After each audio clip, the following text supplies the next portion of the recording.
Wapi babara wewe?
Vigelegele vya Christine.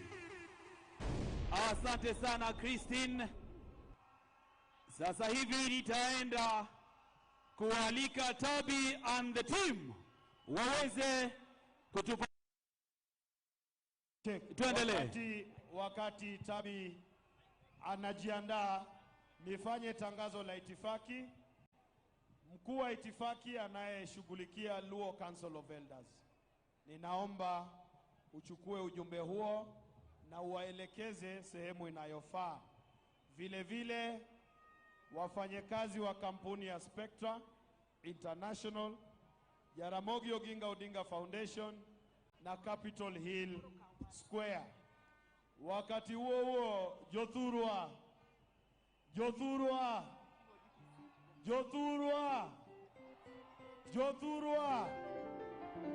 adwana konunia wangi yawa moya kuonde maboyo to wangi yawa moya Migori mose chopoka hotel negi giwuodo ganda uchila yako wangi yawa moya Kisumo hotel negi gi Professor Nyang'yongo wangi yawa moya Homa Bay hotel negi gi Governor Gladys Wanga wangi yawa moya Kisii kotelnegi Gisimba Arati, Wangiyawa Moya Mombasa, kotelnegi Governor Abdul Swamad Sharif Nasir, Wangiyawa Moya Nairobi, kotelnegi Governor Sakaja Speaker Kennedy Okeyo Ng'oni. Ero urukamano Tabi.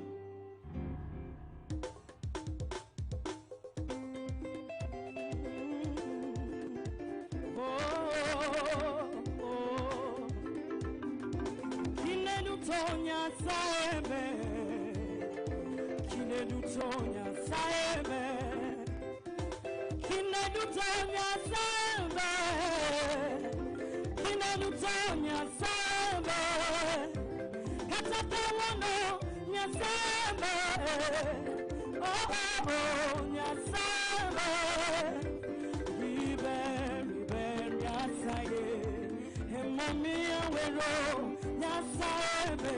Kinedu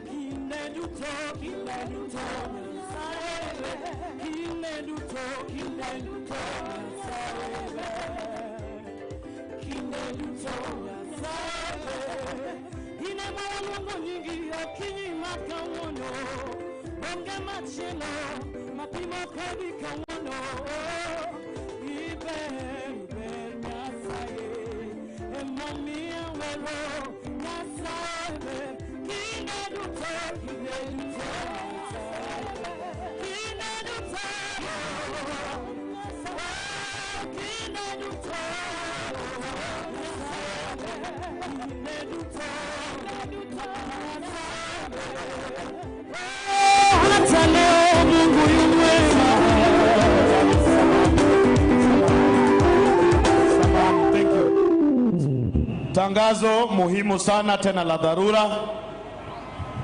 Naomba maafisa wa usalama sasa hapa. Huu msongamano tunataka nafasi nzuri. Naona kuna wapiga picha hapa, kuna sehemu yenyu maalum. Tunahitaji nafasi nzuri ili sasa tuweze kupokea mwili na wageni rasmi kwa heshima. Naomba sasa hapa iwe very clear. Tafadhali sana. Hapa iwe very clear.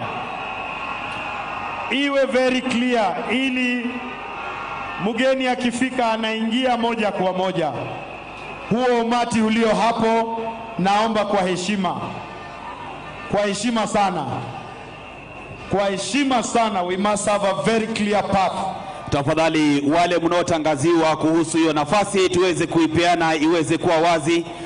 Najua kwamba wale mlioko pale tusiweze kutumia nguvu kuingia kwenye jukwaa la Mheshimiwa Rais. Hivyo basi hauhusiki pale, peana nafasi hiyo. Tuliweza kutengea kila mmoja nafasi yake anapostahili. Waheshimiwa naona wameketi vizuri pale chini, lakini wale tumesimama tuwe nyuma ya hiyo gari iko na carrier juu.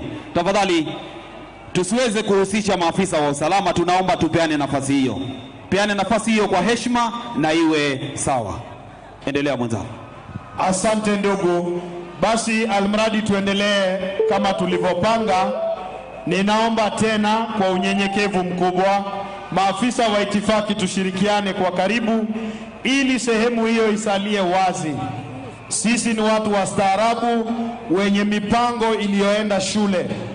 Kwa hivyo mgeni akifika anachukuliwa na afisa wa itifaki na kuelekezwa sehemu yake. Studio.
Kidogo tu msitoke tafadhali, kwa heshima.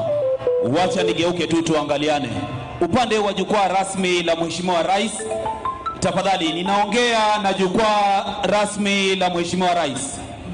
Ikiwa umeketi hapo kwa minajili ya kushikia kiti Mheshimiwa, iwe wewe ni protocol officer wake ama wewe ni security wake, sasa hivi toka kwa kiti, itoka kwa hiyo dais, peana nafasi hiyo. Viti vimeweza kuwekwa tag na tag iko na maana yake.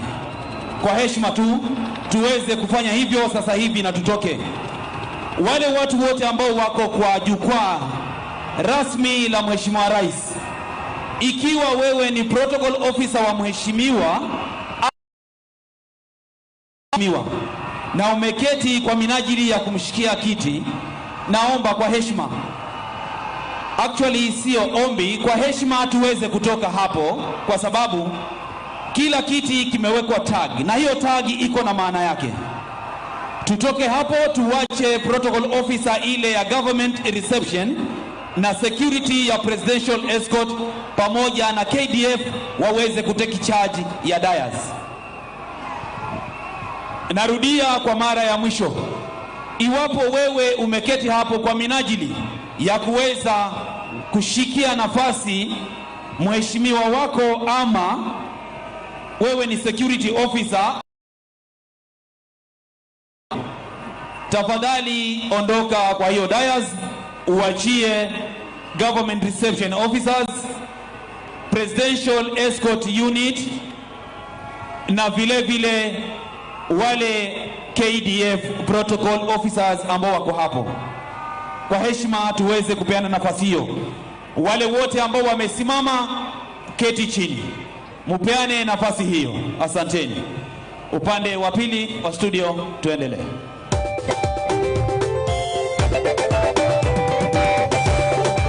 Pigia Yesu makofi ya juu ya juu.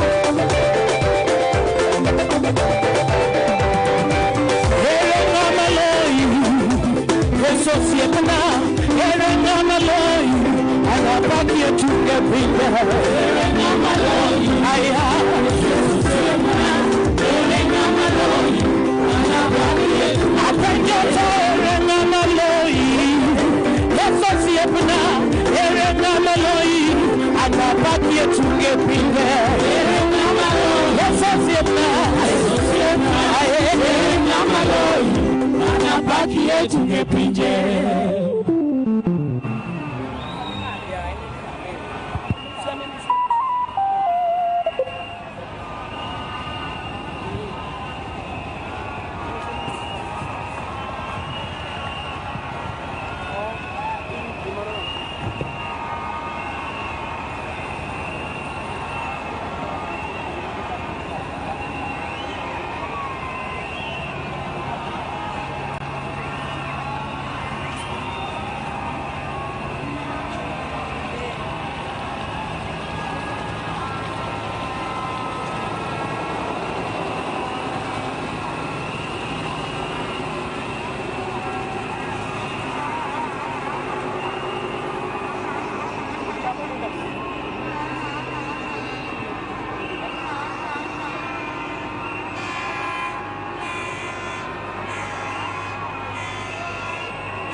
Kuna interview pale Murkomen anaendelea. Very proud Peter.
inaendelea lakini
Mwalimu.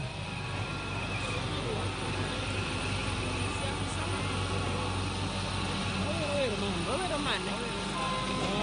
Oh, kuna nisibako kake miel. Nisibako no miel. Miel ya na. Di chachen. You just say miel luru. Miel kanya miel luru. Di chachen. Itu udah.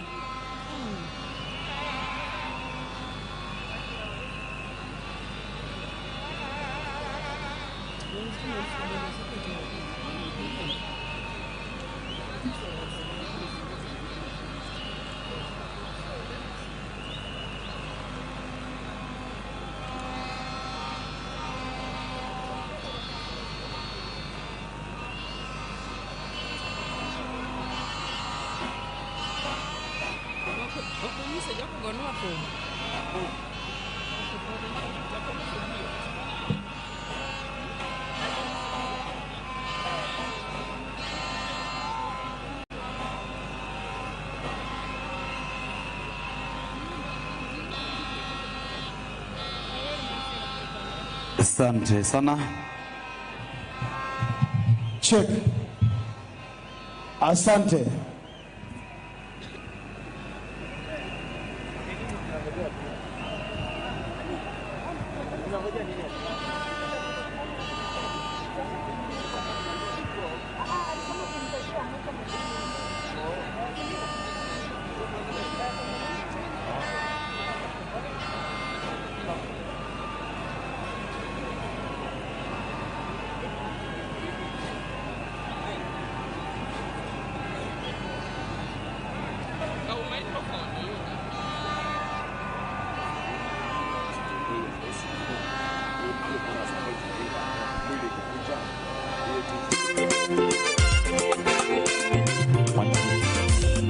Naomba tafadhali wale ambao tuko kwa hii presidential dais, all security and protocol officers kindly exit.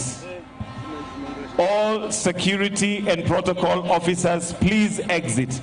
Then the rest, let's take our seats. Mahali tutakapoketi uketi na ubaki hapo until guided by, or rather until you're guided by protocol officers. GRO, please let's exit this tent.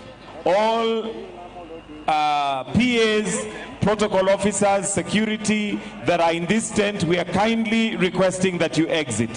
Tafadhali.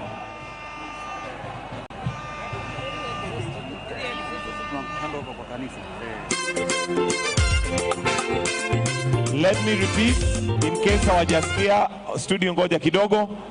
All protocol officers, security PAs in the presidential dais, please take leave so that we can now rearrange and organize the space. Na wale ambao wako pale, tafadhali tuketi. Take your seat. Studio.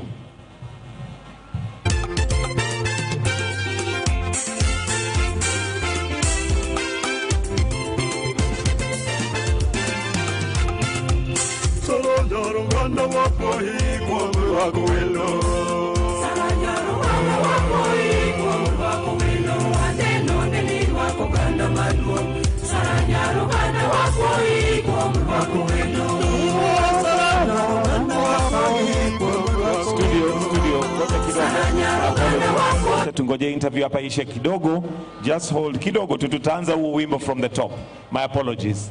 We'll start it from the top. Just hold on kidogo. But meanwhile, to take advantage of this opportunity, those of us getting into the presidential dais, please let's exclude the PAs, the security detail, wote wasingie tafadhali. Let's only have the dignitaries, and the dignitaries that are in the presidential tent, please, let's take our seats. It is already 8:30. We're expecting in another few minutes, we should be getting started. So please, let's settle down. Naomba tafadhali tuweze kuketi. Tafadhali tuweze kuketi.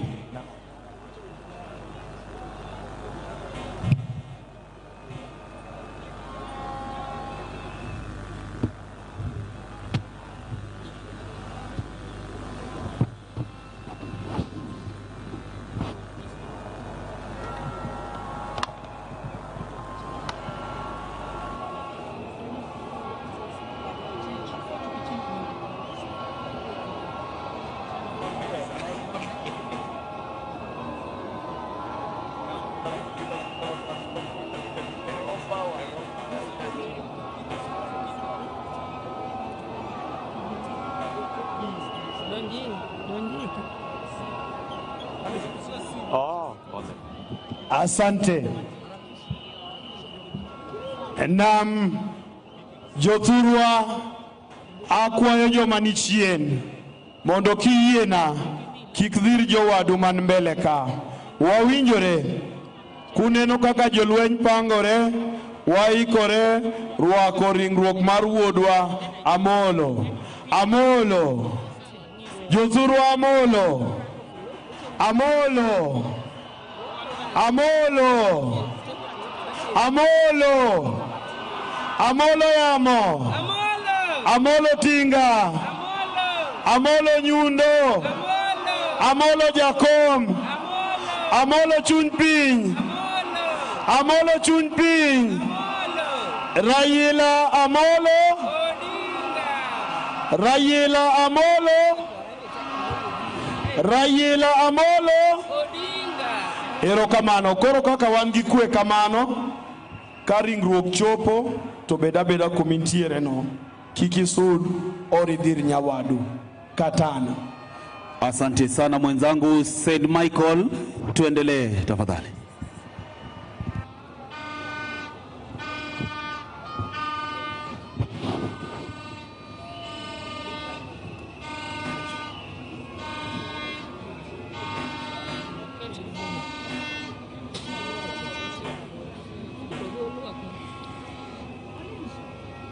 What?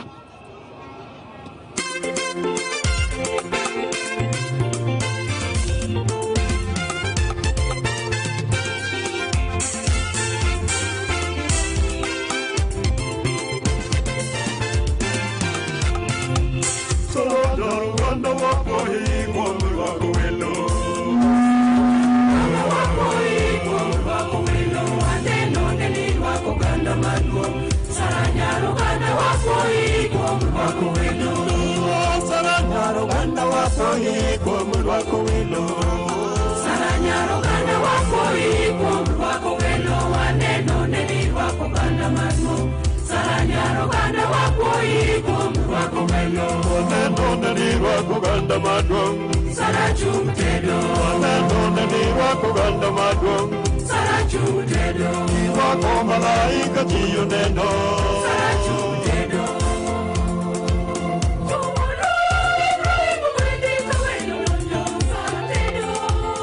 Ibrahim Obedi Kawelo Donyo Sara Tedo. Ibrahim Obedi Kawelo Donyo Sara Tedo. Ibrahim Obedi Kawelo Donyo Sara Tedo. Ibrahim Obedi Kawelo Donyo Sara Tedo. Ibrahim Obedi Kawelo Donyo Sara Tedo. Mor manade. Mor manade. Mor mi wara.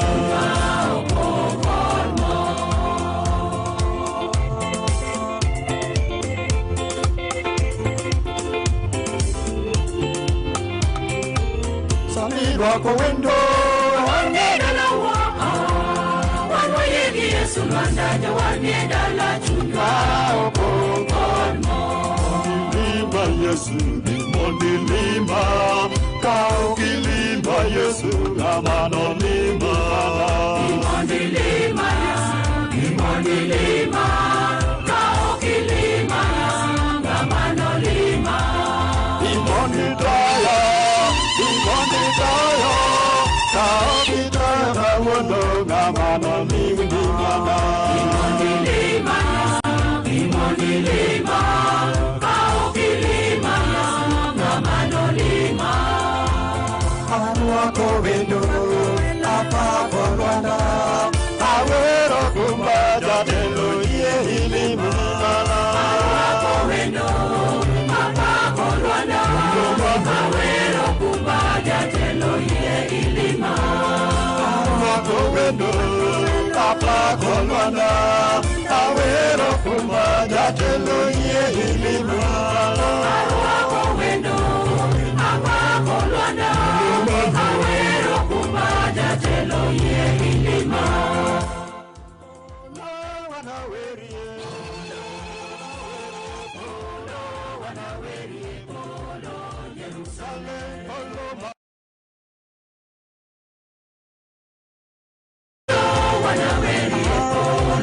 Jerusalem, polo malo wanayomi, polo wanaweri, Polo Jerusalem. polo malo wanamiele, wanamiele. Jahera Jehovah Jalile, Jahera Jehovah Jalile, Jahera Jehovah Jalile, Jahera Jehovah Jalile, yes Jahera. Jahera Jehovah Jalile. Jahera Jehovah Jalile. Jahera Jehovah Jalile. Jahera Jehovah Jalile. Limudano, we Yesu era wado.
Tafadhali. Dakika moja tu, wakati Nyaweta wanajitayarisha kuchukua nafasi. Jothuru auntie. Jothuru auntie. Kawuono en odiochieng' mar mor moiko baba ji adi moyiego. Agwamo ria. Baba ria. Baba nitie koso onge. Baba ngima koso poko ngima. Wawacho ni wan kaka onagi. Wantie kendo jakom pod nitie. Dongu yiego. Adwa mondo wang'e ni ji adi manikae. Jo Homa Bay nitie ka, ji adi manikae. Jo Homa Bay nitie. Mago telnegi gi Mheshimiwa Gladys Wanga. Jo Migori nitie. Kanyo Kochilo. Jo Siaya untie. Jo Siaya untie. Kanyo James Orengo. Jo Nyamira untie. Jo Kisii untie. Jo Kisii untie. Kanyo Kasimba Arati. Omiyo wawacho ni wabeduru gi kwe. Kawuono wuodwa nika. Kendo wamor. Kendo wawacho ni baba pod nitie. Awacho koso kawacho. Katana. Asante sana. Basi tunaikaribisha St. Andrews waweze kutupatia wimbo. Karibu St. Andrews.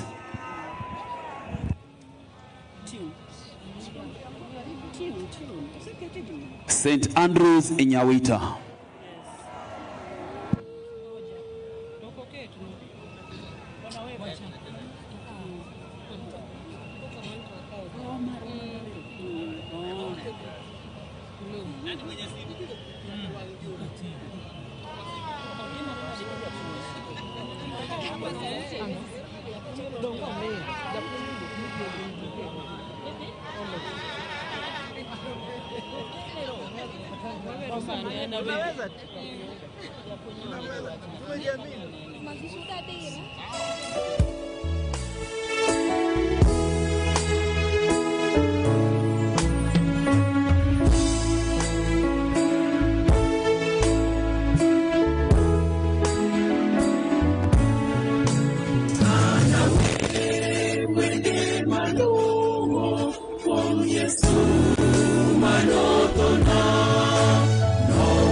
Asante kwaya.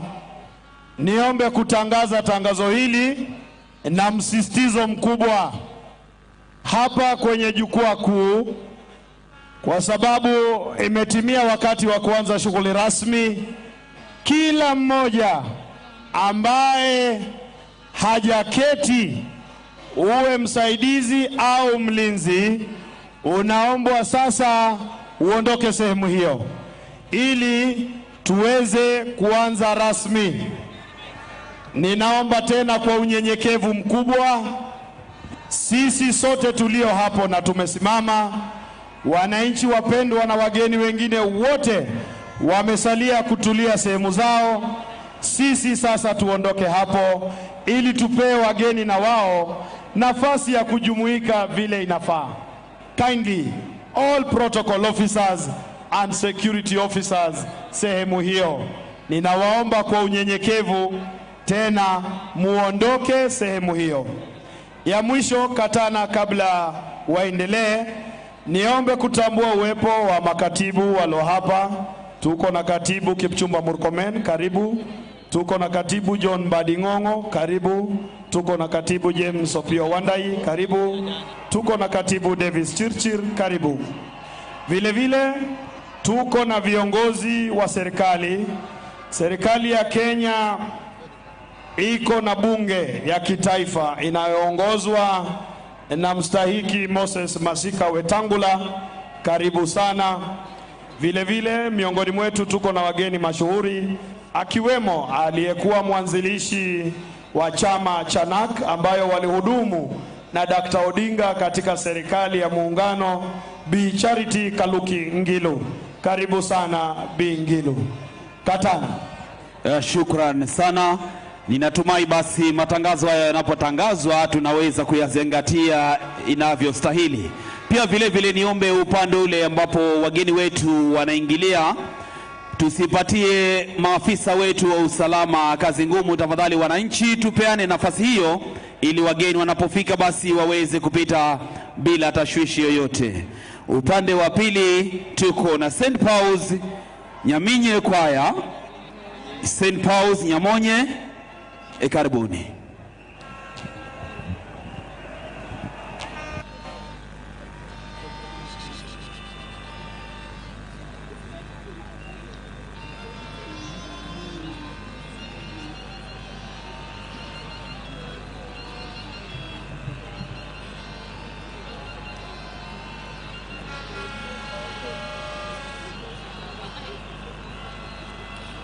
Nitamsifu Mungu wa mbinguni aliyeniumba, ananipenda tena anilinda kati ya mabaya. Alinipenda kuliko vyote, akaniumba kwa mfano wake. Uhai wangu najivunia, kwani najua anipenda. Nitamsifu Mungu wa mbinguni aliyeniumba, ananipenda tena anilinda kati ya mabaya. Ya mwili wangu vya mtukuza, ya muabudu, namtolea maisha yangu ya kazi zake Bwana. Nitamsifu Mungu wa mbinguni aliyeniumba, ananipenda tena anilinda kati ya mabaya. Ninakuomba unipe nguvu za kukusifu na kukupenda siku kwa siku.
Asante.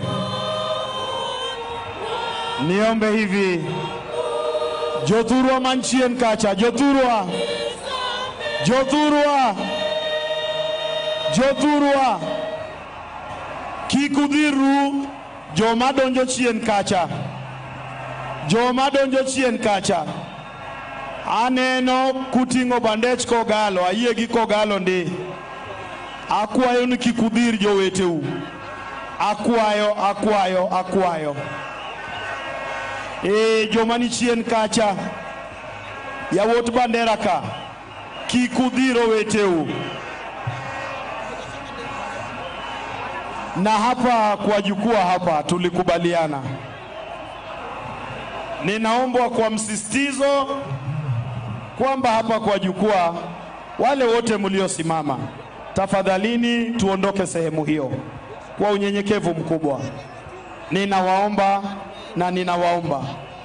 Lakini upande ule mwingine, ndugu yangu Katana, niruhusu nifanye ili tangazo. Tuendelee tafadhali. Jothurwa. Nyikwara mogia juang. Nyikwara mogia juang. Nyikwara mogia juang. Wawide kama. Ne wachako maber. Kendo ne wadhi maber. Duoka kom no piny kaka ne en mondibede kom. Yawa modonjo sanigo. Kiyudo ka atolose pet mbele ni. Woro ganda. Okinyal bira gi bul. Tirenjri e wiye ni pap. Yawa go nyaka wamire luor. Jipiera bich go. Nyaka wawinjre kama. Kitaka kompiny komondi. Ket kompiny komondi.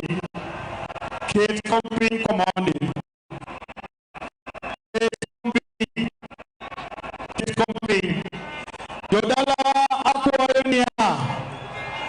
Donge wahera molo. Fuana bandecha molo. Mia sigala gala molo. Amolo.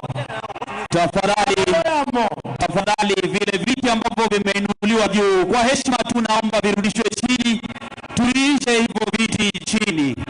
Eunice Goma, tafadhali tuendelee. Eunice mbele, Samiri mbele. Kombe go. Dokogalo go kombe nyaka ket piny. Duoka kompiny. Jipiera bich nyaka duok kompiny. Tuendelee. Hallelujah.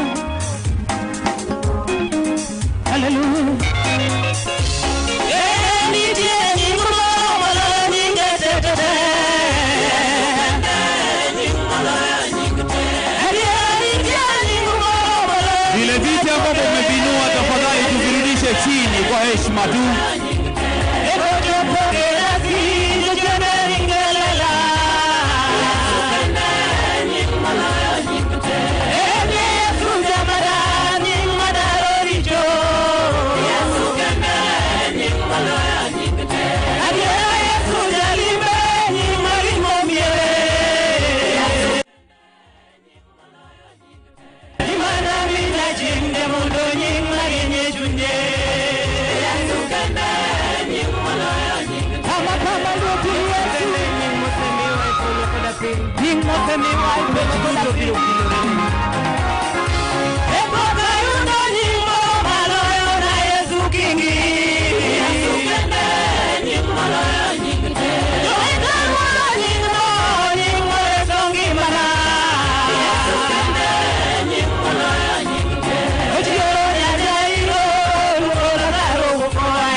wakili kwake, katibu wa wafanyakazi, shemeji ya baba, ndugu Francis Atuoli.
Tupeane njia tafadhali, tupeane njia wakati afisa wa usalama anaendelea. Tupeane njia tafadhali. Hallelujah. Hallelujah. Erokamano. Wawinjre kama jodalawa. Wawinjre kama. Wawinjre kama. Okwabidhirore to kwabinyo wetewa. Yawa modonjo sani warwako u. Lakini kaki donjo no, kikidir nyawadu miyudo kobede kom kanyo. Jothurwa. Jothurwa. Jothurwa. Jothurwa. Jothurwa. Jothurwa. Ayenu gena molo. Ayenu hera molo. Adwa penjo ukama. Adwa penjo ukama. Uparo chieng mane amolo chamo muma Uhuru Park. Uparo chieng mane chamo muma Uhuru Park. Uparo di chieng no. Ne wadhi kaka wantiere kama. To ne wadhi wate. To ne waduogo wate. Kora kwayo ni joma dhirore chien kacha. Thum tayie ni berabera. Mak mana ni dhirruok ema kik wadhirre. Tumekubaliana hivi Katana na hawa ndugu zangu wapendwa. Maana hii yote unaona ni jeshi ya baba. Na hii jeshi ya baba ni ya nidhamu ya juu. Hata watasukumana na hakuna hata mmoja ambaye atatoka hapa na hali ya mshike mshike. Katika hali hiyo unikubalie, tuko na viongozi wa chama hapa wengi ambacho baba alikuwa kiongozi wake. Nimemuona Fernandez Barasa, gavana wa Kakamega, mwenyekiti wa tawi hilo, vile vile na viongozi wengine wa kitaifa, hali kadhalika viongozi wanaohudumu katika afisi ya chama. Tunawashukuru sana kwa kufika hapa na munakaribishwa. Ya mwisho yawa mantiere wi speaker. Wale mumepanda juu ya speaker, shuka chini ndugu yangu. Asante kwa kutii. Shuka chini ndugu yangu, na usipande juu ya hiyo speaker tena. Mimi nakuhitaji, Mungu anakuhitaji, familia yako inakuhitaji. Katana.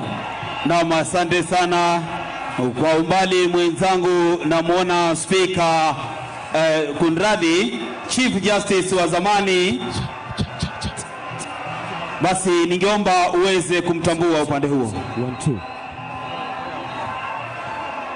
Wananchi wapendwa, niombe kwa unyenyekevu na taadhima kuu nikubalie nimutambue kuwasili kwake aliyekuwa jaji mkuu Mheshimiwa David Maraga. Asante David Maraga. Asante Tuko naye mwenzangu. vile katibu Beatrice Askul. Asante, niombe kwa heshima tuweze kupeana nafasi ya hizo gari wananchi tafadhali. Tunapomkaribisha wageni wetu tafadhali wananchi tupeane nafasi hiyo. Nyikwara mogi ajwang uneno kakoro ringruok mar jatendwa osechopoka. Ringruok mar jatendwa Raila Amolo osechopoka. Akwayi kumora mora maintie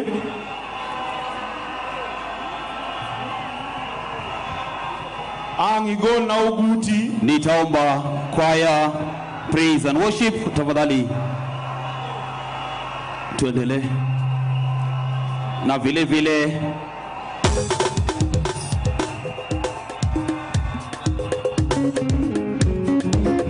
Canon Ruth tutakuwa standby. Canon Ruth tafadhali kuwa standby, muda wowote utaweza kuchukua usukani.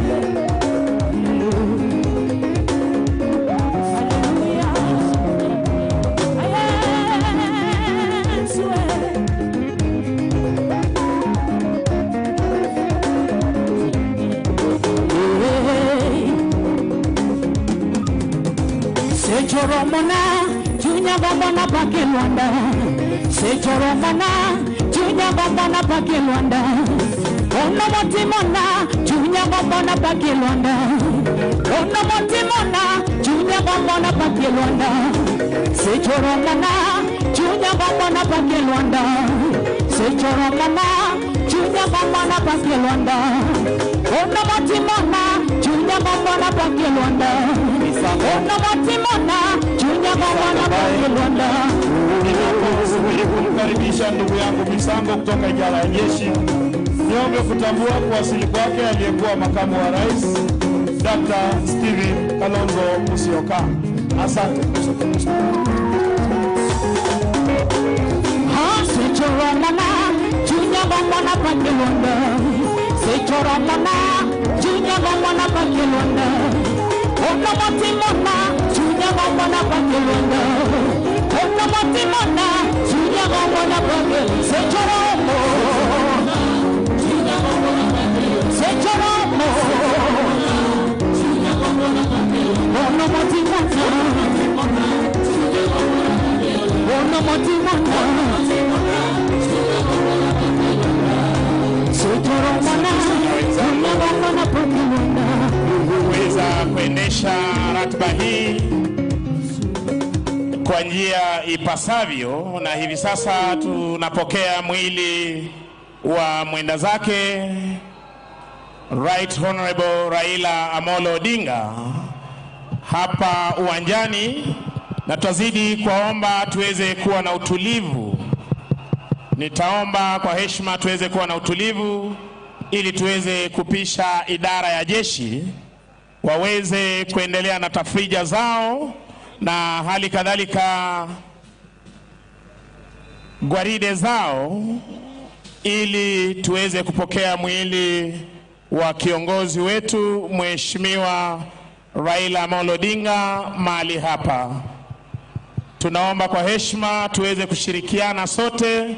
Asante sana wananchi wa Bondo kuweza kuruhusu mwili wa kiongozi wetu kuweza kufika mahali hapa. Tunazidi kushukuru maafisa wote walioweza kuhakikisha kwamba mwili huu unafika mahali hapa, wakiongozwa na idara ya jeshi, polisi wa kitaifa, vijana wa huduma kwa taifa. Tunazidi kusubiri tu wenzetu upande ule wa pili waweze kujitayarisha ili tuweze kupokea mwili wa kiongozi wetu, the Right Honorable Raila Amolo Odinga, former Prime Minister of the Great Republic of Kenya, ndiposa tuweze kuendelea tafadhali. Tunaomba utulivu wenu ndiposa msiweze kutatiza kamanda atakayekuwa anatoa amri kwa ajili ya gwaride la heshima ambalo tutaweza kushuhudia hivi sasa, ama ukipenda the pall bearers, kuweza kuleta mwili wa mwenda zake mahali panapo stahiki. Katana upande ule wa pili, tafadhali nitaomba kwaya. Shukran. Katana, nitaomba kwaya upande huo wa pili. Asante sana. Watupe wimbo wa Injili. Ndio tunapopokea rasmi mwili wa kiongozi wetu tafadhali. Basi shukrani sana mwenzangu Sergeant Misango Mbae. Upande wangu wa pili nitaipisha kwaya ya mseto wakaweze kutupatia wimbo. Kwaya tuendelee.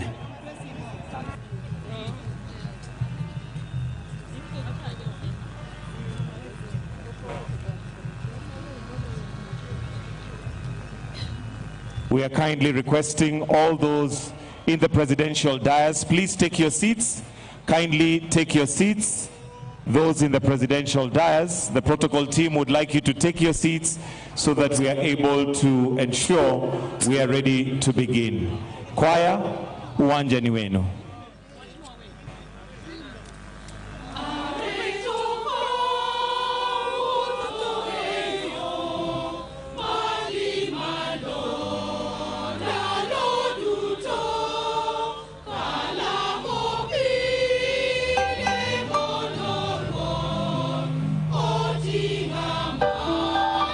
Kwaya inaendelea kuweza kutupa hymn, viongozi wetu wa kidini wakiwa wamejipanga kutoka idara ya jeshi kumpa buriani kiongozi wetu Mheshimiwa Raila Amolo Odinga.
Basi kwa heshima na utaratibu tunaukaribisha mwili wa mwenda zake Mheshimiwa Raila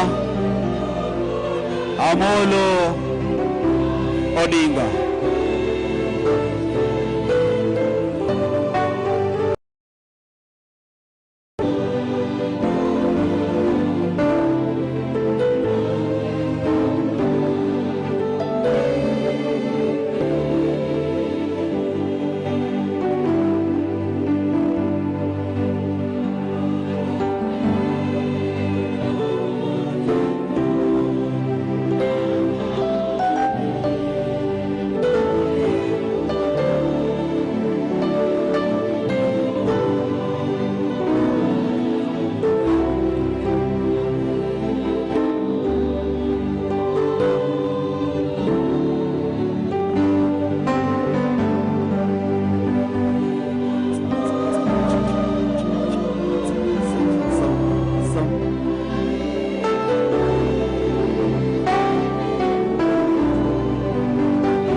Nitaomba sasa tuweze kukabidhi rasmi, hivyo basi nitamuita Canon Ruth Odongo aweze kuendelea na ratiba. Let us pray. Let's pray as we receive the body of our brother and our servant. Lord, with all grace and humility, we want to thank you for the gifts of life that you had given your servant, the Right Honorable Raila Odinga. As his body is handed to us this moment in time, and as we gather to give praise and glory unto you, may your Holy Spirit be with us, O Lord. Even all the tributes that we are going to receive, all the prayers that we are going to make, and all the things we are going to witness, may your Holy Spirit guide us, O Lord. For all this we pray, believing and trusting, in the name of God the Father, the Son, and the Holy Spirit. Amen. Dorothy, Ruth, you can take over. The grass withers and flowers fall, because the breath of the Lord blows in them. Surely the people are grass. Blessed are those that mourn, for they will be comforted. Precious in the sight of the Lord is the death of his saints. The saying is sure, if we have died with him, if we endure, we shall also reign with him. If we deny, also deny us. If we are faithful, he remains faithful, for he cannot deny himself. For God so loved the world that he gave his only Son, that whoever believes in him should not perish but have eternal life. Since the children have flesh and blood, he too shared in their humanity, so that by his death he might destroy him who holds the power of death, that is the devil. To him who overcomes, I will give the right to sit with me on the throne, just as I overcame and sat down with my Father on his throne. Tell the next generation that this is God, our God, forever and ever. He himself will guide us up to death. Be faithful unto death, and I will give you the crown of life. Hymn. The choir can sing and praising on as the bishops retrieve back to their seats, and we wait for the family to come in. Then we will continue with the Mass. And as the choir takes over, kindly, I'll request that members of the press that are in front of the casket, we appreciate your work, but we'll kindly request that we move and take our positions so that we clear and it is visible to the rest of us. Also, just to recognize the presence of Honorable Jessica Magufuli, the daughter to the late John Pombe Magufuli, His Excellency, the former president of Tanzania, and also to recognize a number of the executive that are here.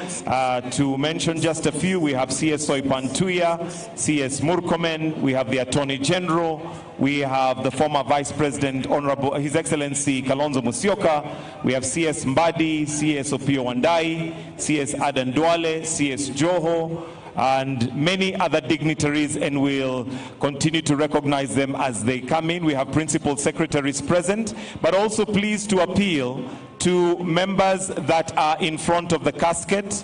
Please let us clear that area so that we have clear view, clear sight of what is happening there in respect to His Excellency Raila Amolo Odinga. Choir, give us a song.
Basi tunapoikaribisha DCI kwaya waweze kutuimbia wimbo maalum wa mwenda zake Mheshimiwa Raila Amolo Odinga kwa jina Shujaa.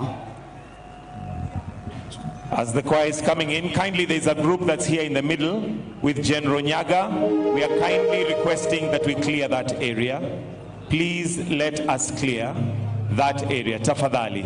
Wale ambao tuko hapa katikati karibu na njia ya ambayo inaelekea mahali tumemlaza mwenda zake, tunaomba tafadhali tuondoke ili hiyo sehemu iwe haina mtu yoyote tafadhali.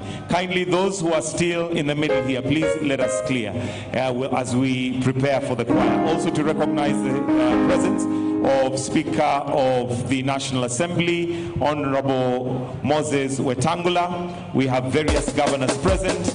ODM leadership well represented, fully represented, and we'll continue to recognize as we go along. For now, choir, twende kazi tafadhali. Still asking that we clear. Please, let's clear this area.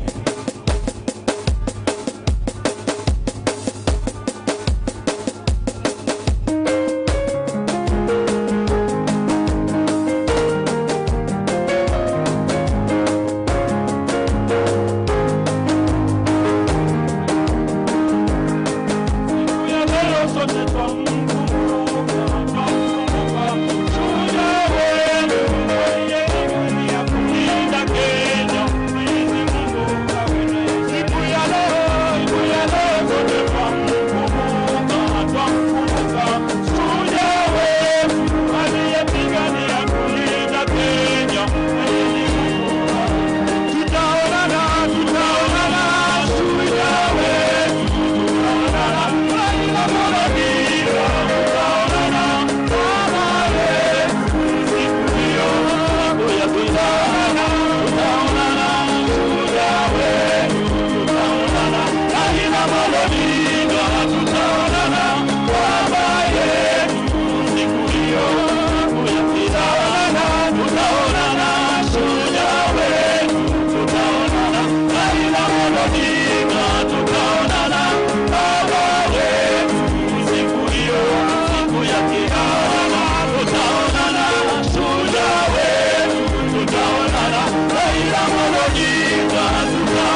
alikupenda, lakini Mungu Baba aliye juu alikupenda sana. Jamii yako yote ilikupenda na marafiki walikupenda, lakini Mungu Baba aliye juu alikupenda sana. Tutaonana shujaa wetu, tutaonana Raila Odinga, tutaonana baba yetu siku hiyo, siku ya tutaonana shujaa wetu, tutaonana Raila Odinga, tutaonana baba yetu siku hiyo, siku ya tutaonana shujaa wetu, tutaonana Raila Odinga, tutaonana baba yetu siku hiyo, siku ya kihama.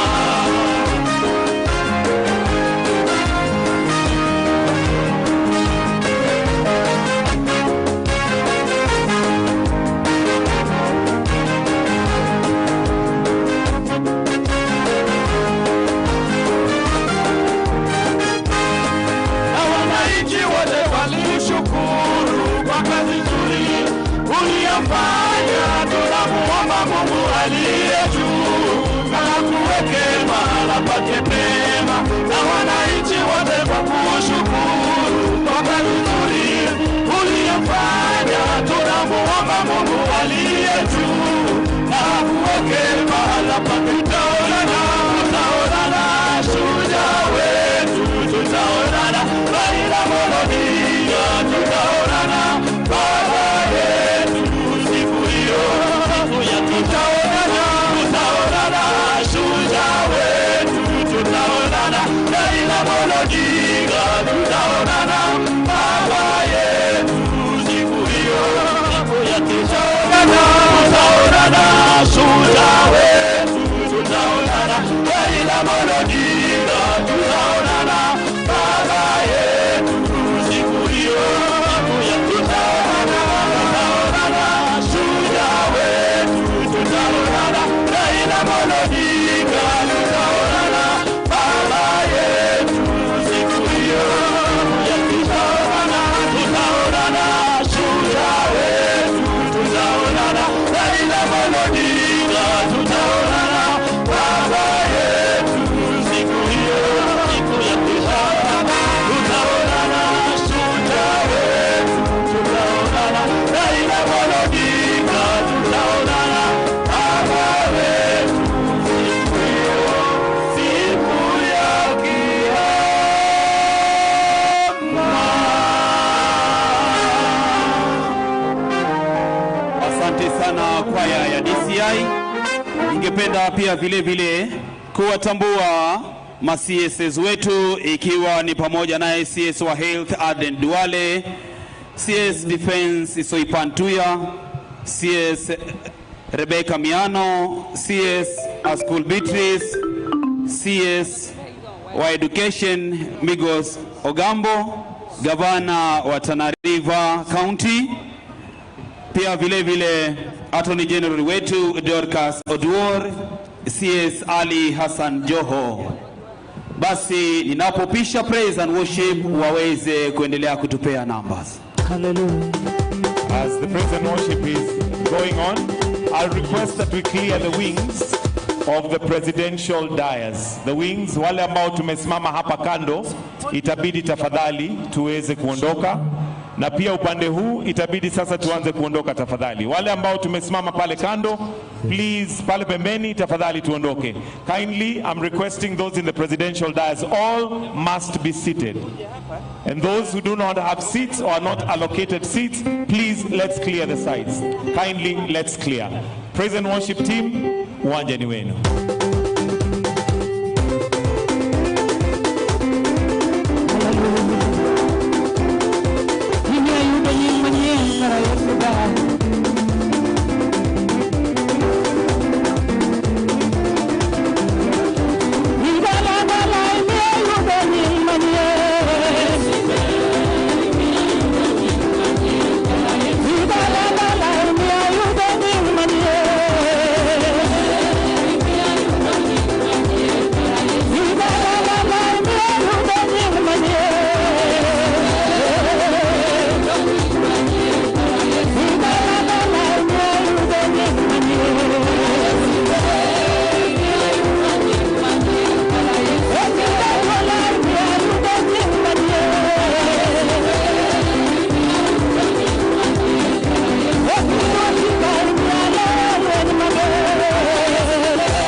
kuwasili kwake mkuu wa majeshi ya ulinzi akiwa ameandamana na naibu mkuu wa majeshi ya ulinzi, service commanders, pamoja na inspector general wa polisi kuweza kujiunga nasi kuomboleza kiongozi wetu Mheshimiwa Raila Amolo Odinga.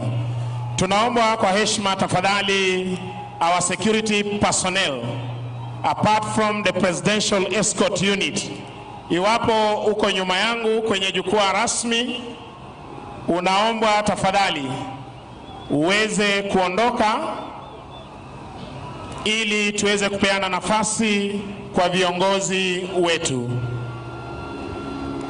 Ninazidi kuomba kwa heshima, apart from presidential escort unit, wale ambao wanahusika na usalama wa VVIPs, wengine wote wale tuko kwenye jukwaa rasmi ambapo Mheshimiwa Rais wa Jamhuri ya Kenya na viongozi mashuhuri hali kadhalika familia ya kiongozi wetu wataweza kuketi. Tunaomba kwa heshima tafadhali muweze kuondoka. Ningependa pia kutambua kuwasili kwake Rais mstaafu wa Jamhuri ya Kenya, His Excellency Uhuru Muigai Kenyatta, akiweza kujiunga nasi. Namuona Rais wa Jamhuri ya Kenya na Amiri Jeshi Mkuu wa majeshi ya ulinzi ya Kenya, Mheshimiwa Daktari William Samoei Ruto, akijiunga nasi hivi sasa akiwa na aliyekuwa rais wa Jamhuri ya Nigeria Olusegun Obasanjo, wakiweza kufika mahali hapa kuweza kuomboleza nasi siku hii ya leo. Hivi sasa Mheshimiwa Rais akiweza kumwelekeza retired President of Nigeria, His Excellency Olusegun Obasanjo, akiweza kupeana heshima zake kwa mwili wa Mheshimiwa Raila Amolo Odinga. Mheshimiwa Rais hivi sasa akiweza kupeana heshima zake kwa mwili wa mwenda zake akiwa amesindikizwa na nduguye Raila Amolo Odinga, Senator wa jimbo la Siaya, Dr. Oburu Odinga.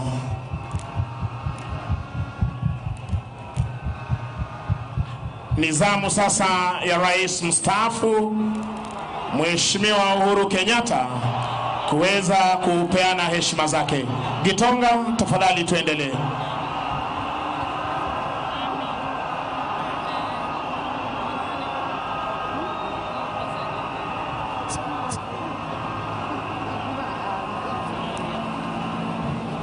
Let us have the choir or the praise and worship team ready.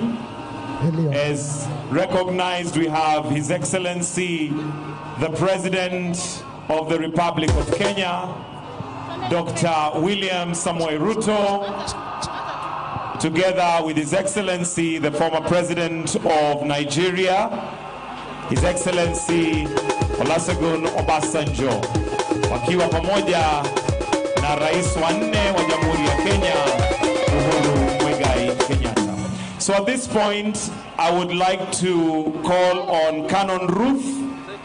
Canon Ruth is the worship leader on behalf of Bishop of Diocese of Bondo to give us or to guide us on the interment service, which is led by the Anglican Church of Kenya. So I take this opportunity to invite Canon Ruth, who is a worship leader on behalf of the Bishop Diocese of Bondo, to guide us on the interment service led by the Anglican Church of Kenya. Canon Ruth, kindly take charge.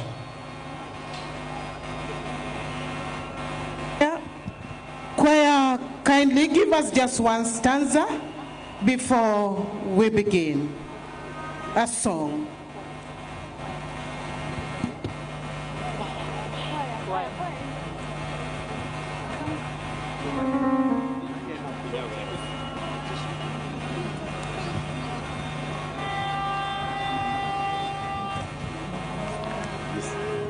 alert.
Thank you. I'm requesting that all of us, we stand on our feet. All of us, kindly wherever you are, let us all stand.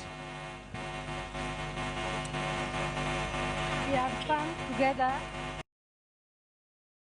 together to lay to rest the body of our brother, His Excellency, Right Honorable Raila Amolo Odinga, whom the Lord has. Since Jesus died and rose again, so it will be for those who die in Christ.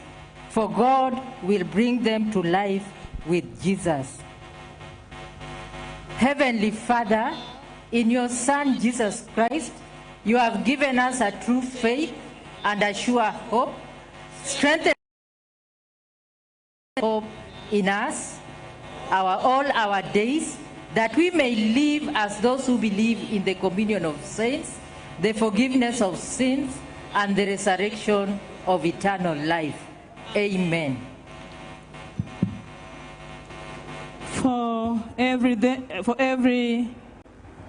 there is a season and time for every matter and under heaven, a time to be born and a time to die, a time to plant and a time to laugh, a time to mourn and a time to dance, a time to cast away stones and a time to gather them, a time to embrace and a time to refrain from embracing, a time to seek and a time to lose, a time to keep and a time to cast away, a time to rend and a time to keep silent and a time to speak. We will all stand for the Psalms reading. Let us all remain standing for the Psalms reading.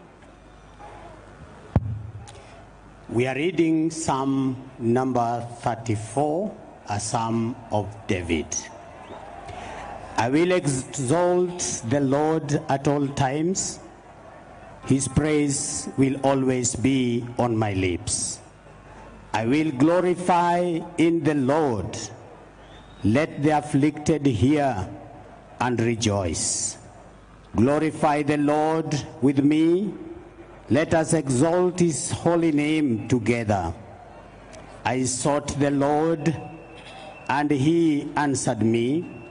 He delivered me from all my fears. Those who look to him are radiant. Their faces are never covered with shame. This poor man called, and the Lord heard him. He saved him out of all his troubles. The angel of the Lord encamps around those who fear him, and he delivers them. Oh, taste and see that the Lord is good. Blessed is the one who takes refuge in him.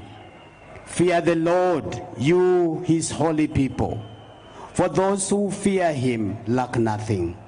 The lions may grow weak and hungry, but those who seek the Lord lack no good thing. Come, my children. Come, my children, listen to me. I will teach you the fear of the Lord. Whoever of you loves life and desires to seek many good days, keep your tongue from evil and your lips from telling lies. Turn from evil and do good, seek peace and pursue it. The eyes of the Lord are on the righteous, and his ears are attentive to their cry. But the face of the Lord is against those who do evil, to blot out their name from the earth. The righteous cry out, and the Lord hears them. He delivers them from all their troubles. And verse 18, the Lord is close to the brokenhearted, and he saves those who are crushed in the spirit. The word of God.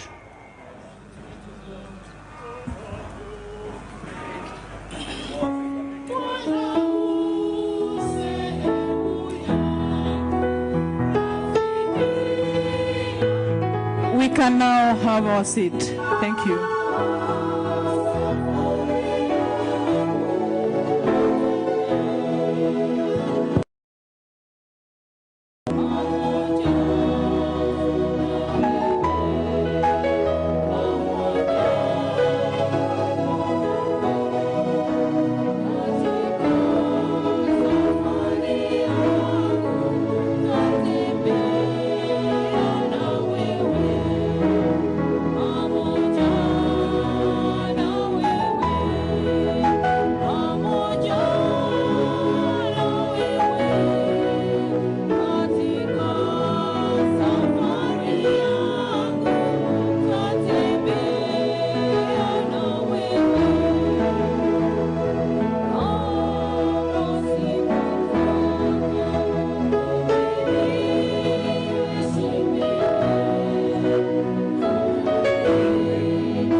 Second reading from 2 Timothy chapter 1 from verse 1 to 8.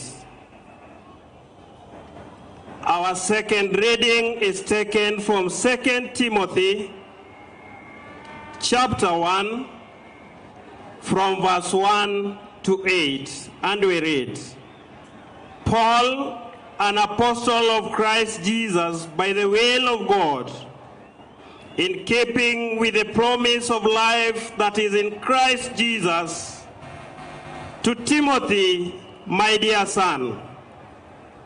Grace, mercy, and peace from God, the Father, and Christ Jesus our Lord. I thank God, whom I serve, as my ancestors did, with a clear conscience. As night and day, I constantly remember you in my prayers. Recalling your tears, I long to see you, so that I may be filled with joy. I am reminded of your sincere faith, which first lived in your grandmother Lois and in your mother Eunice, and I am persuaded now lives in you also. For this reason, I remind you to fan into flame the gift of God, which is in you through the laying of my hands. For the Spirit God gave us does not make us timid, but gives us power, love, and self-discipline. So do not be ashamed of the testimony about our God, or of me, his prisoner. Rather, join with me in suffering for the gospel by the power of God. This is the word of the Lord.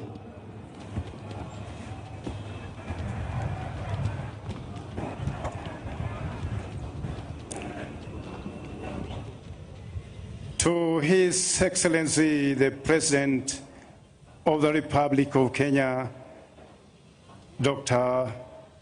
William Samuel Ruto, to His Excellency, the Presidents here present, to Mama Ida and the entire Odinga family, and all protocol observed, I greet all of you in the name of Jesus Christ.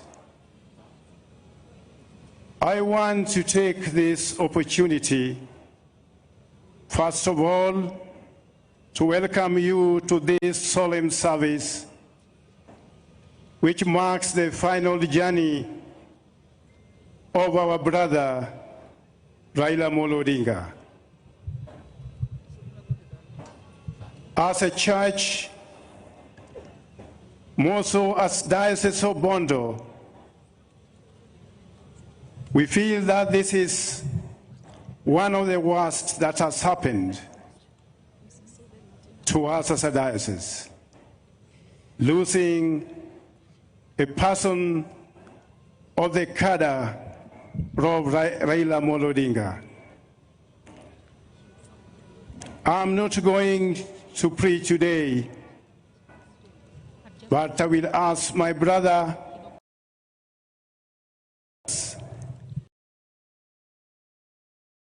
Dr. Joseph Utino Asonga, who will come and preach to us. But before that, I want to say this. Friends, as we gather here, and as we are ready to listen to the Word of God, I want us to be positive enough to have a deeper reflection God has for us today. Let's look unto ourselves and see how we can as well mirror or reflect that message that the servant of God is going to share with us. Raila Odinga was a member of this diocese and was also a member of this parish, the parish of Nyamira, St. Peter's Church, Nyamira, where he was a faithful member. And even that church is feeling greatly in a great loss because of the enormous presence of Raila Odinga's family in that church, which now is going to be a one minus. I just want to tell the whole world that Raila was a faithful member of the Anglican Church. He was baptized under controversial circumstances when a white priest refused to baptize him because the father chose the name Raila Odinga instead of a Mr. John or David or something else. So, due to the intervention from the Archbishop of Canterbury, Raila was baptized in the Anglican Church. And before he died, it took him long before he was confirmed. But sometimes he went back to Canterbury and paid a visit to the Archbishop of Canterbury, Justin Welby, and he was confirmed at Canterbury as a full member of the Anglican Church, given the right to take Holy Communion. So the last time we had a service at St. Peter's Church, that was his first time to take Holy Communion in his own church after confirmation. So we are giving him a full Christian burial. So that bit I wanted the whole world to know, that if we had time like any other ordinary funeral, we would have a Holy Communion service here as a way of a send-off. Otherwise, ladies and gentlemen, I want you to prepare your hearts as we are waiting to receive the message of God. And I want to thank the organizers of the event, the state, because I won't have time again. I want to thank His Excellency the President and his entire team for making this honor a reality in our Bondo town. This is something which will go in the annals of history, and no one will ever forget about this occasion. So we feel privileged, we feel honored, and even your team, Your Excellency, that you formed to work with us as a church, I want to say they have been so cooperating with us. And I want to thank them so much for giving us easier time. Now, I want to take this time to invite our brother Joseph Otieno Wasonga to come as the choir leads us in saying, Yenagena. We are going to sing a song of hope, which means nothing is lost.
reference of our sermon is Psalms 34, verse 18, that says, God is close to the brokenhearted, and he saves the crushed in spirit.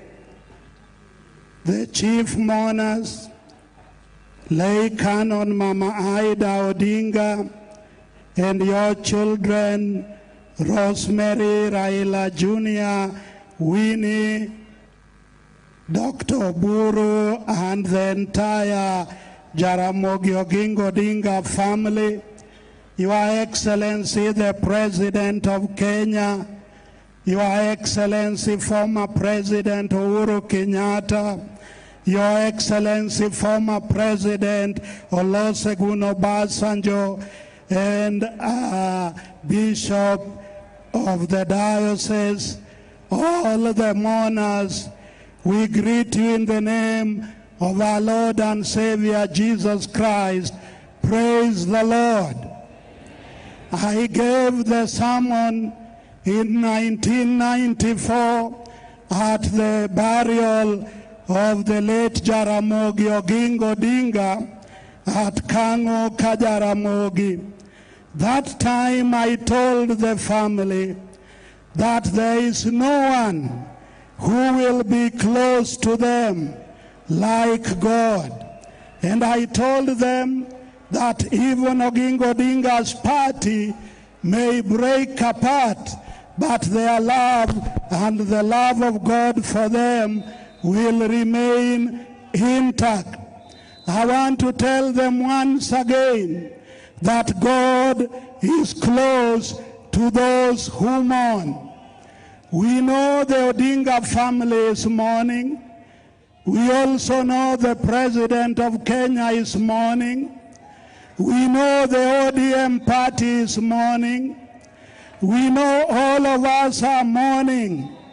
But let me tell you, the Bible says, blessed are those who mourn, for they shall be comforted. Romans chapter 12, verse 15 calls us and says, rejoice with those who rejoice, and mourn with those who mourn. It is for that reason that we have come here. We come to a funeral to do three things. One, to mourn with those who mourn, to stand with those who have the pain of loss, and to show solidarity with them. We also come to hear and learn from the virtues of the deceased and now Right Honorable Raila Odinga. People have spoken of his virtues, and we have come to learn more. Lastly, the third thing that brings us to a funeral is to be reminded that no one has power over the day of his death, and nobody can take away one's life when the time is not yet. Romans 12:15 tells us that, and it emphasizes the importance of sharing in the grief of others. We are gathered here to share in the grief of Mama Ida, in the grief of the children, in the grief of the Odinga family, in the grief of ODM, and in the grief of the whole country of Kenya. We have come to give them support so that they don't grieve alone. We want to support them emotionally and spiritually during this time of loss.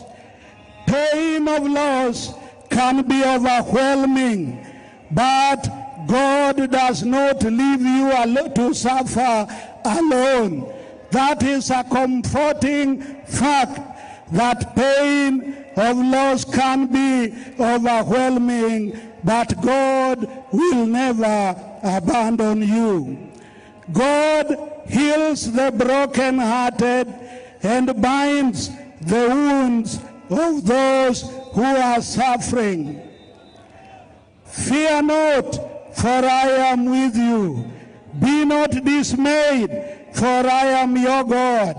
I will strengthen you. Yes, I will help you. I will uphold you with my righteous right hand. That is the promise of God, that he will be always with us, even to strengthen us. We know the Honorable, late Right Honorable Raila Odinga was a champion of gender equality. I want to plead that the country of Kenya ensures that we elect the right number of women to all the electoral positions, because that will please the late Honorable Prime Minister. He was an advocate against gender violence. And let me tell you, those who are here, when you go home, honor Raila by not beating your husband or beating your wife, because Raila was a crusader against gender violence. Raila was a politician who always listened to the ground. Let us always listen to the people of Kenya and make justice flow like a river and righteousness like an ever-flowing stream. Raila was a man who cared for the welfare of his followers. I remember one time he came to our home in Ngia with Dr. Buru, the late Odinga'S, Owino Achola, and Makto and others. And after my wife had given them mid-morning tea and uji, they were going to a rally during the time of NDP. And as they were leaving, he looked at his colleagues and told them in Luo, Omera, kikwaka mukwalayo, because he was caring. He was caring that they offload before they go to the arena of politics where things could be difficult. He cared so much for his brother Oburu and for the team with which he was traveling. Brothers and sisters, there are many things that Raila was, but we want you to pick something positive to remember him, that his legacy will continue. Let me also say that Ecclesiastes chapter 8 verse 8 tells us nobody has the power over the wind to control it, and so nobody has the power over his death.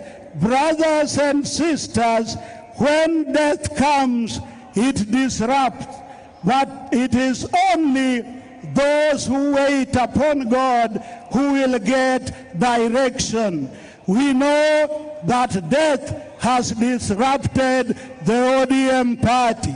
We know that death has disrupted the Odinga family. We know that death has disrupted the broad-based government. We know that death has disrupted the country. But the joy is that God promises to be with us. The Bible says that even young people can stumble and fall, but they that wait upon the Lord shall renew their strength. Mama Ida, wait upon the Lord. President Ruto, wait upon the Lord. All of us, let us wait upon the Lord our God. Let us do what is right. Let us give the widows and the orphans their right. Let justice flow like a river and democracy of our nation grow. This can only happen when we look upon God, for He is the beginner and the finisher of our faith. He is our creator. He is our redeemer. He is our sustainer. May Kenyans look upon God, and as we pray, this nation will be stronger. This nation will be more united because we will be united in God. In the name of the Father, the Son, and the Holy Spirit.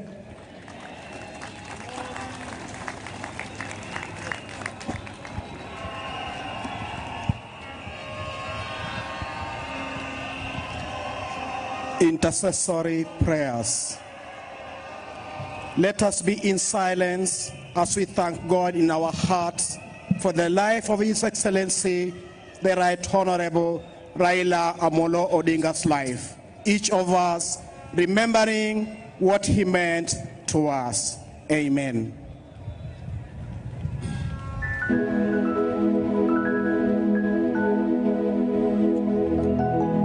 We now request all my bishops who are supposed to continue with the intercessory to come as we get the worship song.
Continue in prayer. Receive our thanks, Lord, and grant that we shall treasure the memories of our loved one with sadness and with joy, that we were blessed to know him and to share in his life through Jesus Christ our Lord. Amen.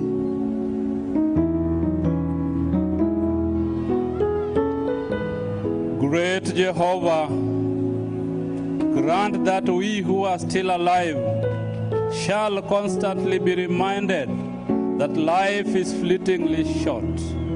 Help us, therefore, daily to walk in your footsteps, making the best use of our varied talents and living each day as though it were our last.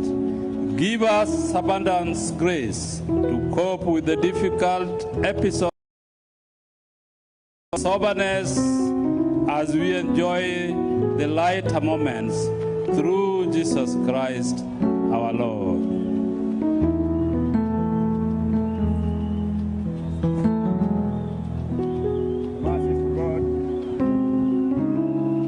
Merciful God, whose wisdom is beyond our understanding, deal graciously with the family of our departed father, brother, and son.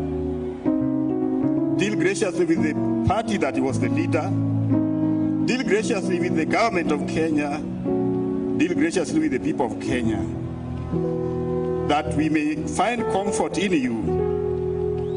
May this grief turn to be a strength moving forward after the departure of your servant. May the Holy Spirit, the Comforter, minister to all of us, that we may not be overwhelmed by the sorrow that is surrounding us. Grant us the peace that surpasses all human understanding and strength to meet the days that are coming ahead of us, through Jesus Christ our Lord.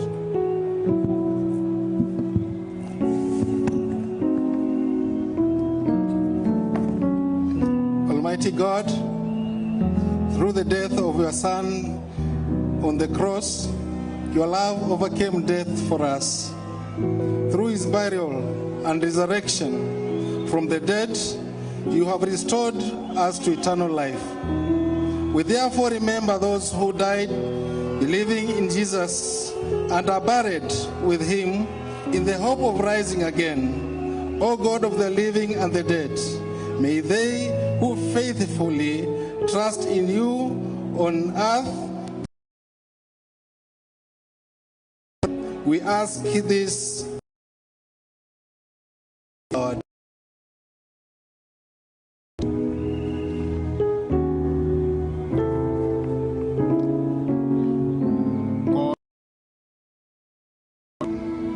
In your unending love and mercy for us.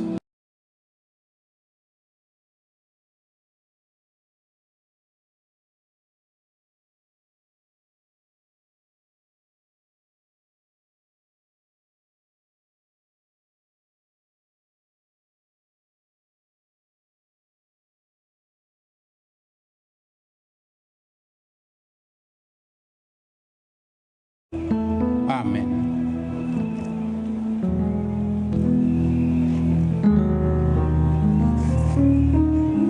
Your Son, Jesus Christ, by dying for us, conquered death, and by rising again, restored life. May we then go forward eagerly to meet him after our life on earth is over. Be reunited with our brothers and sisters in the land where there will be no death and no sorrow, and where every tear will be wiped away, through Jesus Christ our Lord. Oh Lord, support us all the day long of this turbulent life,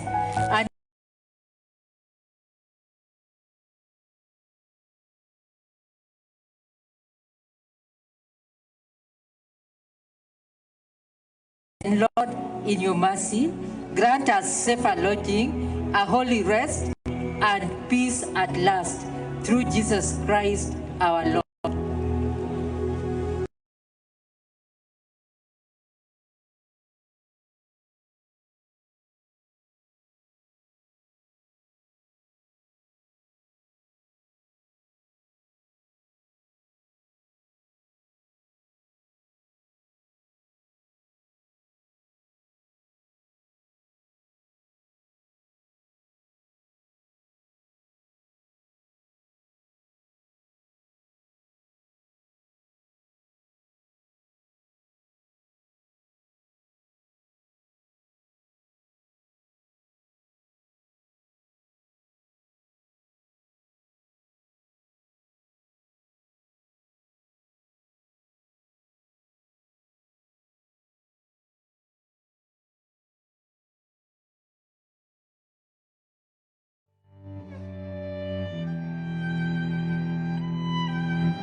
sensitive to one another,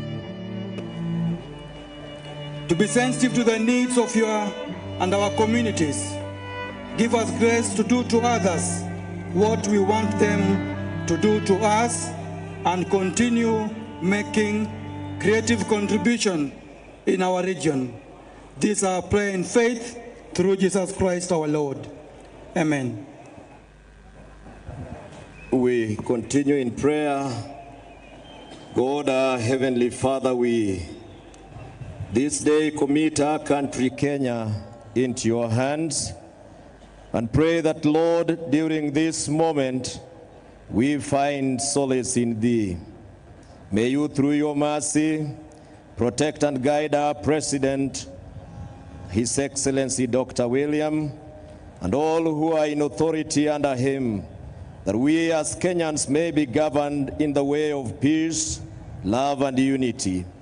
May all those in authority exercise their duty without fear or favor, so that justice may roll down like waters and righteousness like an overflowing stream. May you in your mercy hear our prayer, for we ask, believing and trusting in Jesus' name. Amen. Yes, now I would like just to ask members of the family just to stand where they are so that we could commit them to prayer. Members of the family. Our Lord and our Savior, it is for our love to this family that we are all here gathered.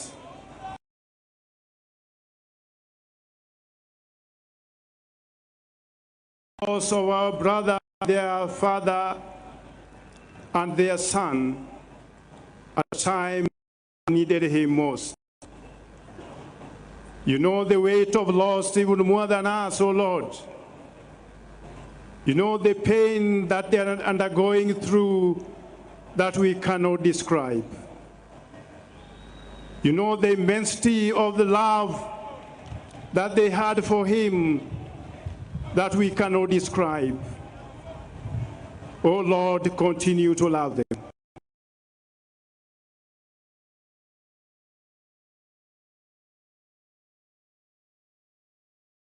Has left. Oh Lord,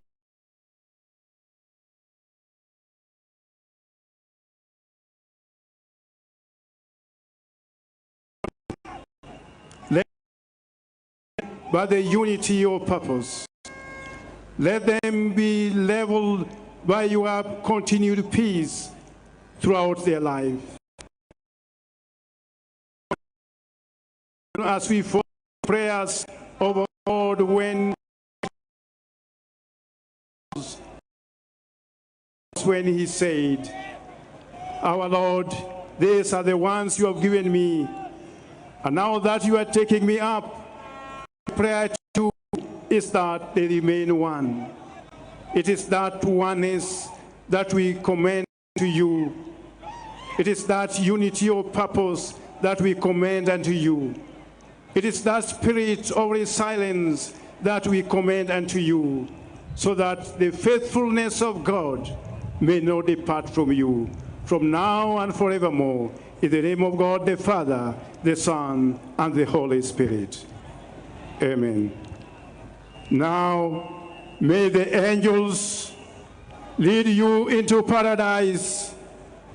May the martyrs come to welcome you and take you to the holy city, the new and eternal Jerusalem.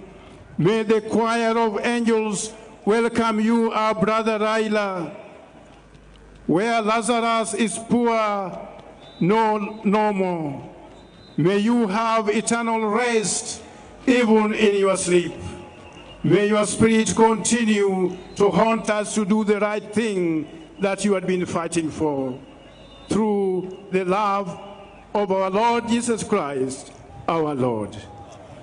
Amen. Now you can now sit.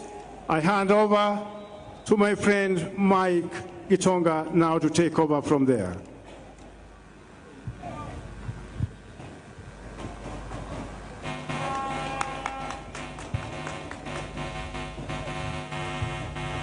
Why don't we appreciate the church with a clap? Tafadhali tuwapongeze kwa makofi. Asanteni sana kwa kazi safi. Your Excellency Dr. William Samoei Ruto, President and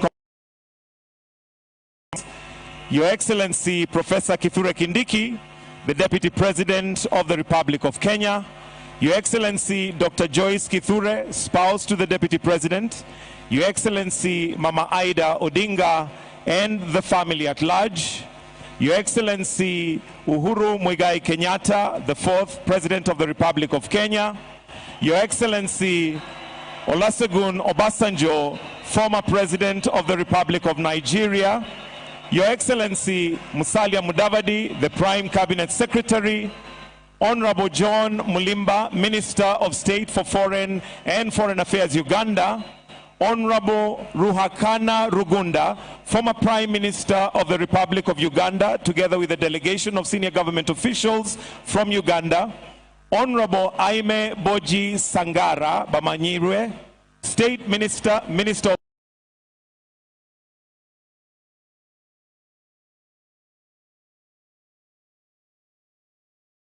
of the CDF and all service commanders, Your Excellency Stephen Kalonzo Musyoka, former Vice President of the Republic of Kenya, Your Excellency Andrew Onalena Sisenyi, Botswana High Commissioner to Kenya, Mrs. Rasi Sobrina Sesini, spouse to the High Commissioner, Honorable Jessica Magufuli, daughter to His Excellency the late John Pombe Magufuli, Your Excellency Elizabeth Zangirai, widow of former Prime Minister of Zimbabwe Morgan Zangirai, Your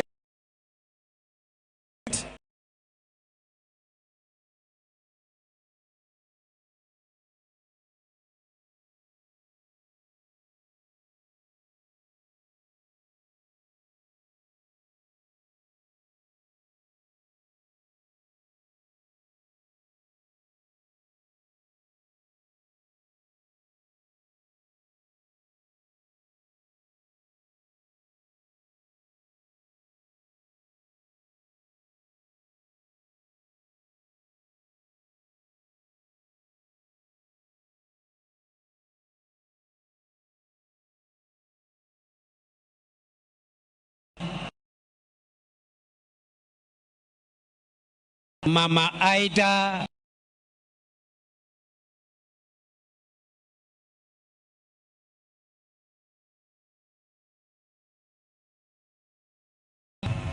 I thank running the program they have run, the service, and to take note of today's occasion and be succinct and to occasion.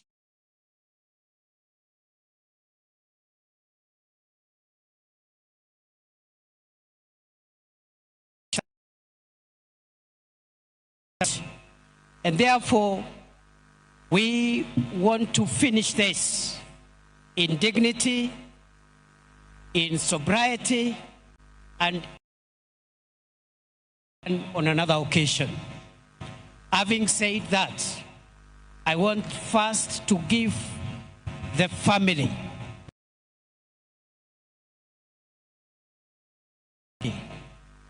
and also to pay tribute to their father of Mama Ida and to the father of the children that are here, and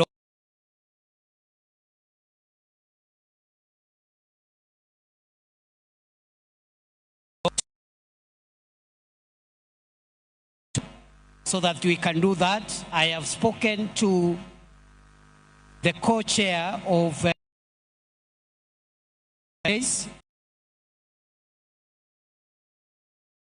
family members to come here, give the eulogy of the late Prime Minister, and also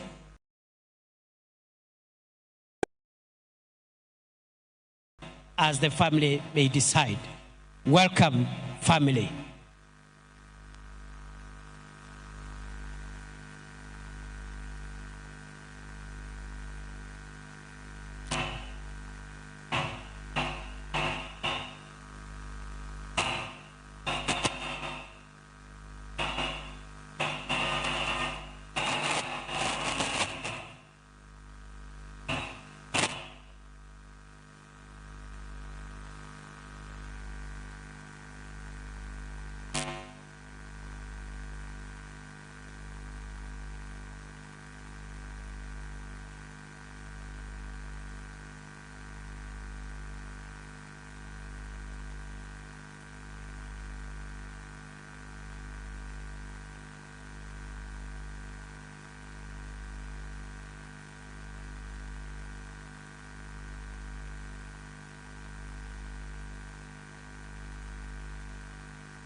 His Excellency the President of Kenya, Dr. William Samoei Ruto, to the family of Jaramogi Oginga Odinga, and to all protocols observed, and to all the mourners, good morning.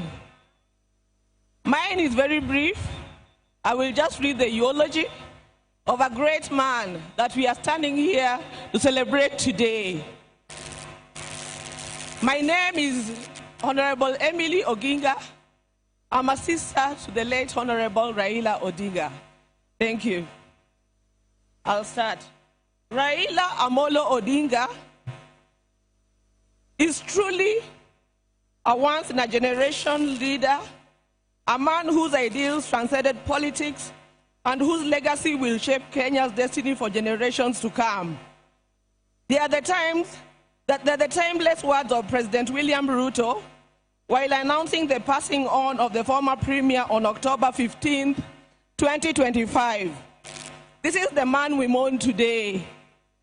On October 15, 2025, the mortal journey of the Right Honorable Raila Amolo Odinga came to an end, but his spirit is immortalized in the story of a life that began on January 7, 1945.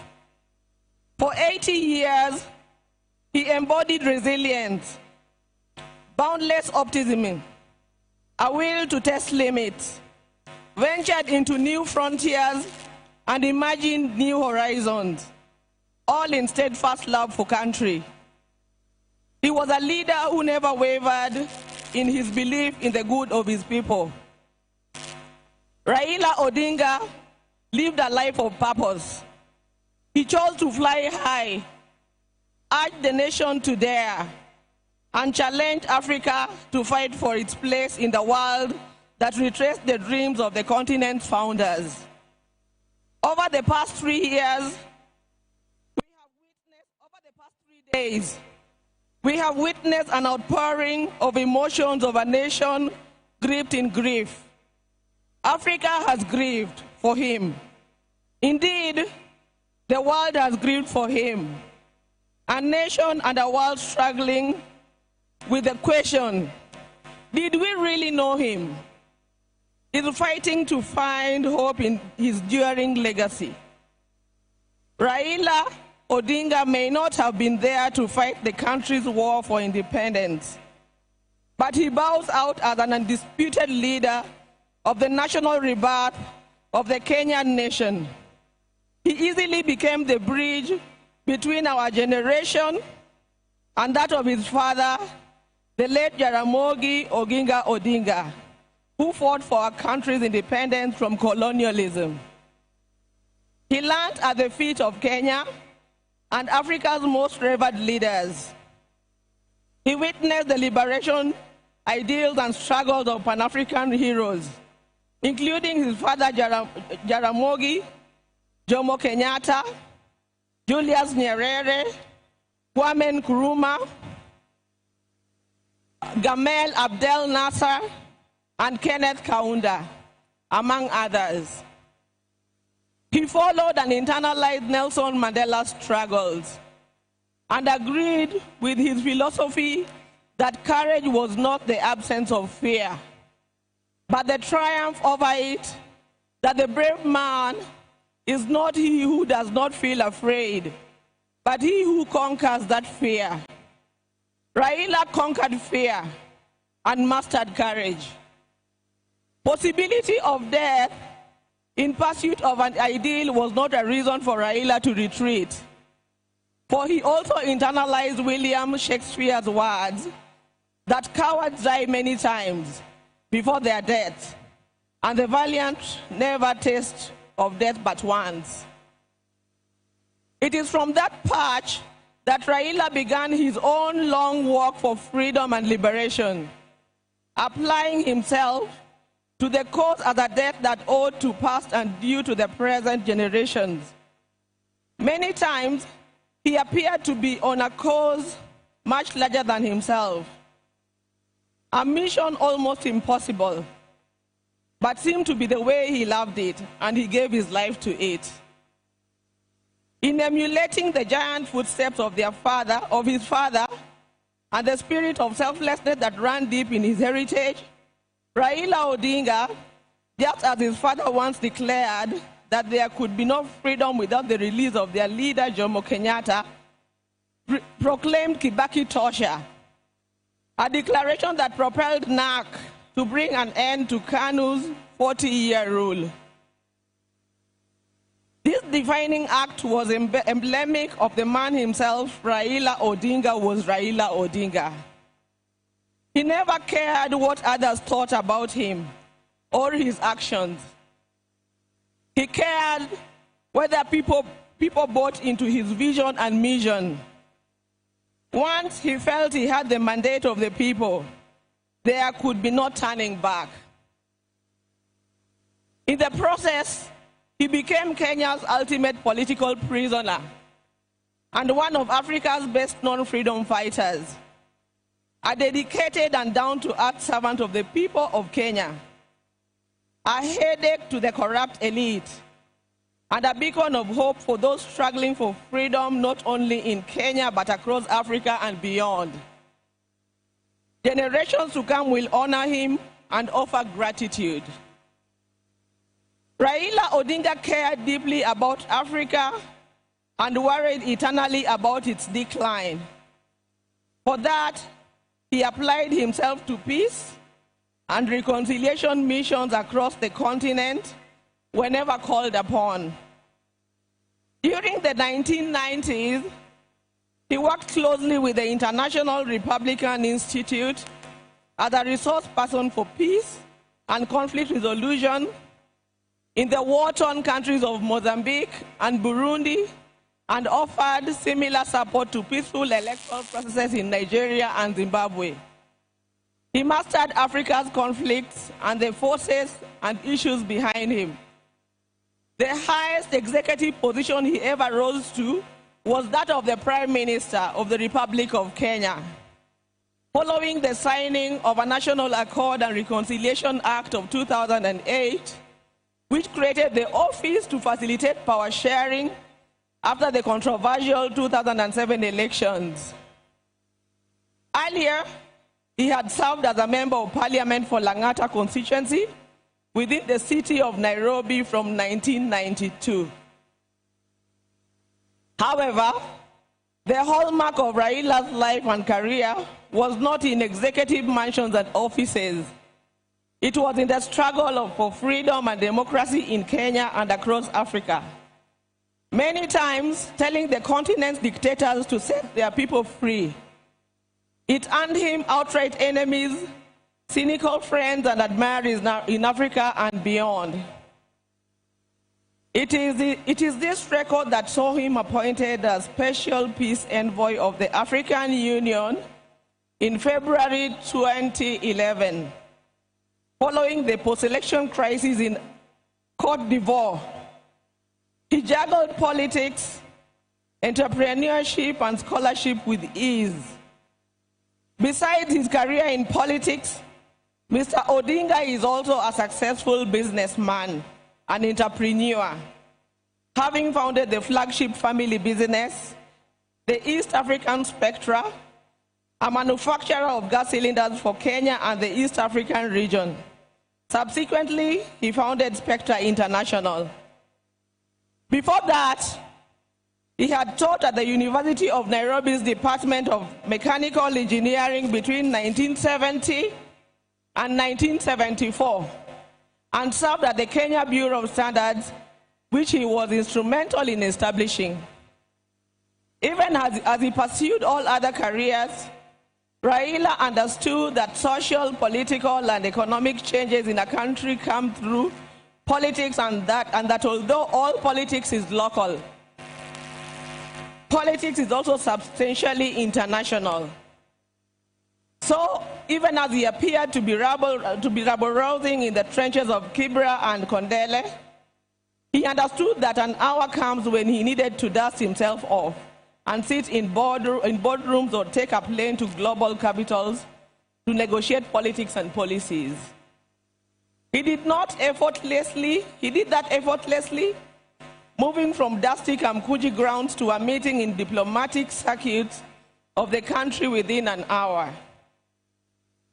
It was normal for Raila to be tear-gassed, water-hosed, and even shot at, only for him to show up at the boardroom for meetings with his tormentors as if torture at the field did not happen.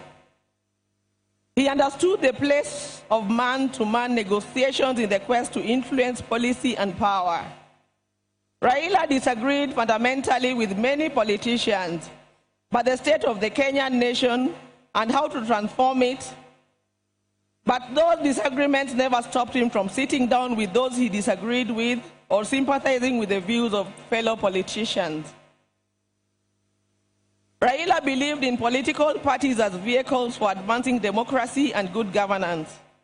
It is upon this belief that he was a founder member of the Forum for the Restoration of Democracy, that is FORD, which later changed to FORD Kenya in 1991.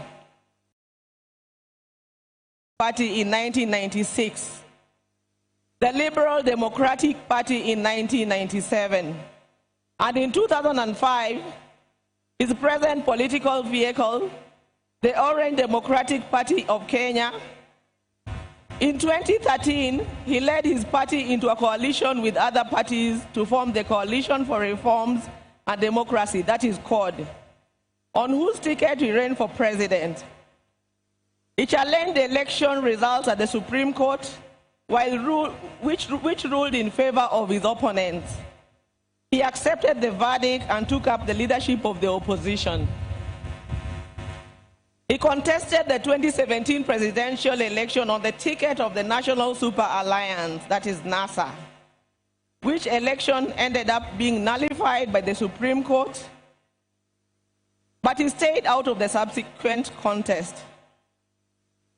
Mr. Odinga was once again picked by his coalition, Azimio la Umoja One Kenya Coalition Party, for the presidency in 2022, whose results were confirmed against him by the Supreme Court. He accepted the verdict and has led the opposition coalition. Raila's early life prepared him to be a consummate African and citizen of the world, with early education in Kisumu and Siaya before leaving for Germany, where he began his high school education at the Herder Institute in Leipzig. He later transitioned to the Otto von Guericke University in Magdeburg in the then East Germany, where he obtained a Master of Science in Mechanical Engineering, specializing in production technology. In February 2024, Raila visited and extensively toured the two institutions, reliving his days there and recalling that when he arrived in Otto von Guericke, there were not more than 5 black students in the whole college. As a leader, Raila believed in exercise duty, selflessness, sacrifice, collective leadership, humility, honesty, discipline, and hard work. Other than Kenya, Raila's other great love was Africa. He celebrated the continent's potential. He mourned the death of leadership on the continent and felt the pain of its people being left behind by less endowed regions of the world because of failure of leadership. Indeed, the last major political project Raila quietly embarked on days before his death was a third biography dedicated purely to Pan-Africanism and what needs to be done to take the continent forward. In October 2018, Raila was appointed as the African Union High Representative for Infrastructure Development in Africa. He moved into the position with the swiftness and certainty of fish in water. He named the continental highway network corridors, railways and airports as if they were here in Kenya. He was at ease with Africa's trade deficit figures in comparison to other parts. In politics, Raila communicated the importance of reconciliation, forgiveness, and putting country over self. He forgave his jailer forward. He emphasized that building a progressive country demanded that leaders rise above anger and the desire for revenge.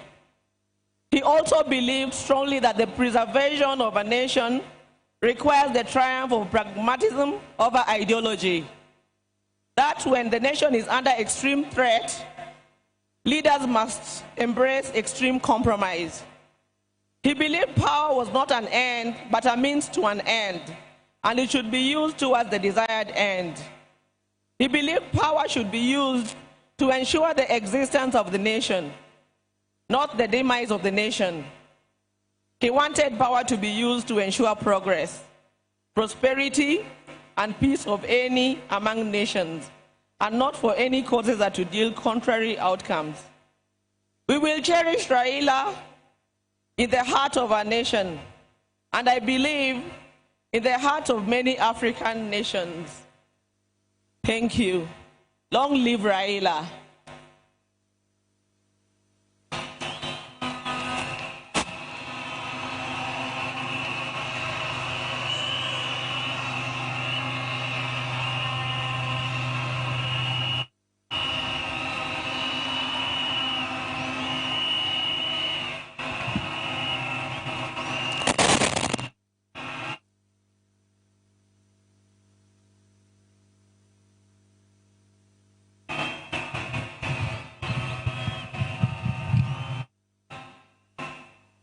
Your Excellency, the President of the Republic of Kenya, William Samoei Ruto, Your Excellency, the former President of Kenya, Uhuru Kenyatta, Your Excellency, Dr.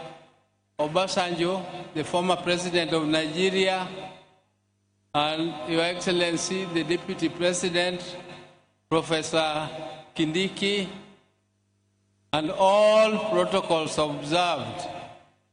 I now take this opportunity to invite my nephew Junior to come and make his eulogy and to eulogize his father, and then we'll give you the next one. I'm standing here on behalf of the larger Odinga family, but we are starting with the Raila's family for eulogizing. So, Junior, where are you? Thank you. Karibu.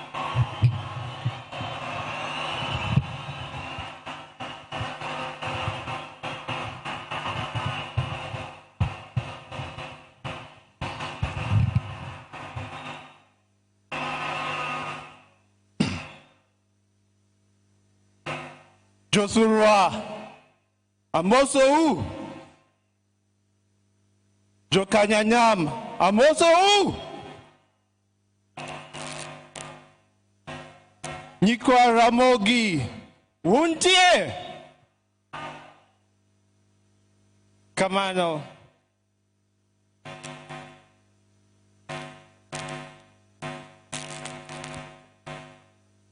Ingan City Boy. To Wangi Weloma dignitaries. So, but for now, allow me to continue the rest of my speech in English. Gimodwarani Wachung, let's just take a moment of silence for our late patriots. So if you could all just stand up for one moment of silence.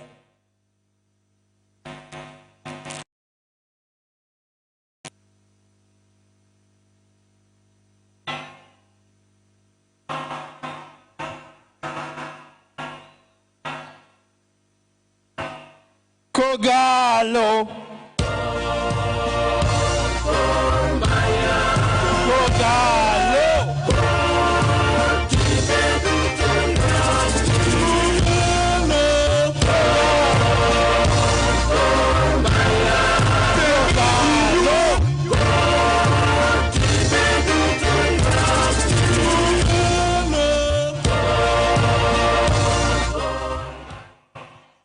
Erokamano.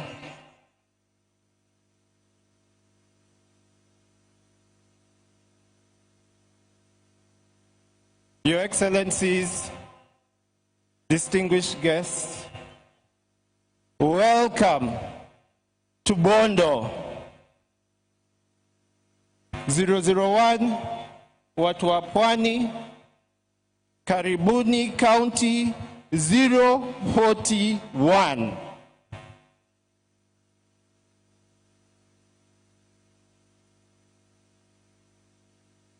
I think everyone has seen the past 3 days. We have brought Baba's body home. I've traveled with Baba's body halfway around the world from India. It came home. You all watched through the expressway, Kasarani Stadium, Nyayo Stadium. We flew to Kisumu, and now, finally, Baba is home. And for that reason, I would like to say a very big thank you, Erokamano, to His Excellency, President William Ruto, and the entire government of Kenya,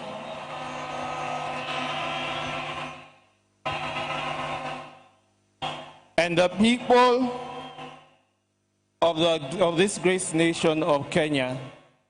Wawachni William Erokamano Achel, Erokamano William, Wadi, Erokamano William.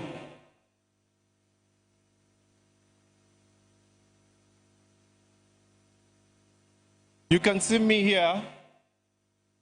I'm dressed in white because I feel the past 3 days we have mourned Baba, we have cried for Baba.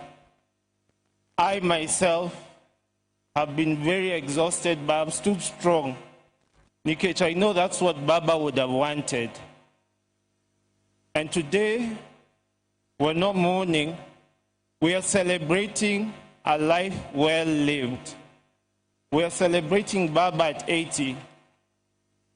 Because Baba lived, and he lived his life throughout. So the rest of us, tonight, we are celebrating Baba and his legacy.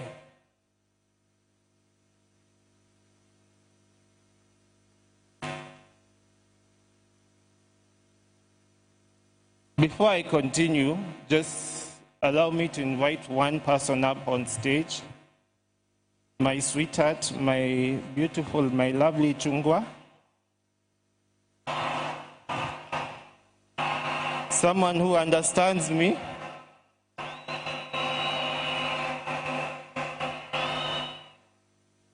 Nyaber, Nyamalo. Wave to them, sweetheart.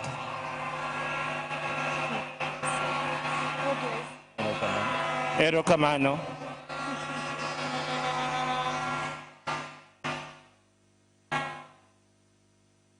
I'm sure you all understand who Baba's immediate family is. Those or his children rather. Those my late brother Fidel, followed by Rosemary, followed by myself, and then there's Winnie. But we also have Baba's grandchildren. Unfortunately, I cannot see them right now, but I'll mention to you their names. There is Safi Odinga. Then there is Alai Odinga. Then there is Senai Odinga. And then there is Lion Amolo Odinga. And lastly, Wangi Jaramogi Oginga Odinga. And that is the grandchildren, Majakom.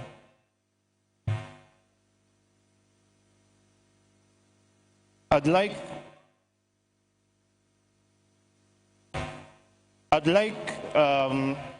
the former staff, Ma Baba, wherever you are, if you could just stand up. I know I wouldn't have time to mention all of you, but if I see you, I know Ntie Bagi, Ntie Dennis, there is Juma, there is Buanamundo. There are so many of them. And for me, what I want to say is thank you to the former staff of Baba for taking care of Baba and for just being around us and the family. Ntie Ogeta, Ntie Juma. So you know who you guys are, and I'd like to say thank you to all of you. Erokamano.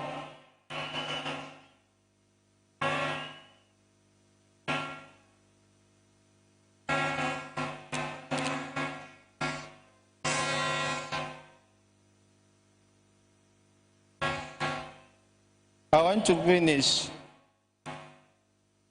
Mara, in the spirit of Baba, I want to say Erokamano. Because Baba gave all of us his life. Today is to say thank you back to Baba from all of us. So, refrain kawono and Erokamano Baba. One time, Erokamano Baba. Erokamano Baba.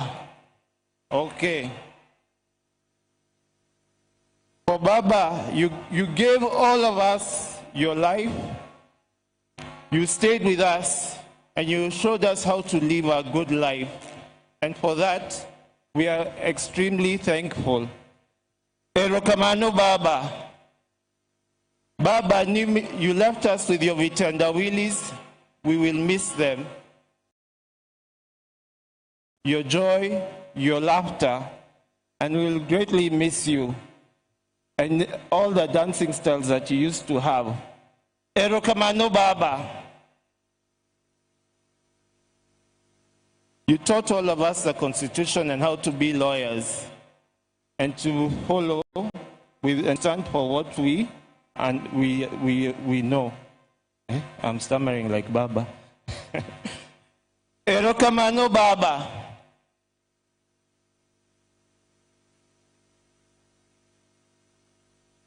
And lastly, I know Baba is smiling because he's given us so many holidays, and now he has given us Easter in October.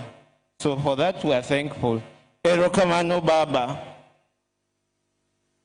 I'd like, as I've finished, I'd like to introduce, call one person up to stage. But a lot of us were jealous about her because she was Baba's best friend. She was Baba's confidant, secretary, PA, doctor. So please join hands. She's one of the toughest women I've ever met. She's a very strong lady and we were all jealous of her.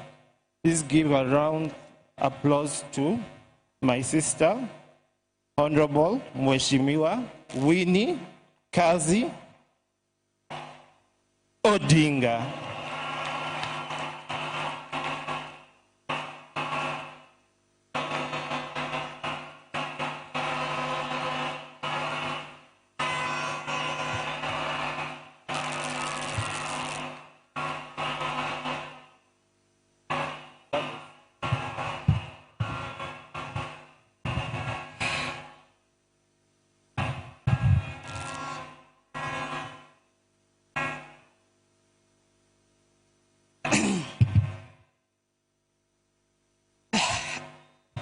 I always forget salutations, but Your Excellency, dignitaries, fellow mourners, and all protocols observed.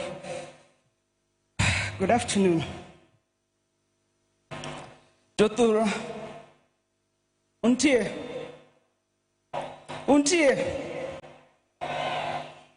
Baba Nendo. Oyweyo. Ajigi. Ere Ajigi.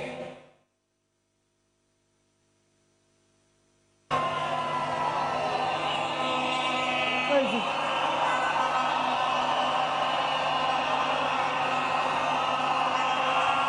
Okay.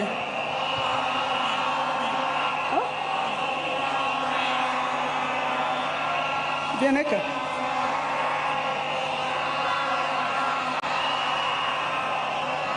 Give him a mic.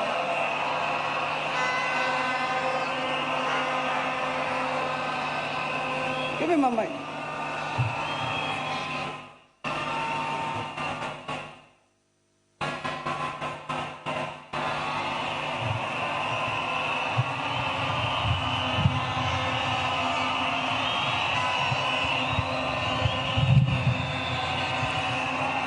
Joey!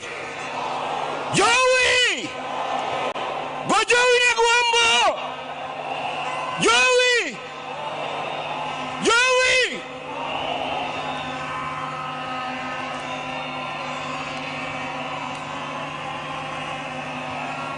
Yamolo! Amolo Jo! Amolo Uruganda Jo!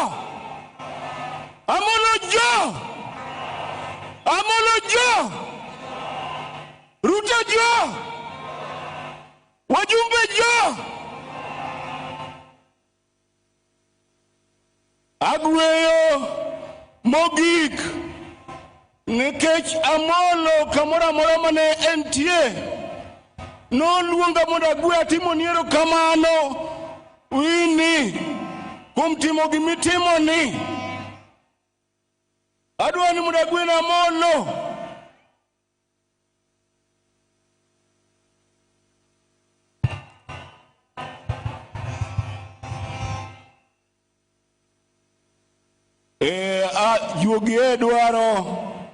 Juogi dwaro ni mondo ayud sigara maber nikech Amolo nohero sigweya to adwaro sigweya maber, sigweya mana akwongo gweyone Ramogi wuogo oko biune wang'ile kauja koneo makowirwa yanye kula logo agomo bono Raila kod wuoyo to en mnale rawiero Joey keu gonea Amolo koko mar jonanga ruodhi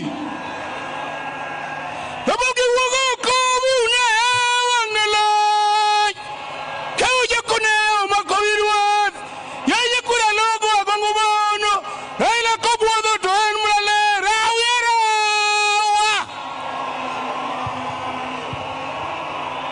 Orao Moi, Orao Kibaki, Orao Uhuru, kawuono omiyowa broad-based government. To Amolo mosnwa jodongo man malo, piny osiko to ok sikie.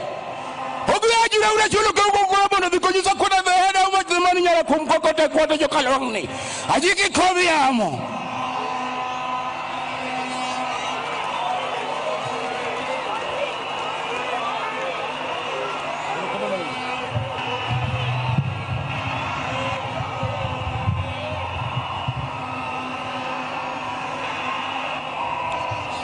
Jothura,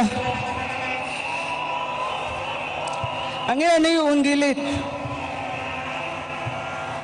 kendo un gi rem. Beduru mana gi kwe kende. Nyasaye biro miwa loch. Ji osebedo kawoyo marach ewi bondo ka. Wakuod wigi kendo wanyisgi ni bondo ka nigi sibor.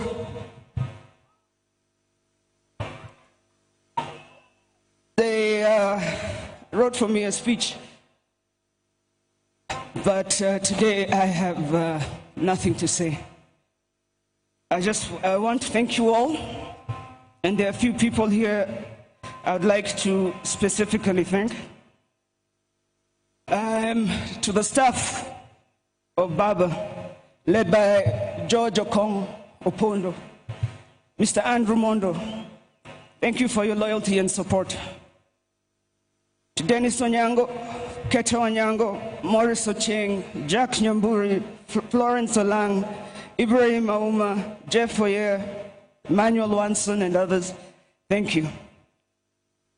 To the staff of East Africa Spectre, Joff, and all the other officers, thank you.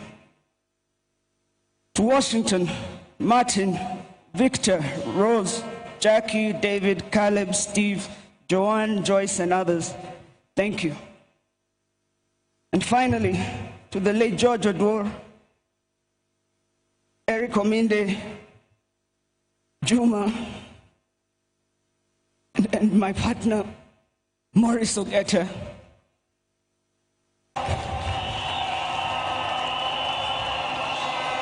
On behalf of the Odinga family, thank you all for your love and service. Your Excellency, our people appreciate you honoring our father.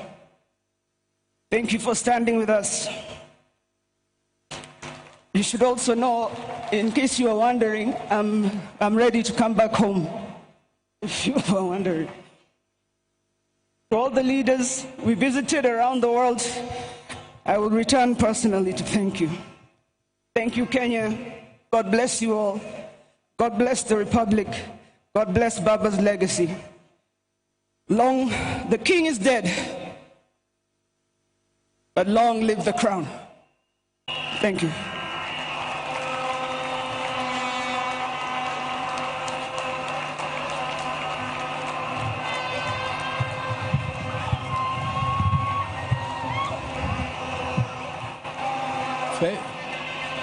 Fellow monarchs, Joey, Yatura Joey, Joey. I want to take this opportunity now to invite Winnie Odinga, I mean not Winnie, Rosemary Odinga to come and also give her eulogy. Karibu Rosemary.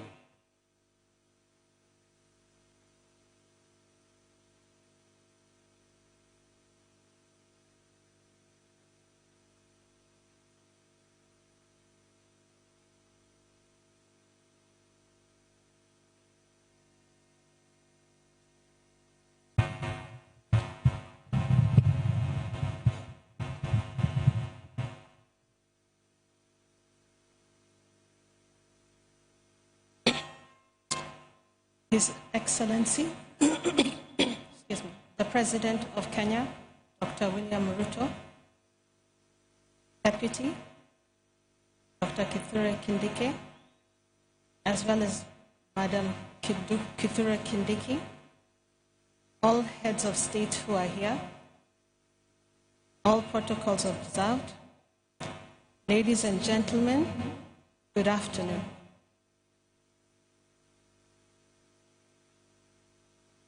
I said yesterday it was very hard for us as a family.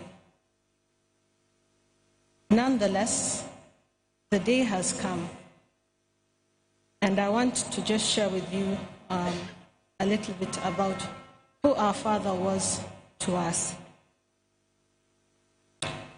Our father was someone who believed in us as individuals. As many who have spoken ahead and those who will speak after will let you know. And that is why today we have friends from all over. Our father listened keenly to what we had to say individually, after which he helped us sharpen our ideas. He also helped us to think broadly and find solutions, and to work. As you can see through his life, that is what he did. He worked with others. And because of that, we will continue to work together and to work with others, because that was his legacy. Not only that, our father also taught us to love the entire country as well as the continent of Africa. Today I want to urge all of you who are here and those who are watching in the screens from wherever they might be. I want you to look within you and search for what makes you better and search for what makes you stronger. Because when we do that, we would like us to be better, stronger. I want to thank you all, as well as Baba. Asante sana, Baba. Thank you so much for your time, ladies and gentlemen.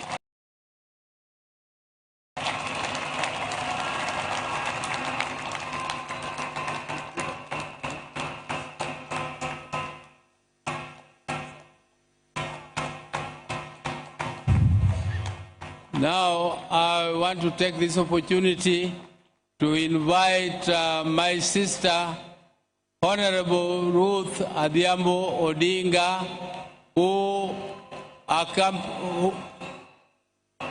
was with Jacom in India, and Jacom died in their presence with Winnie. Can you please come, Ruth, and say a word of hello?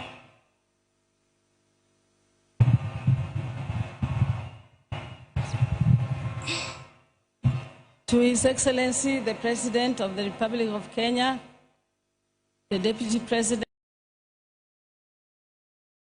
President Uhuru, all Uhuru, Okwe Uhuru, Kapokaloso, Toda Hero Nimondo, I introduce. Anango wadwa manaluwo. Wadwa manaluwo iluongo no sewe. Osewe nenigi nodnindo to negi ajaode. Odwa mana no mosu daka achiel. 1 minute. Okay. To His Excellency, the President, Mama Ida, and everybody. Nyinga Entabu Osewe, and your Jacom, Adhiambo Manelu Ojaoda. I'm also the area MCA. So I'll take this opportunity to welcome you all here because this is my ward. To Mama Ida, Ohula, Omuomoa, Takwa Imama Minpin, Nikikiwe Ulani, Odhikodwa. Ne Dr. Buru, ne Dr. Wenwa, Beryl, Adhiambo, and the entire Odinga family. Let us keep together as always. To Raila's 3 children, we are not only proud of you, but we love you very much, and we expect to see Baba in you. Ayuara mola, you are eating kionge toji openja. Mayuara mola, you are eating konge toji chayo.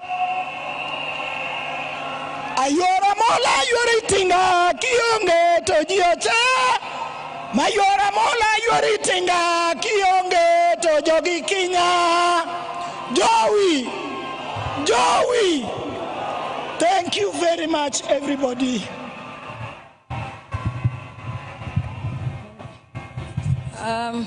I'm also, many of you here never knew that I have a right hand. My right hand is here today. Alme nakendo ga yoga nakuja.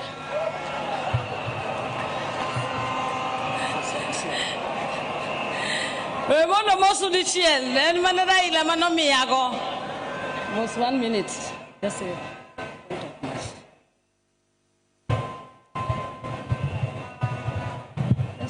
Okay.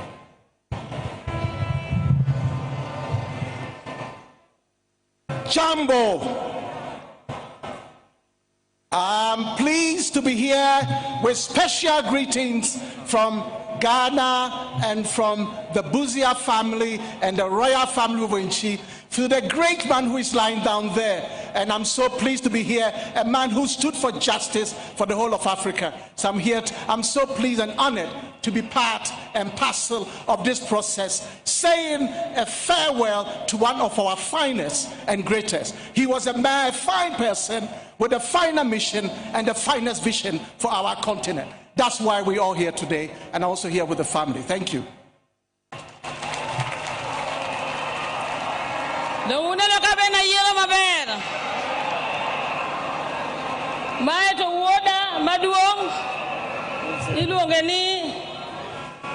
Sankara, Raila, Odinga, Buzia.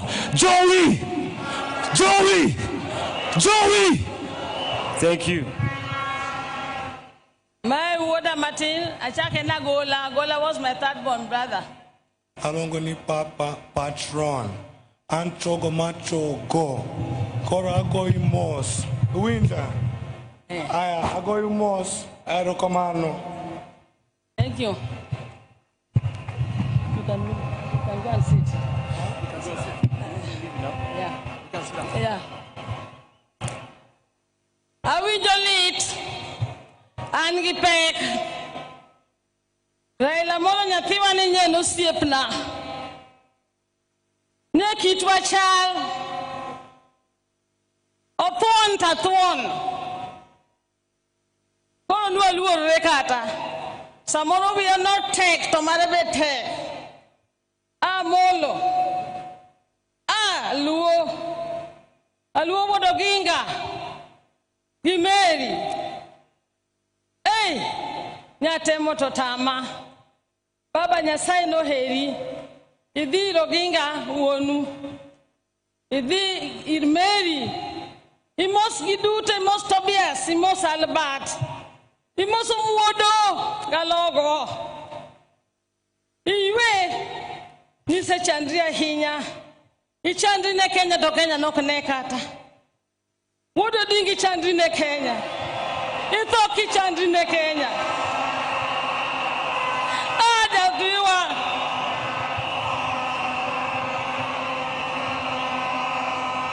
Kata Kamano. Joey! Imichame Mari. Modong Girigen. Alwogi Michame Mari. Modong Girigen. Sakwa Winja Malid. Sakwa Lo Jajwok. Yawa Sakwa Nyonurulo. Lo Jajwok. Do Kauraila Mawodo Dinga Lo Nyonurulo. Lo Jajwok. I don't want to say much, but I'm going to say this. I was with Raila throughout most of the time. Even when we left Fort Kenya, I was with him. We went to NDP together. And I remember in 97 when he came to Nakuru, myself and the Honorable Ouda now, who used to be my youth, we went to Massive Ferguson and told them we wanted to test their tinga. They gave us the tinga. We went and got him as he was entering Nakuru and took him up to Stem Hotel with the Massive Ferguson tinga.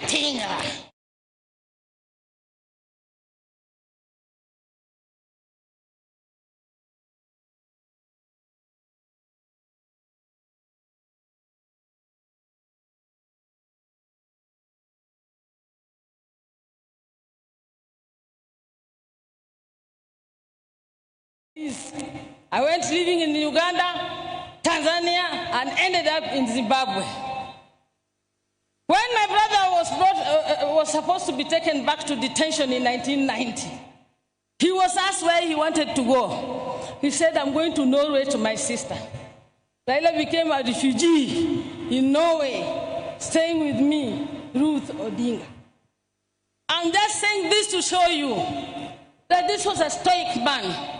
The family has suffered because he sacrificed himself. Some of you are looking here, you don't know what Mama Ida has gone through. I used to know, I stayed with her. Being alone without your husband for all those years, mentioning. Some of these men, my fellow colleagues, even MPs here, to hear just about a cell, I was saying, you know, Raila want to go to Yedonga Jela, he got quiet to Donga Jela, he got shell, Ario, Nakochiko, Monadicho, Hogdito, or Tuan Gosokotwan, or Tuan Gosokotwan, or Chandana Kenya Gosokotan in Kenya. Nyakamane Koro Mogitni Raila toka podi wagomna Kenya. Anyo go kodwambaka. Anyo oro jogi mo wacho ni mono nyeo na ticket. Ago ero kamano ne joma ne Raila out to last minute. Jomoko goga joma ni around Raila. To mage nyithind Raila. Sala njiwe wakani salo ke. Ne vedo ki Raila kamona mora. Ago ne ero kamano.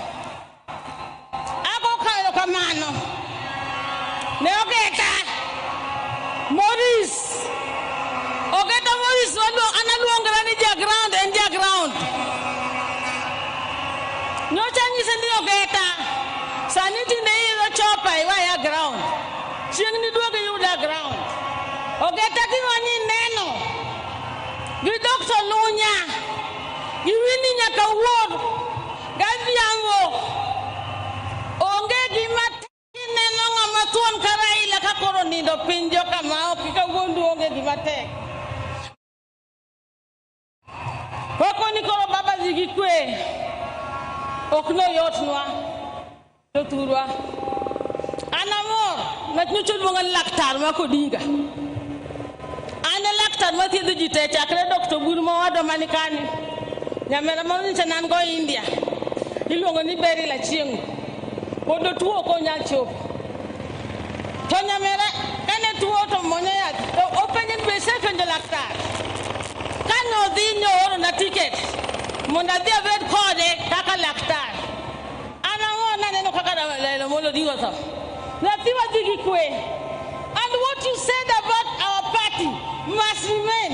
You told me that at 8 in the evening the day before you passed on in the morning.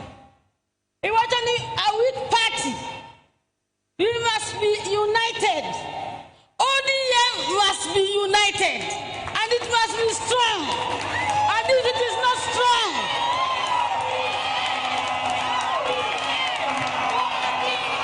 if it is not strong, ODM!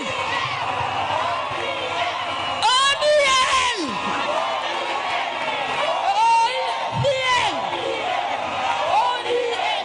ODM! ODM!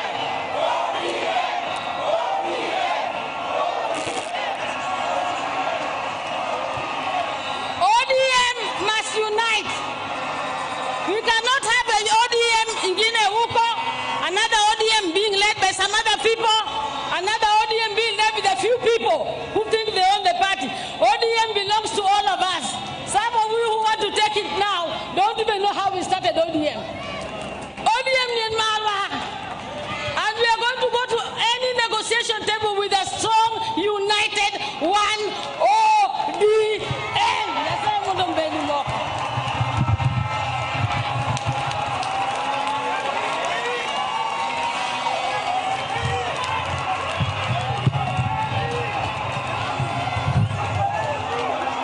I to invite my sister, Dr. Wenwa Akinyi Odinga Oranga is a long name. Dr. Wenwa Akinyi, or we call her also Dodi. Ma'am, where are you?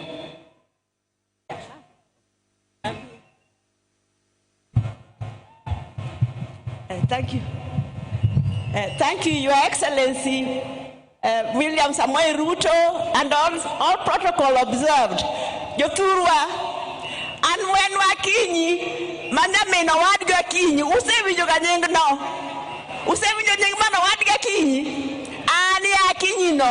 Koro adwa introduce ane maduong' kuom nyi Jaramogi, ane maduong' yawuoyi manotelo. Oburu ne duong' kae Raila, kae Agola. Rokuom nyiri ane maduong'. Omiyo en tija, it is my responsibility to introduce the other Jaramogi's daughters. I'm here, they are here.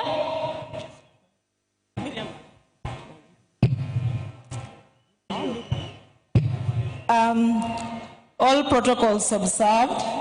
Your Excellency, the President of the Republic of Kenya, and Your Excellency, former President of Kenya, Honorable Uhuru Kenyatta, my sister-in-law, Canon Dr. Aida Odinga, and the all distinguished guests. I'm Pauline Oginga. I'm a County Chief Officer, Public Service Administration, County Government of Mombasa. So I would wish just to say that we've been students of the late. He was a brother, he was a mentor, he was a supporter. He's someone who encouraged me to realize my potential. So in losing him today, I've not just lost a brother, but I've lost a strong support system. Our father died when we were young, and our brothers took over. So today, I feel bereaved twice. So for all of us who are his students, it's upon us to make sure that our spine are strong. We implement that he's taught us. Long live the king and long live the crown. The king has gone, but the crown is still there. Jaramogi family will fight on. We'll stand strong, and we will prove that the genes are very strong. Thank you. Thank you. I'll write on the protocol already observed. I will not talk, but I will just clarify on my name, because when I was reading the eulogy, I didn't make it clear. My name is Emily Anyango Oginga, and I'm a sister to the late Honorable Raila Odinga. I'll just say sorry. Sorry to the whole world. Sorry to Kenya.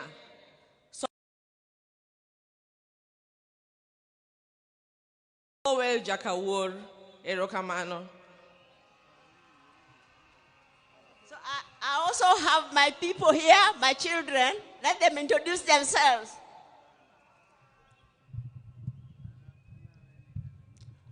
Aya, kwa majina naitwa Jaramogi Orango. Kama ningekuwa najua ati nitaongea, ningeenda niulize Uhuru anisaidie na ile uji alikunywa na Raila.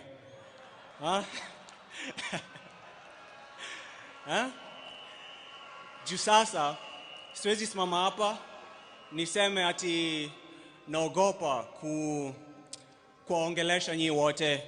Kusema ukweli, niko na jasho, natoa jasho ingine mbaya sana hapa juu. Lakini kama ningesema hapana, mjue hata mimi mamangu wako hapa, na hata mimi nataka kuishi hadi 80.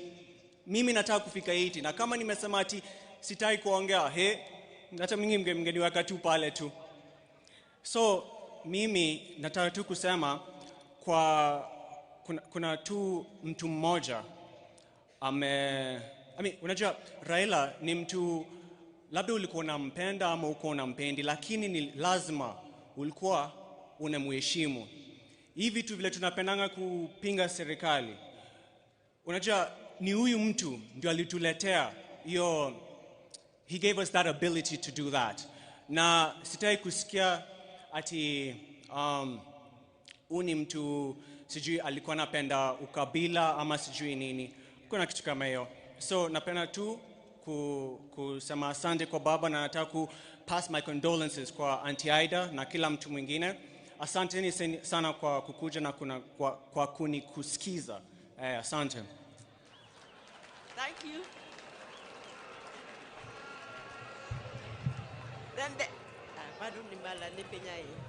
Then there's my daughter, Miriam. Let her introduce herself, but she's also a musician. I'm also Ujite. I'm also Kwa majina naitwa Miriam Wenwa Oranga. I am the niece to late Baba, so I won't say much, lakini niko na dedication ningependa kupeana kwa kila mtu. And just kusema poleni sana kwa familia, na we are walking this path together. So poleni sana kama familia na wananchi. Asanteni. I'm singing. All right. Hallelujah. Hallelujah. Hallelujah. Hallelujah. I heard there was a secret chord that David played and it pleased the Lord. You don't really care for music, do ya? It goes like this: the fourth, the fifth, the minor chord, and the major lift. Baffle King composing, hallelujah, hallelujah, hallelujah.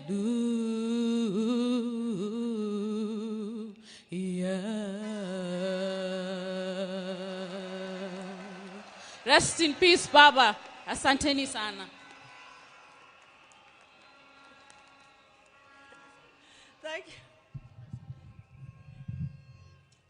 Thank you. Yeah, so now I'll have to say something. By the way, this is the most difficult eulogy that I have ever made. I'm not a guy, Lakini for the first time, I'm in Yokatekna. My father used to call Oburu Wod Komolo Ondugu, and he used to call Raila Wod Luo. So then quickly the names changed to Wodi and Aluo. So me, I grew up knowing Raila as Aluo.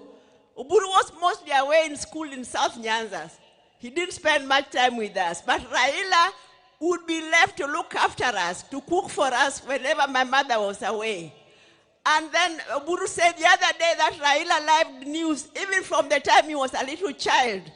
Let me tell you, whenever he was left to look after us, and he's going to cook and it's news time, he would put me there to listen to news and then tell him later what had been said. Can you imagine? I'm supposed to listen to the radio, to the news, and when he comes, I'm supposed to tell him what was said in news. I was not more than 6 years old, I'm sure. I would hear the name of the newscaster. He was called Cosmas Bala, or what they call Work. And then I used to hear the name Accra, Ghana. And then I used to hear an advertisement, Vaseline hair tonic. But my English was poor. So when he came, I would only tell him those things, but then I would say Vaseline hair tonic instead of Vaseline hair tonic. And then Oburu will tell you maybe how Raila was strong-headed. In school, there was a rule that when you are caned by the teacher, you were supposed to get up, salute, and say, "Thank you, teacher," which he refused to do. Every time he would get up, walk away, saying things about the teacher, maybe just mumbling, and the teacher would call him back, cane him again, until the teacher gave up. Maybe Oburu will tell you more. Then,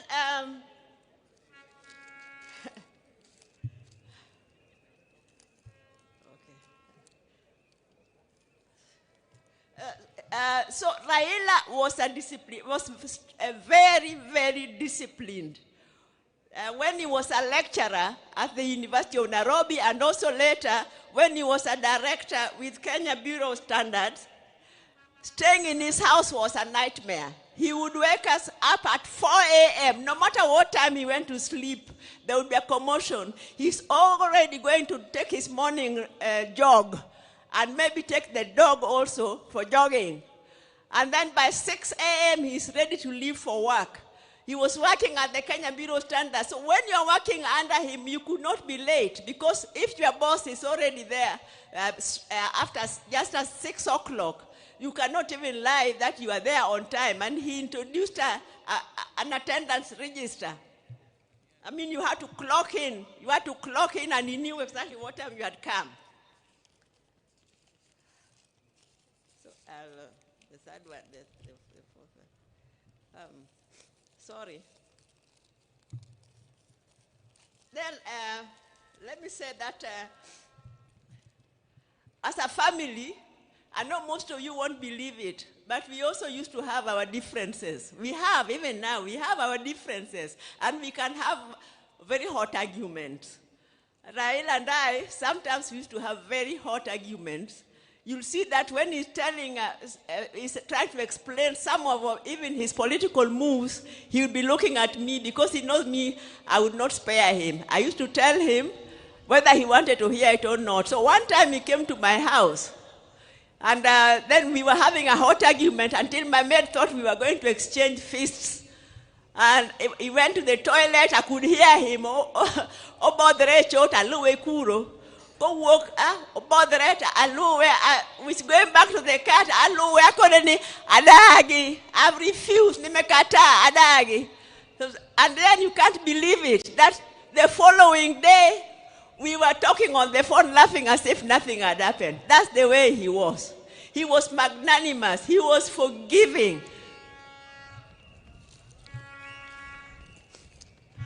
So what I want to say is, because I know the overwhelming love that Raila was received, he is very happy. But Raila, because he was so compassionate, I'm sure the only thing that is making him unhappy is that some of the people who came to receive him back got hurt by our security organs. I know you are supposed to be peaceful, but even our security organs, surely, you are well trained. You should be able to control a rowdy crowd without killing them, without shooting them, without hurting them. So as Raila's tribute and respect for Raila, let that be the last time that such a thing happens. I think that would be a befitting remembrance for Raila. Let me just say that there are a few people. Ogeta, Morris, your father, you were behind him. Even at the last minute, the last talk, the last jog, the last step he took, you were behind him. Winnie Chogo, thank you very much for being with your dad when he was sick. As for Adhiambo Nyakamami, Ruth, I don't know what to tell you. You know, we planned with you together that you should rush to India and take care of Raila, and you are updating me every day, several times a day, and even that last day, when you told me he had collapsed, you kept on calling me. I was the first person you called until the last minute when you called, and now you are just crying. You did not talk, you were crying. So the two of us, we just wept. We wept for the second last son of our mother, Mary. Now, Workomolondugu, Oburu, you have been guiding us very well as a father. Please, I know that is your best friend and he has gone, but you please continue keeping us together as a family. Mama Ida, you are a strong lady and you have a beautiful family. Please continue putting us all together. I think that Odonga Tieko. Thank you very much.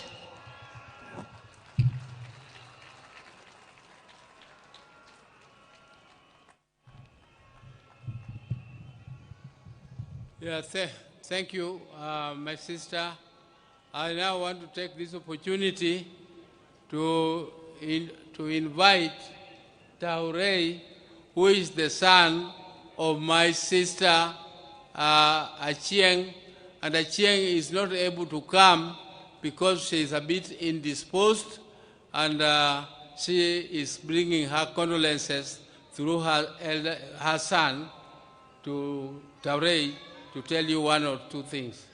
Taurei, please. Hello, Your Excellency, fellow dignitaries, my family and friends. I'm here representing Beryl Ocheng Odinga. I'm her son, her lastborn. Other daughters couldn't make it at the moment, but we're here representing her. I'd just like to tell you all that Baba was Mom's best friend. He really cared about her, saw her through thick and thin, and even right now, I'm married to someone from Game. She's back there, her name is Brenda, and Baba contributed heavily to our marriage. To this day, you can still hear him telling us the same things over and over. Your marriage is the strongest thing that you have in this life.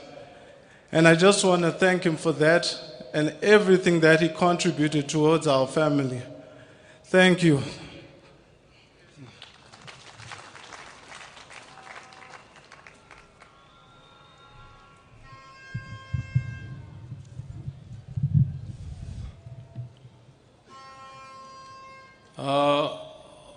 All protocols observed, I would now want to say a few words about my brother Raila.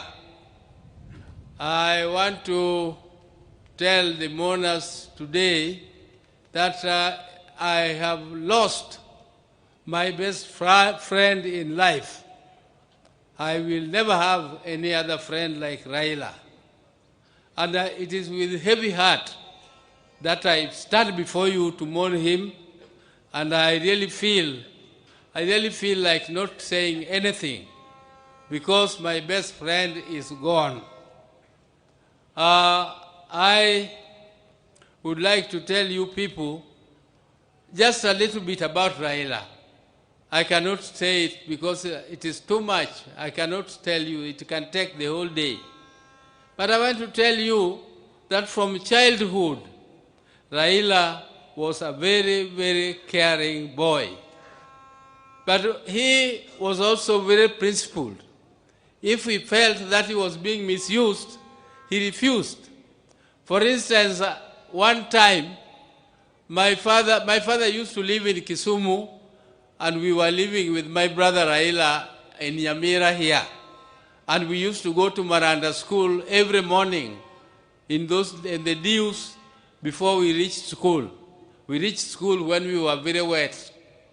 And one day, because my father used to come back home here every weekend, and when he came back that weekend, he expected us to be picking cotton, because this area used to be waking up so early to go and pick cotton, because Mzee was very strict. Everybody had to go and pick cotton. But Raila was still sleeping. So when Mzee asked him why he is not picking cotton, he told Mzee, Baba, don't you know it is very difficult to pick cotton? Why don't you also try to pick it? And Mzee was not amused. So Mzee disciplined him a little for that statement.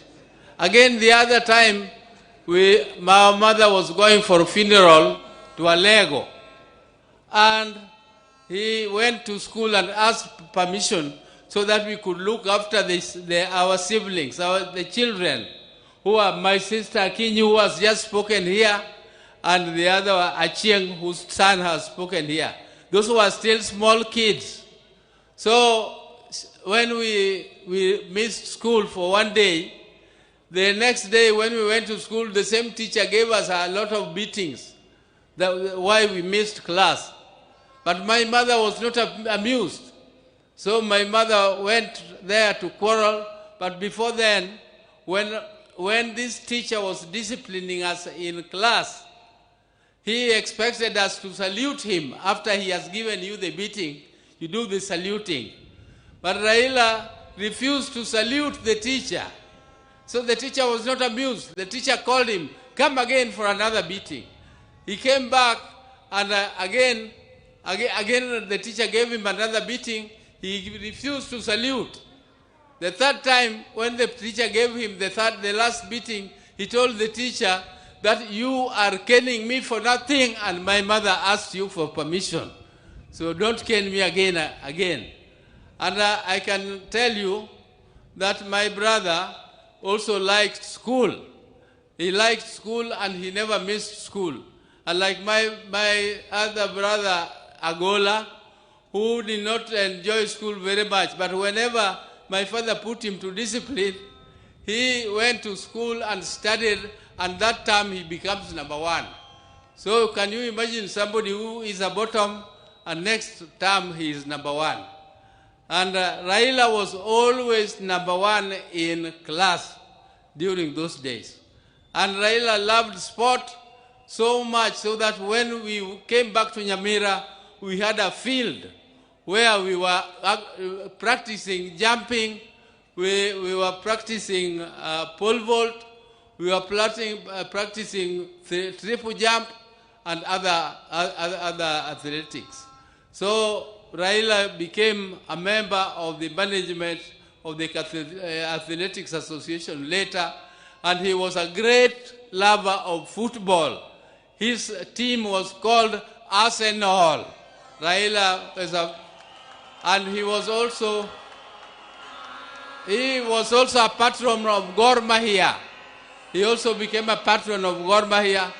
And recently, you remember, when Kenya was participating in the football match for Africa, he was with His Excellency the President at Kasarani Stadium to cheer. And whenever they were there with His Excellency, Kenya team won. It is only the day when His Excellency missed the football and Raila also missed the football that the Kenya team lost. But, ladies and gentlemen, I don't want to bore you with the long speeches. We were with Raila in Germany. If you people see, he has some mark on his head. There is another mark here on his mouth. Those were, the one in his mouth was in Kisumu when we were playing at the place where Ofafa Memorial Hall is now placed. And we were playing and jumping over mango trees. And Raila fell down, and I had to carry him on my back. And other people were laughing at me that Raila, that Oburu was crying. Oh, I know Raila, wewe umeumia. Raila, umia. But there it was. And the other one was in Germany. He met that accident. But he was a very brave man. I tell you, one day, when 1982, when there was an attempted coup, and my brother was arrested and charged with treason, I tell you, that was another very, very sad moment for us. I went to see my brother at committee prisons, and when he was in the black uniform, which is only for people who are in the death row, and I saw him in that uniform, and I cried. He was laughing and telling me, this is nothing, all this will go. I told him, how will it go, and you are on the death row? I was really shaken when I saw him in that type of uniform. But Raila was so brave. When he was fighting for justice, he braved it and he never feared anything. Even if he saw police throwing tear gas and doing whatever, Raila would face it. He would face it head on. He would not go back. Even when some of us were so scared,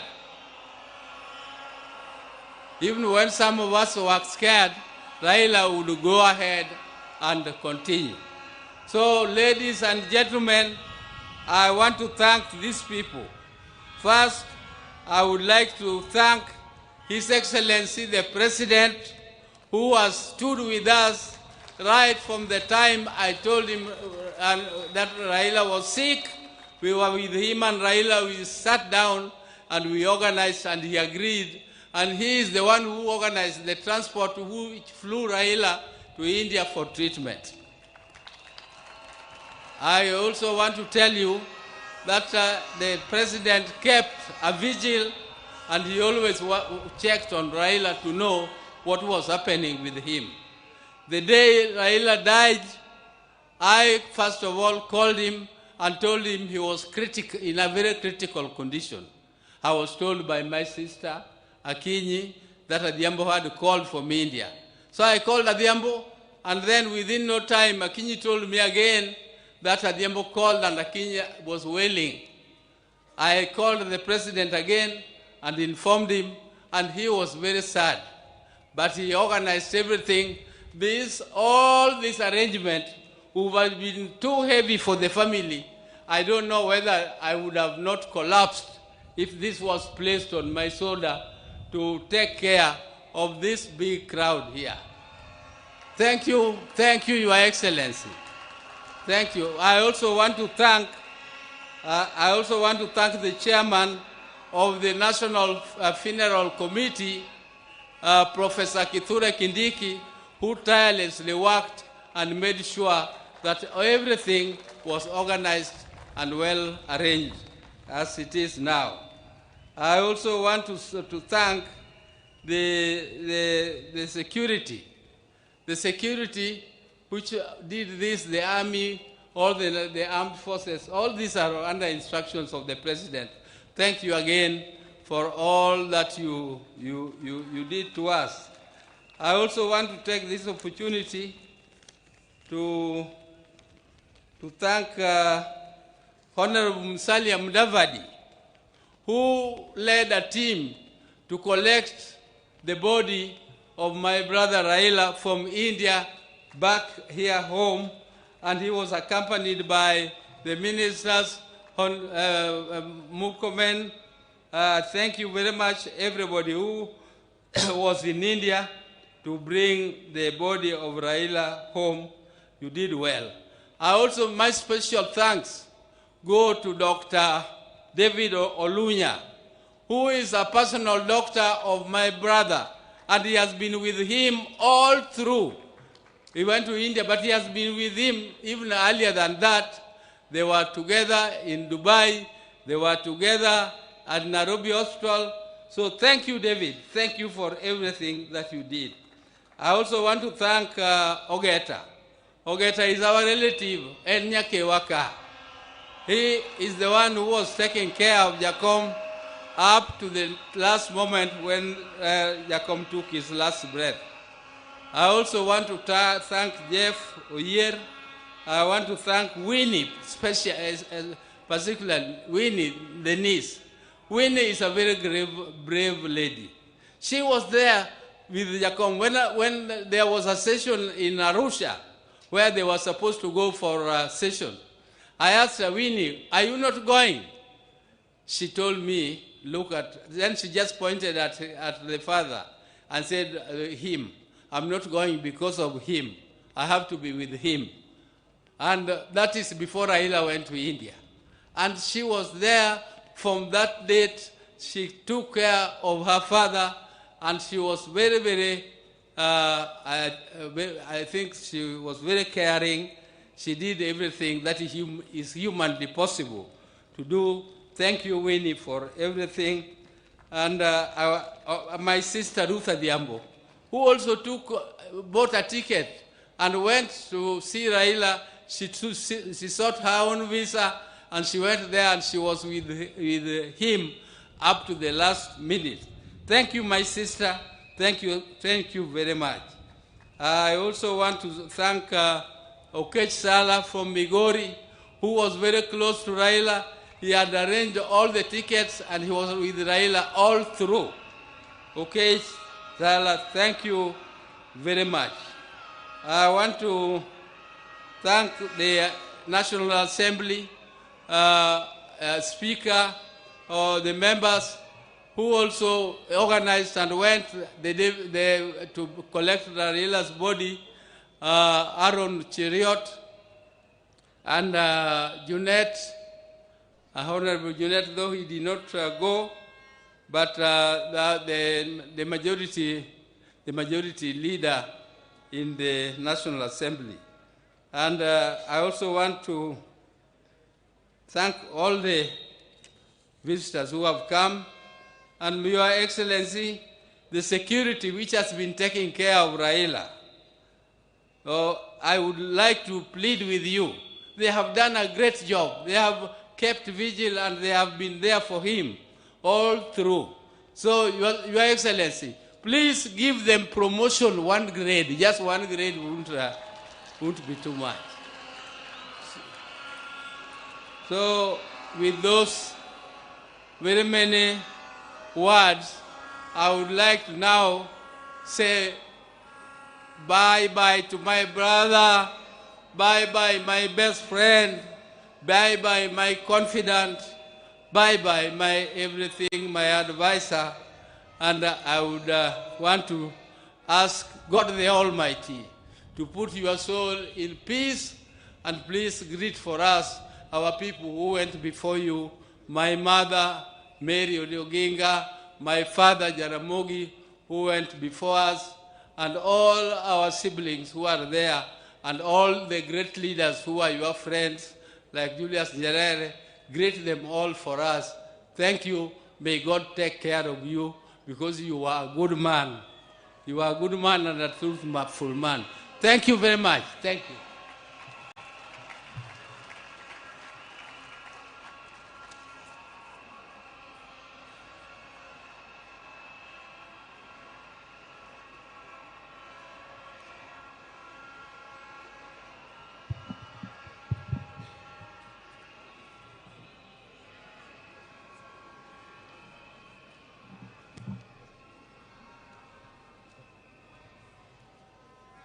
Now, I want to take this opportunity to call the spouse of Raila.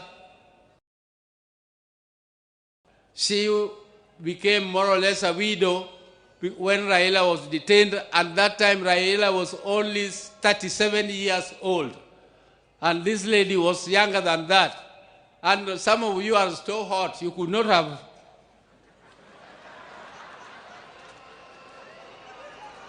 No, now, Ida, as you come, I forgot to introduce my spouses. Dr. Ann Oburu, where are you? Dr. Ann. And Judy. Where is Judy? Thank you. Thank you. Dr. Ida Odinga, canon, who is a canon of our church, Anglican Church. And I would now ask her to come and address the gathering.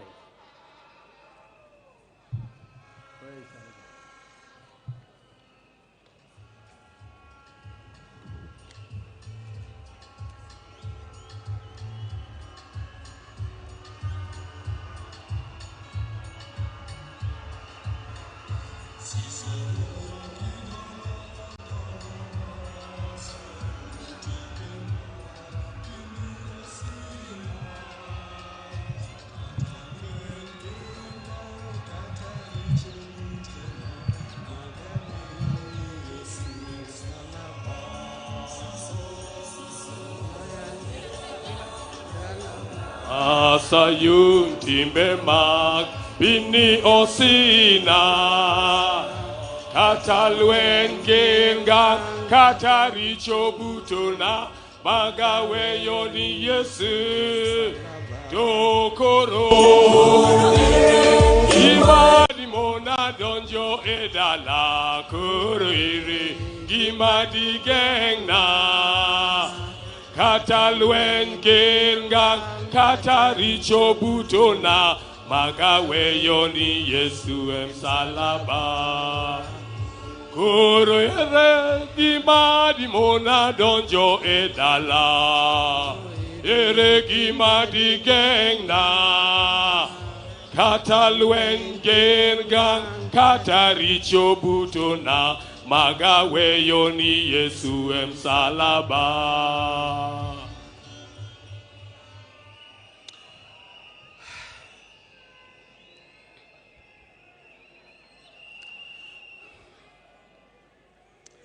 God is good. God is good all the time. I know you say that is his nature. And even at a time like this, let's not forget our God is there and our God is still good. He'll never leave us. He'll never forsake us. I want to begin by thanking the people of Kenya, the people of Africa, and the citizens of the world who have joined to help me bury my husband, the father of my 4 children, Right Honorable Raila Amolo Odinga.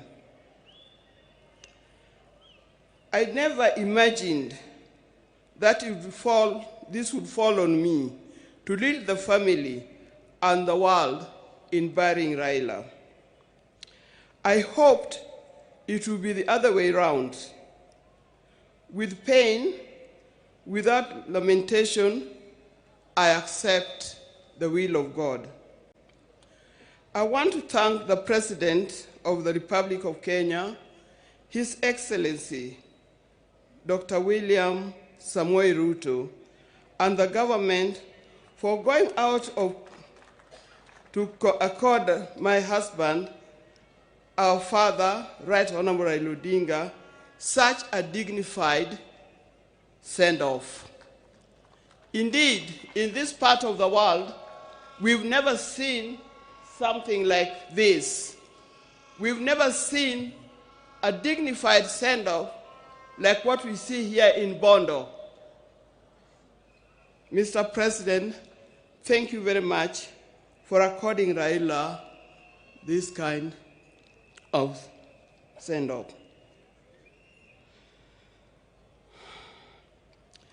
Mr. President, my family is grateful to you for being a man of his word and a man who stands with friends after committing yourself to do so. Thank you. I want to thank the leaders of Kenya. I was looking around and said, whose name do I mention? But all of you have been very close to Raila.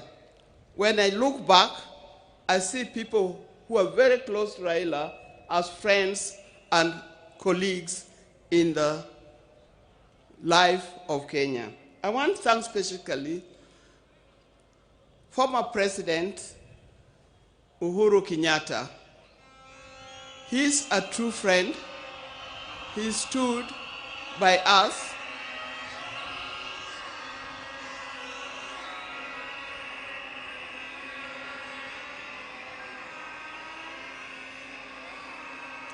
Yes, thank you. I want to thank once again of leaders from Kenya and across the world who have taken their time to mourn with us and to mourn with the family. And for this kind thought, you have spared your time to be here today. I know there are many, many leaders from other parts of Africa. His best friend, Papa Olusegun Obasanjo. Thank you very much for being here. Thank you very much. He comes from Nigeria, for those of you who can remember. And if you remember, after Jaramogi's death, he was here and opened the museum. I would also want to thank Her Excellency, Mrs. Morgan Shangarai from Zimbabwe. Thank you very much for being with us. I know there are many others, and I'm going to write special letter to all others when the time comes, because I'm not able to mention them by word. Your words, your letters, your social media posts has gone a long way in lessening our pain and lifting our spirits. Thank you very much for that. Raila has been my husband for the last 52 years. Many of you who are here are younger than 52 years. You could easily have been our children. Like all the couples and families, we also had our ups and downs. But we've learned one thing, and that is we must talk straight to one another. We must forgive and move on. Now, juggling the family life and public lives exert extreme pressure and demands on us from time to time. I know most of the time we used to say Raila is more of public life, political life, than he is for family life. But every time he came, he gave us what we deserved. I remember he attends to each one of us individually according to our needs. And that is not only his children and grandchildren, but also to his brothers and sisters. When Oburu was here, he didn't emphasize. But I think the next person, after loving me, the other person that he loves, leave alone his children, is Dr. Buru.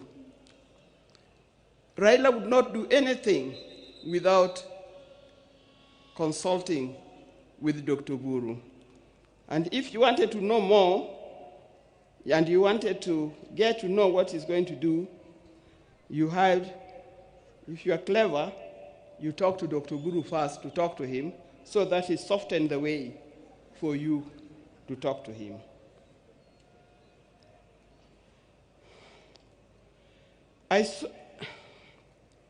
Through all this, what remained unchanged was our commitment to each other. On our belief that he had seen through and vows, and we made each other at the start. It worked for us. It was through the tumultuous years of detention, years of exile, and decades of commitment to the people of Kenya and the people of Africa. The detention years and years in this exile tested our family in a way only the family can appreciate. It was not easy. But all the time, when he was away, either in detention or in exile, I knew he would always come back. This time,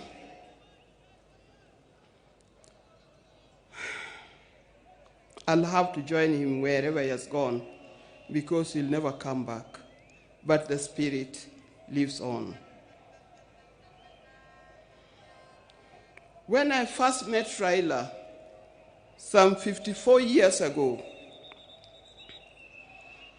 I didn't see his political side. I didn't see it coming either. He was not a politician in any form. I knew his father was, but him was different. And with my friends, then I was at the University of Nairobi, we were young, idealistic ladies who swore not to marry. We swore to marry calm, professional men, not those who give to the loudness of politics. I swore we had no time for the people who are doing political science, the lawyers, and so forth. We didn't know what was coming. In my group, and they know them, the group of the sisters were with at the University of Nairobi, people like Leo Duol, Gladys Okoth, Deborah Kiai, and so forth. You know you were very well. Out of my group, I was the first one to marry. I married an engineer, a man of calm demeanor and reflective character. They all congratulated me because of that. Little did I know I was marrying a political engineer who would proceed to make engineering of Kenya his lifelong project. I didn't know. From the turn of events, I came to understand firsthand that they mean I came to understand firsthand the meaning of still waters runs deep. He was a calm person, but as we lived, I realized he was a deep thinker of a different kind.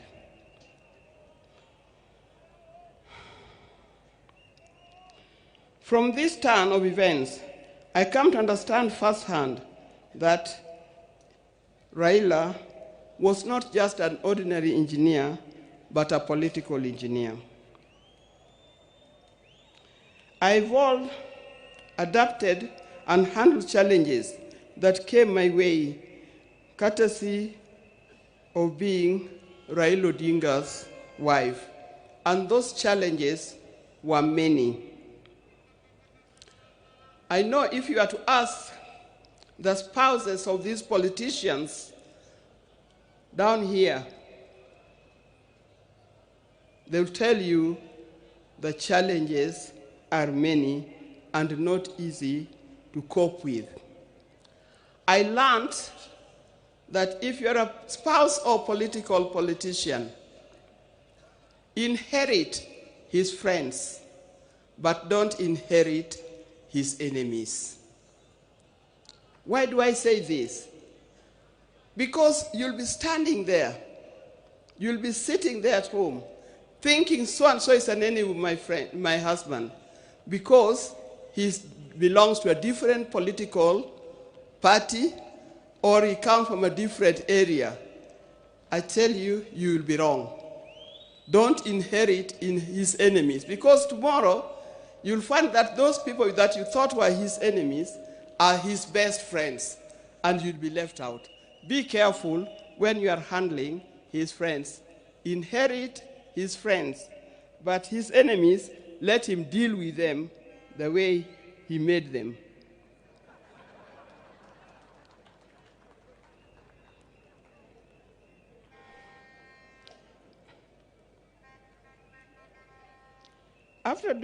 After going through it all, I had a chance to marry. If I had a chance to marry him, I would marry him again.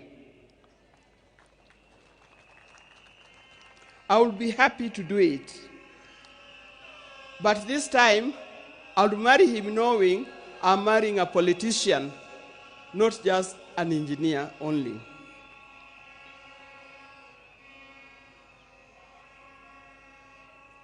But Raila never really stopped being a production engineer. It has been said, but he also practiced it. He started the East African Spectre, the company that manufacturing gas cylinders, and that is thriving in that.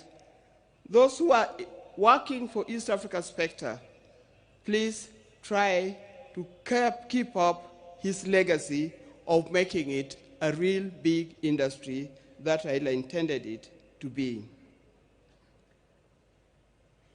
Raila was always disturbed by the fact that Kenya was not moving as fast as he expected. At the turn of independence, Kenya was at par with countries like South Korea, with countries like Thailand. I think we're even ahead of many other large countries. But these countries have moved very fast. They've moved very fast to be first world countries. Kenya, we are still dragging a little. This thing can be changed. I've traveled in many countries.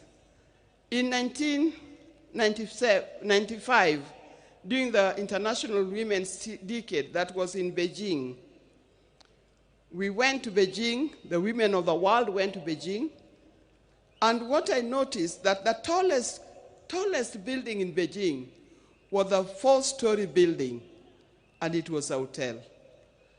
I also noticed, that's me, that many of the people who are working in Beijing, the Chinese, they were wearing what we call overalls, the things that industrialists wear in the factory.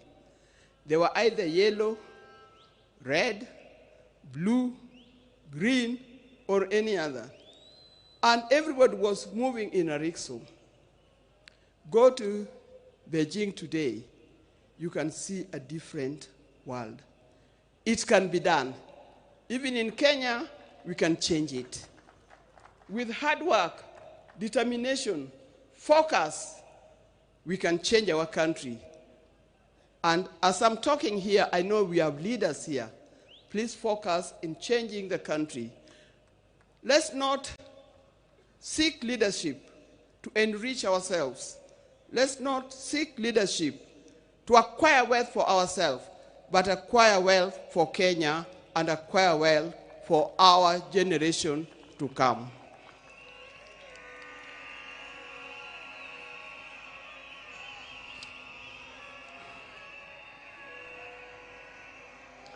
In the name of Raila, I appeal that we focus on national wealth instead of personal wealth.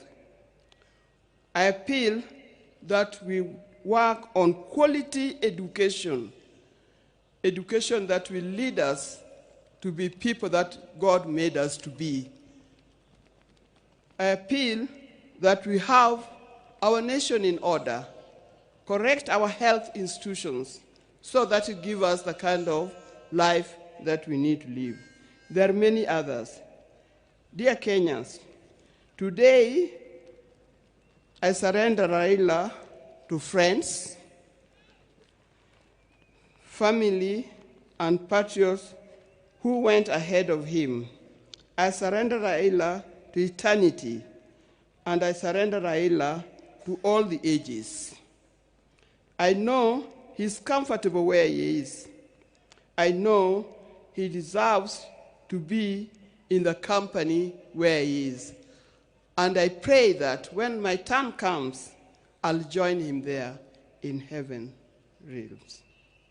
Fare thee well, my dear husband. Fare thee well, father of our children. Fare you well,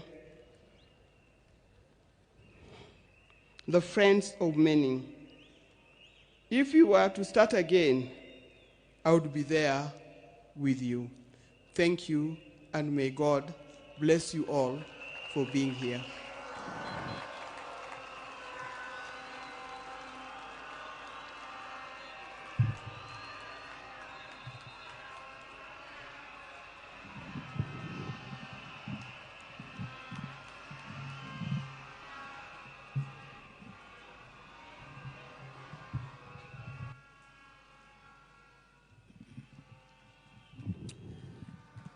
Your Excellencies, fellow mourners, we have given the family ample time to eulogize and pay tribute to our departed leader. I want to request that the speakers that will come from now to focus on the occasion of today and be very brief. And other than perhaps the president and the retired president and President Obasanjo, everyone else, no one should speak for more than 3 minutes. Otherwise, we'll be here until night. I want to urge us respectively to dignify the day by being brief and to the point. I want to request Honorable Millie Odhiambo to to come and read out in acknowledgement all the names of the members of parliament present and say a few things before, after she finishes, so that I don't keep on coming here. We will have Senator Ledama Olekina. Both the two of them are the minority whips. Senator Olekina will come and introduce the senators.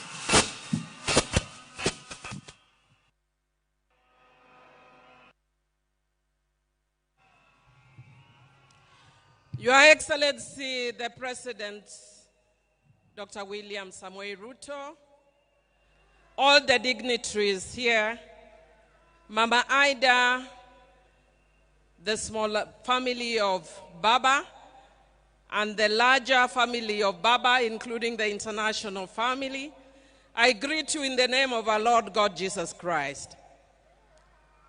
Your Excellency, my task is very little. As you know, sometimes I am called a bad girl. But for the sake of Baba today, when we are sending Baba, a man I respect and to whom I owe my political career to, I will be a good girl.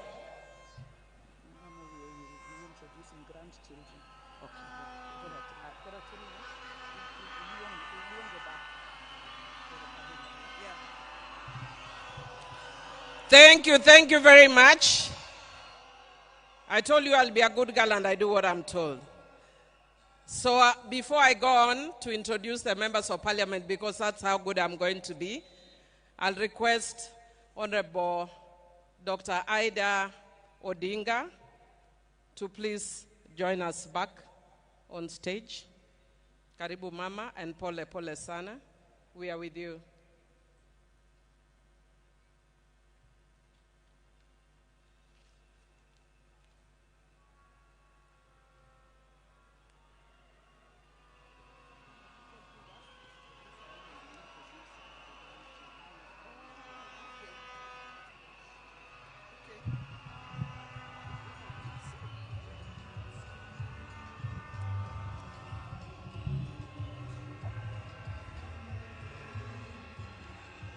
Yeah.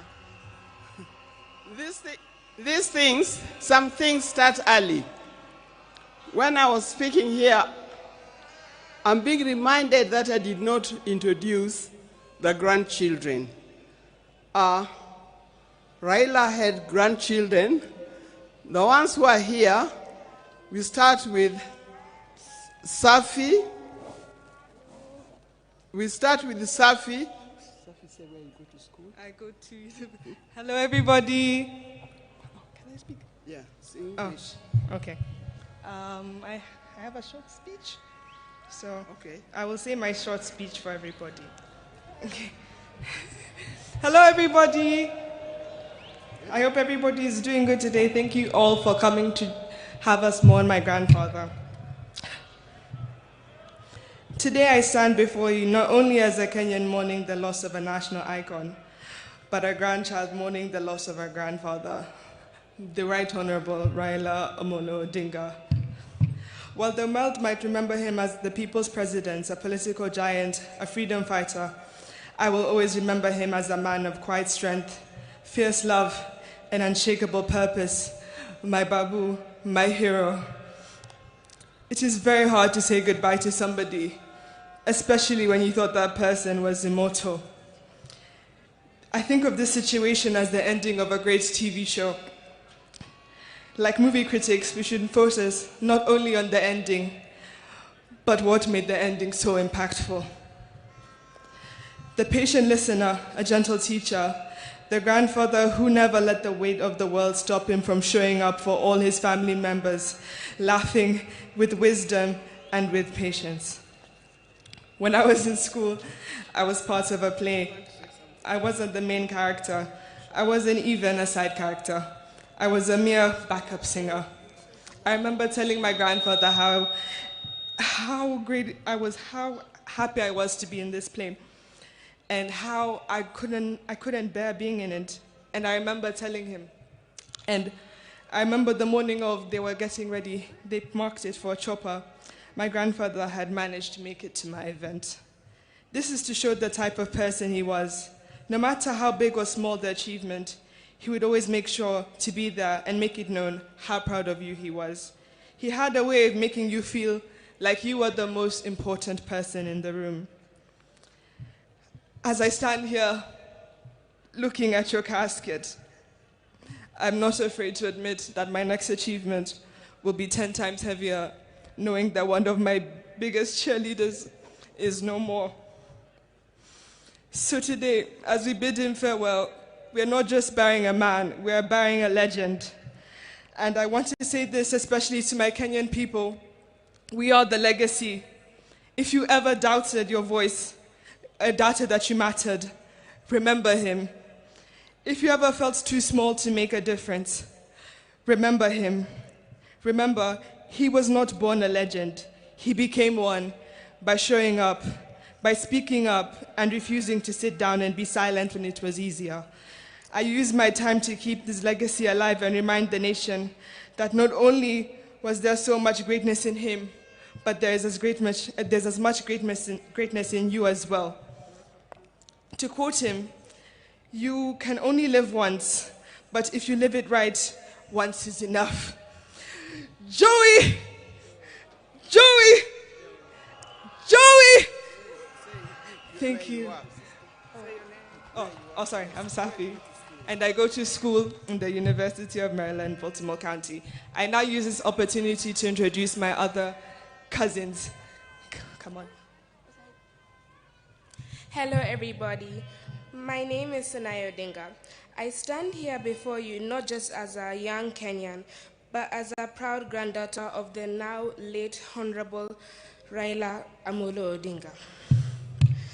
To the world, he's a statesman, a leader, a freedom fighter, a symbol of Kenya's struggles for democracy and justice. But to me, he's always been more than the headlines, crowns, or politics.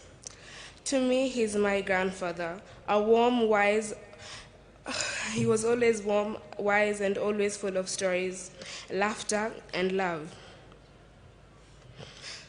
Some of my earliest memories of my grandpa are sitting beside his side, listening to all the stories he told me about our country, about where we've come from, and about why he chose to fight, and about Kenya.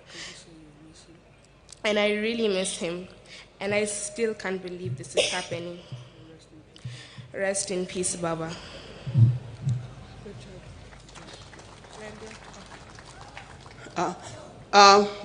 There's also Alai Raila Odinga, who unfortunately is not here with us. But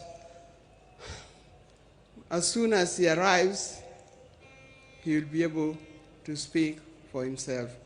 Now we have Safi and Senai. These are children of Rosemary. Alai is a son of my late son, Fidel Castro Odinga. He's the one who is not here with us today. But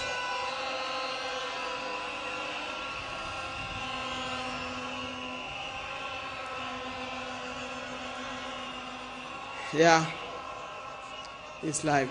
Then we have Amolo Odinga and Jaramogi Oginga Odinga. The two boys are the sons of Junior. May God bless you. Now you know who the Odingas are. Thank you for reminding me.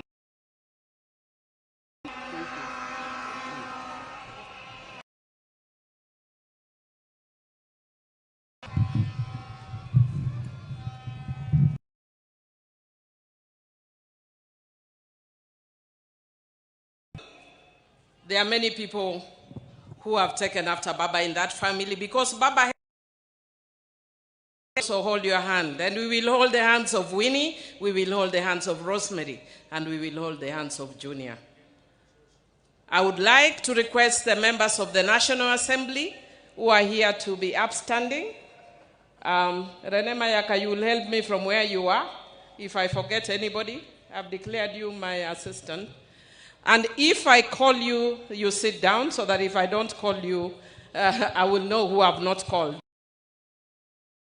I don't have anything against you, even though at heart I'm Gen Z. There's a disease that has caught up with me of late. It's called menopause. So we are led by Honorable Moses Wetangula as a speaker. He is not standing. And I would want to acknowledge the area member of parliament, Honorable Gideon Ochanda. I want to acknowledge the woman representative of this area, Honorable Dr. Christine Ombaka.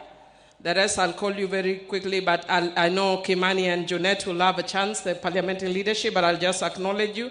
Honorable Kimani Ichungwa, Honorable Junet Mohammed, Honorable Owen Baya, and Honorable Mark Mwenje. Those are in the leadership. I wish to acknowledge Honorable Peter Kaluma, Honorable Rashid Bedzimba, Honorable Rachel Ameso, former member of parliament but also PSC commissioner, Chief, Honorable Farah Maalim, Honorable George Aladwa, Honorable Adipo Kwame, the tallest man in parliament, Honorable Mugabe Innocent, Honorable Otiende in the committee, Honorable Tom Odege, Honorable TJ Kajwang, Honorable Nabi Nabwera, Honorable Elisha Odhiambo, Honorable Gertrude Mbeyu, Honorable Felix Jalango, aka Jalas, Honorable John Ariko, Honorable Fatuma Mohammed Full Network, Honorable Rosa Buyu Dwasi, Honorable Eve Akinyo Bara, Honorable Beatrice Elachi, Honorable Esther Pasaris, Honorable Irene Mayaka, Honorable Babu Owino, Honorable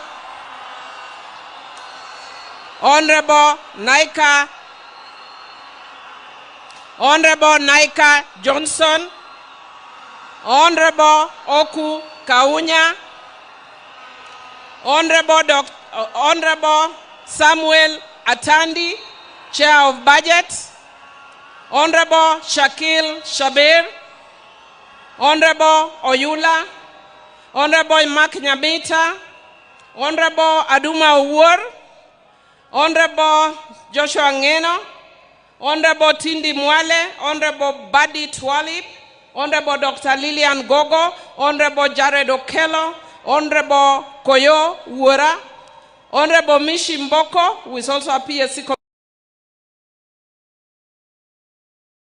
myself, Emilio Odhiambo, of course, Honorable Chonga, Honorable Raphael Wanjala, Honorable Dixon Maungu, Honorable Dr. James Nyikal, who is also the chairman of Dual, Honorable Oscar Nabulindo, Honorable Peter Masara, Honorable Jen Kagiri, Honorable Mark Mwenje, Honorable Manduku, Honorable Rehab Mukami, Honorable Doris Donya, Honorable Lillian Sioi, Honorable Sabina Chege, Honorable Irene Njoki, Honorable Geoffrey Odanga, Honorable Caleb Amisi, Honorable Naisula Lesuda, Honorable Osogo, Honorable Wilberforce, Honorable Carido Daniel,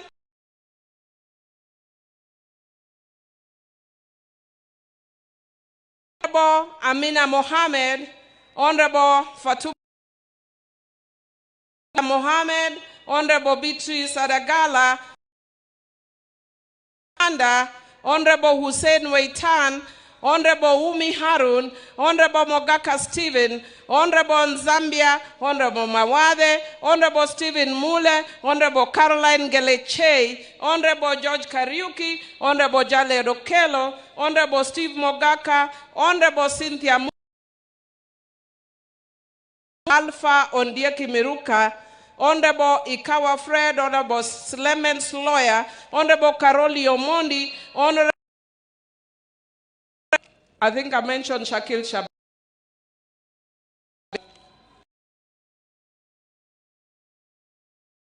Yes,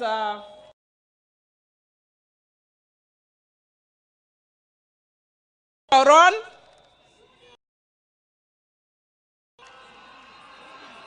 I can't. Honorable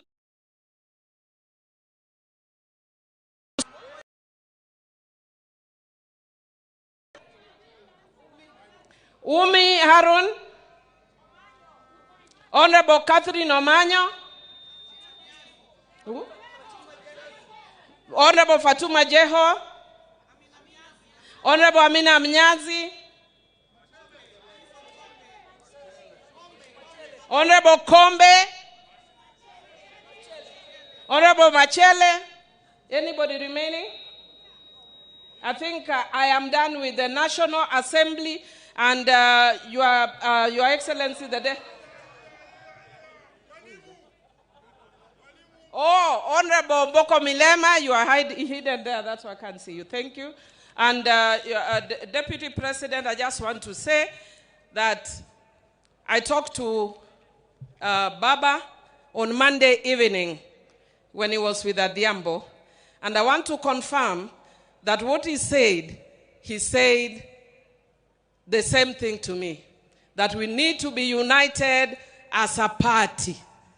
And he told me in Kijaluo, God, Achia. And then Baba also told me, jokingly,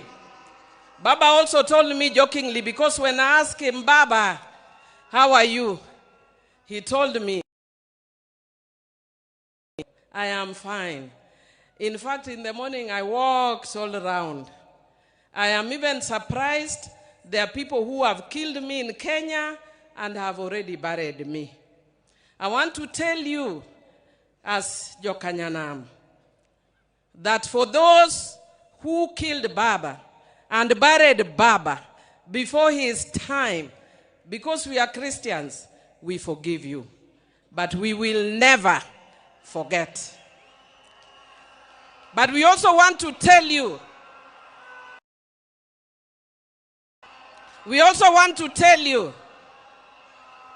that for those who stood with Baba,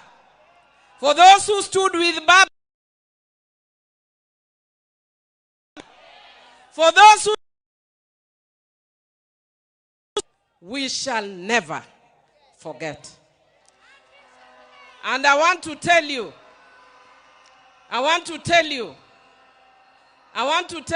I want to thank you, Your Excellency, President William Samoei Ruto, that you do not understand. I know some of us look strong. I was in State House the morning you broke the news, and amongst the Luo, in the political class that day, I was the only ODM person. Wacho ne pinyo chama. I didn't understand what pinyo chama meant until the president broke the news as we sat. Said, I have bad news.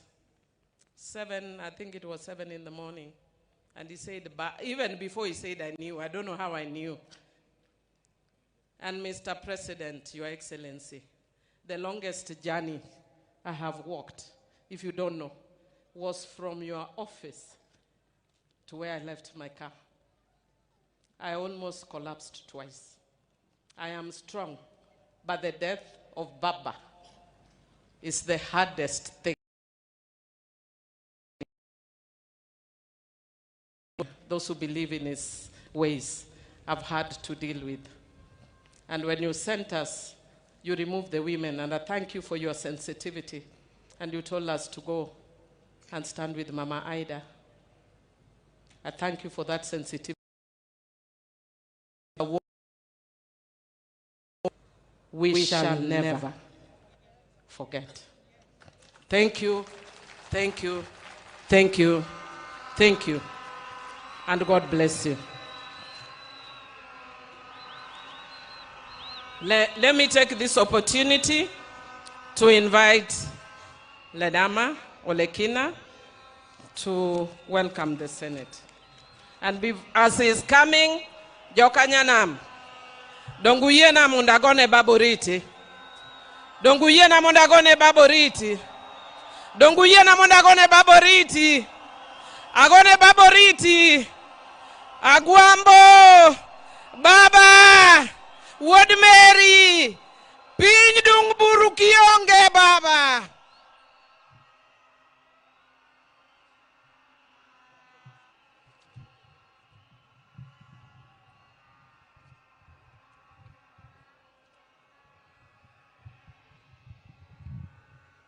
Your Excellency, Mr. President, Your Excellency, the Deputy President, Your Excellency, the former President of the Republic of Kenya, Your Excellency, President Olusegun Obasanjo, the Speakers of the National Assembly and the Senate, all mourners here, the ODM fraternity, good afternoon. I stand here today before I introduce my colleagues in the Senate. I just want to say that I've been shaking ever since I had the news that Baba is no more. Baba taught me a lot. There's a lot that he shared with me. Occasionally when we had private lunches, when we traveled together. And I remember, because this is very personal to me, that on the day that we lost our election at Bomas of Kenya, and I was admitted at the hospital after having been hit, Baba called me and told me one thing. He said to me, my son, what is important is the unity of this country. Your health is more important. Our victory has just been delayed, but it is inevitable. It is coming. Today, I want to speak to all of us here that Baba spoke for us for generations. He spoke for us for decades. Baba is no longer there to speak for us. It is now us, it is upon us to be able to speak for ourselves, to make sure that we do what is right for Baba. Before Baba went, he showed us the way. He brought us to the broad-based government. And I want to tell you, that is where we are. And Mr. President, I want to assure you that, you know, we always say that Baba is right. Baba was right when he was alive, and Baba is still right when he's lying and when he's in heaven. Baba will always tell us, go right, and would not question.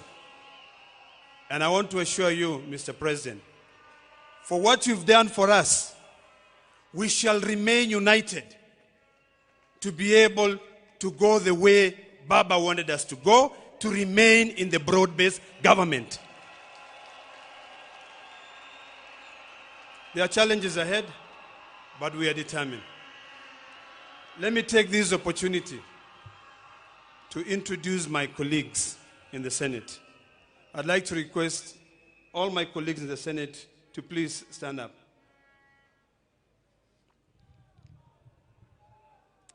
I'll start by introducing, but I know they will have time to be able to speak.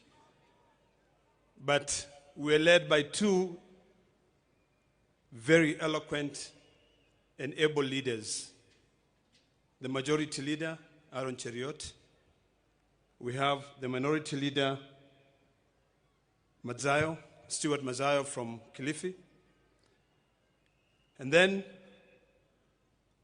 my deputy, Edwin Sifuna.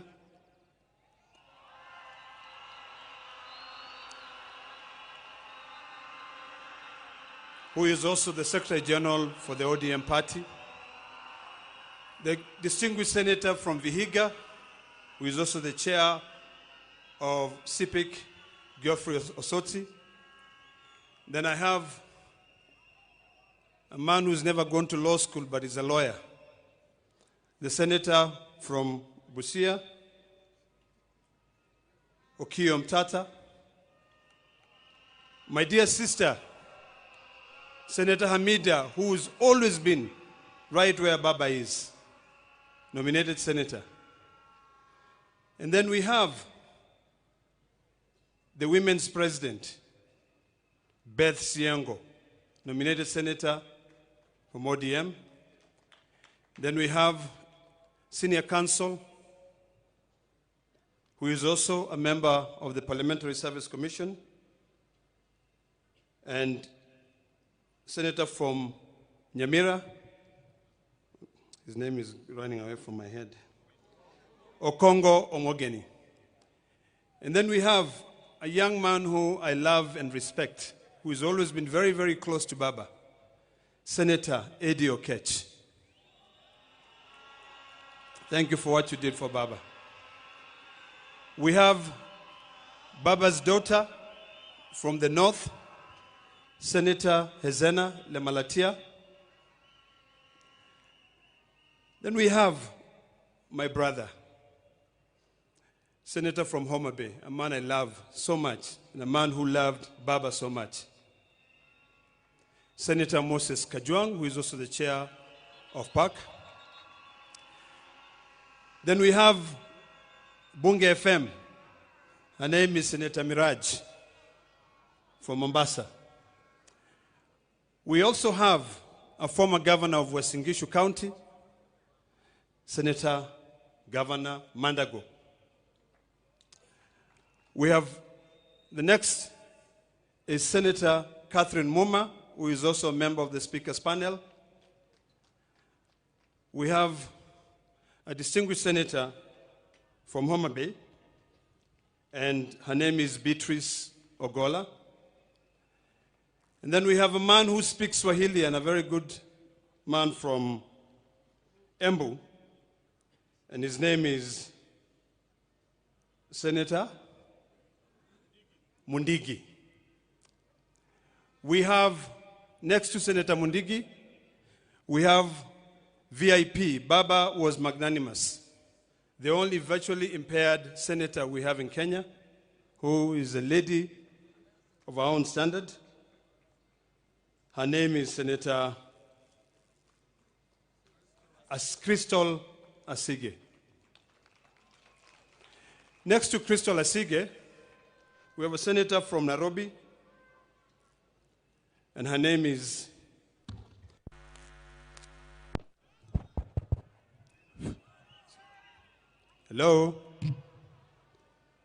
Senator Montet.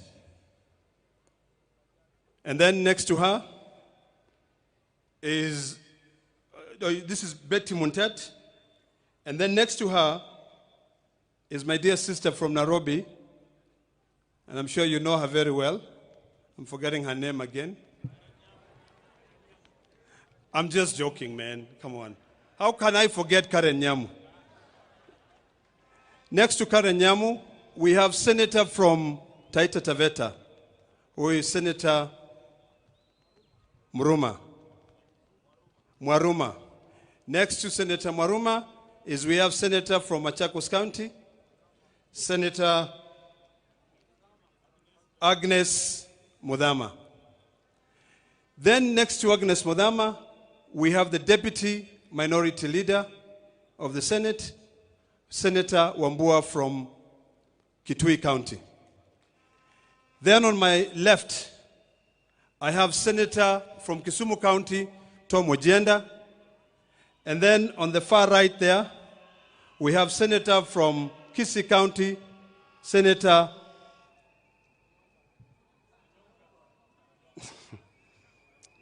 Onyonka. And then finally, we also have a senator from Bungoma County. I'm trying to remember his name. Senator Okoli. And then finally is a senator from Siaya County, the youth leader, Oburu Odinga. Now, before I hand over the mic to the Deputy President, this is a message for all of us here in Kenya. I know a lot of people are expecting that the ODM will fight, that the ODM will have different facets. I want to assure Kenyans that as long as God gives us time on this earth, we will follow Baba's footsteps. Baba said, we stay together, and that is the last message that he left for us. And I do hope that we can all come together to be able to ensure that we'll fulfill the dreams and aspirations of our hero. Baba, I will miss you. The Maasai nation will miss you. You stood firm with us when we are fighting for our land rights. We will never forget that.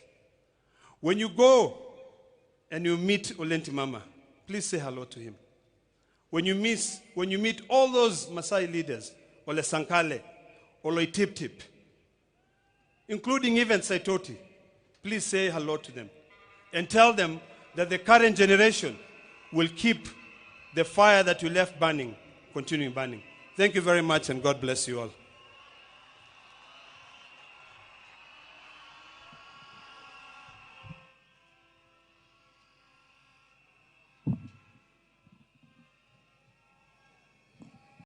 I now want to invite the chair of ODM, Governor Gladys Wanga, to come and invite a few speakers from the party.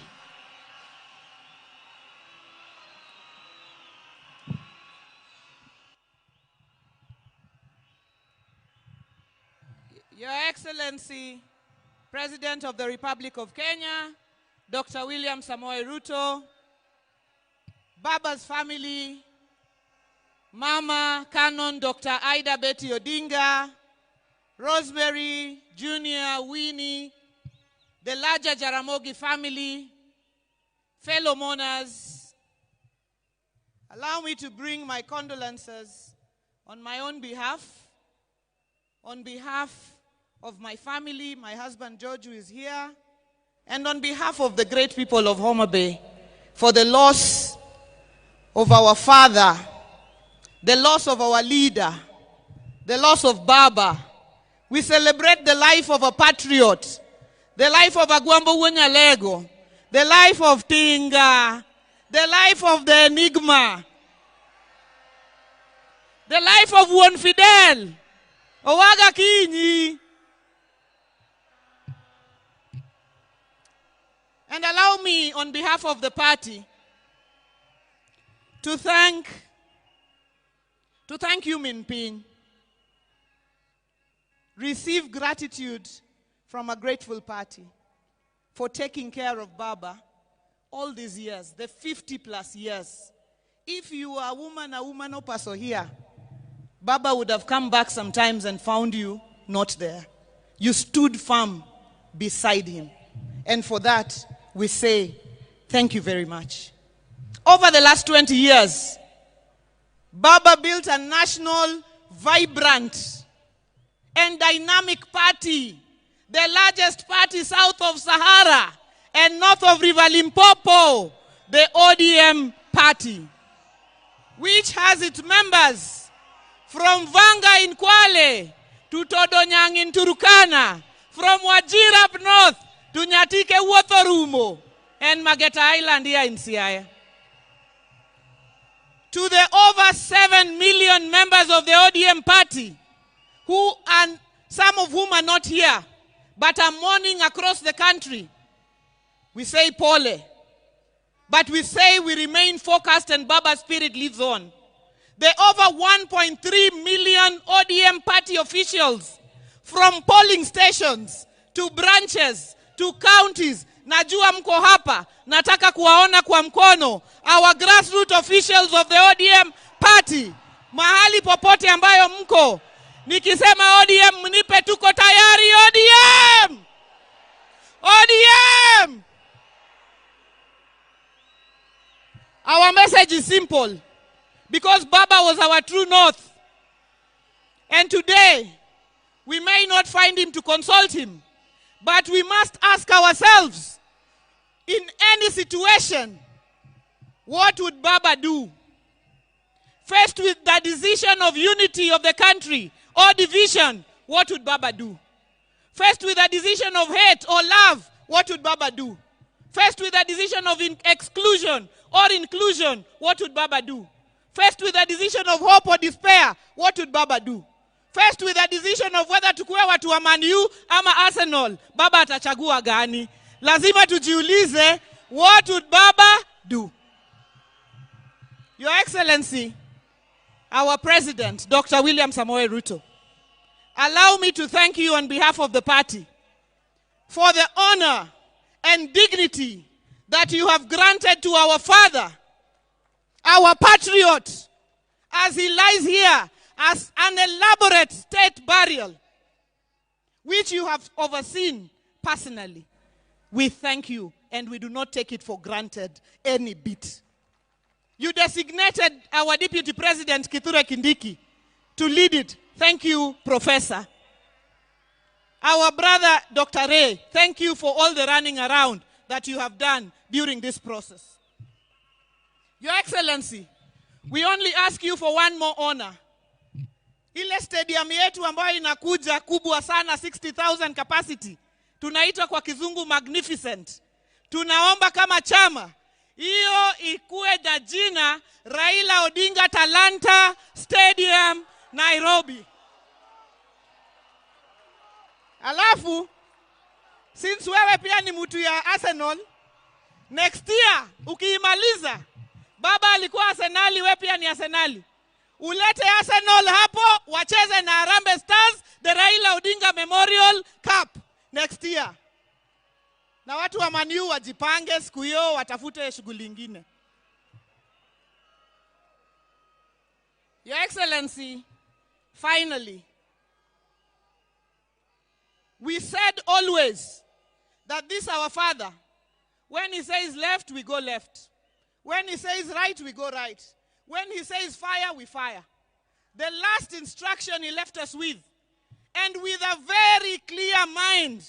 And I remember him speaking at the burial of the late Dr. Phoebe Asio, and he said he made a clear decision to work with you for the stability and unity of the nation inside the broad-based government. That is the last standing instruction that Baba gave us. And as a people and as a party, that is where we will stand. Jothurwa, Jothurwa, Baba no when wawach ka, no when wawach, ni wane isirikal mar broadbased ni. Moka oya wuotwa, tindo rito pesa, tindo rito mach, tindo rito bunde. Kanye mababa no wewa, kanye magwambo no wewa, Jothurwa, kanye mwabete koso wakelo machanganyiko. Kanye mwabete koso wakelo machanganyiko. Kanye mwabete koso wakelo machanganyiko. Kanye mwabete koso wakelo machanganyiko. Jo mabet kanye fuana urubadwe yamo. Mano tik. Mano secado. Your Excellency, I have a small responsibility as the chairman of the party. Unajua Baba alisema, wewe DJ, hapana leta nini? Hapana leta nini? Sasa DJ asilete nini? Bas. Your Excellency, I have a small responsibility to invite certain members, just a few, of our ODM party to also get an opportunity to say very brief tributes to Baba. We have with us our Ker. The Ker is not a party member, but he is a leader of the Luo. So I want to invite our Ker, he's a bit far. So as the Ker comes, because he will take a bit of time, I want to invite somebody to invoke the spirits. And since Ajiki, Winnie already invited Nyabungu to invoke the spirits, I want to invite Owaka as he comes please invoke the spirits of Ramogi so that they can come down.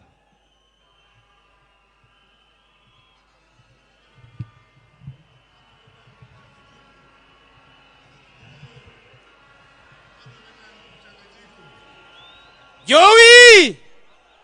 Joey! Hola!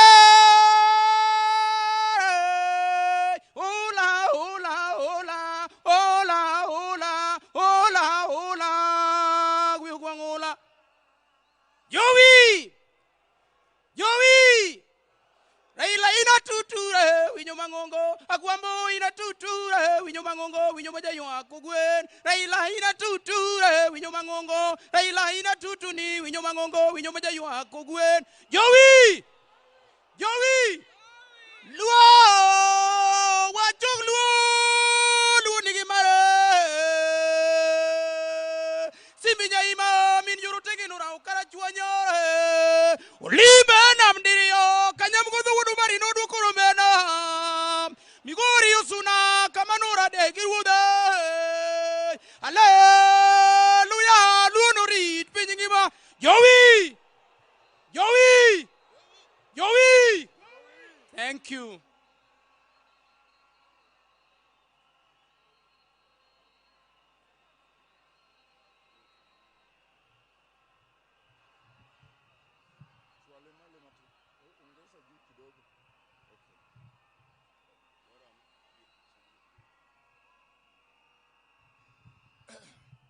His Excellency, the President of the Republic of Kenya, Dr. Samuel Ruto, Mama Ida, Ginyitinde Duto, the family Amajo Kajaramogi, Akelo Numos Mamara Monduka Kuyo Mamara, Kakodungiranda, Musie Raila, Jokanyana Muntie, Jokanyana Muntie, Joluo Untie, Adwa Wuyo Kodu Matina Inya. Adwa wuyo kubu kod ngamange kuom ngamangeyo. Raila wunya lego musiebna. Akwa umondo uchiki tu jokanyana. Joluo utie. Satana zindwe. Satana zindwe. Akwa Uganda luo. Akwa Uganda luo. Nikech wan gi welo. Welo mwakunde duto. Mondo uyuak Raila gi kwe, mondo welo biwa gi kwe. Kapok adhi nyime, to akwayo jodongo moa kamoro amora ma jaduong', ng'ama iluongo ni jaduong', miluongo ni elda mondo amalo ting' bade. Jaduong' yoyote kama entie, jodongo moa Mombasa, jodongo moa Nakuru, jodongo moa Kitale, jaduong' moa kamoro amora. Jokanyana mutie. Adwa wacho du story matin. Joluo adwa wacho du story matin. Raila wunya lego monindo kani. Raila ne wan ga jela. Raila ni manyani to anan kamiti. Chieng' moro higa 87 ng'ato bire jela. To donjo kuma ji ok donjie kuma ok dware ji. To ting'o nambade ni ber to dok. Bang' juma achiel ochako duogo kendo ochako dok. Chieng' mar adek koduogo to okona niya, nawe luor ka dhako. Gimokele ka gima lich ahinya. Ni bunde gi pesa ma Raila nomiye. To ne wan ji 4 kende. Ne wan go kucha ariyo. Gijabalo achiel na malo minago ni ngani ubini jogo senego Raila ibilo gibiro nega dibilo koni uwinjo wachno aneno mang'eny e sirikal marach manenego ji achiegni gi weyo tadwa wachonu noganda mondo riwre Raila njoriwa wate akwa joluo nyithi luo miluongo ni Gen Z Riureuru, kikupogru, mondo kochopo igatilario gabriyo, tuwago kura maber. Yanda wacho ne president, ni mondo ng'e joluo gweng' ariyo, to kong'iyo wa gweng' ariyo, wabiro ng'iyo gweng' adek. Warito kode higni mabiro goeko mondo wane kaka wuod lang'o tiyo kodwa. To akwayo kama Raila owewa broad-based government. Joluo bedu kanyo. Joluo bedu kanyo. Tine wao mach.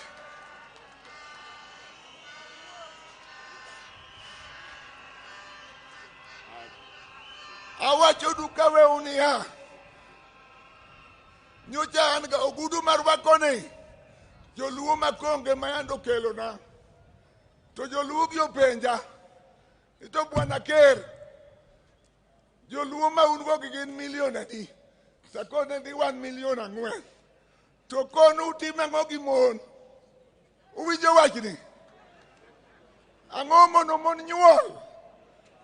Akwayo ni kawuono kuwa ka buchak Raila te.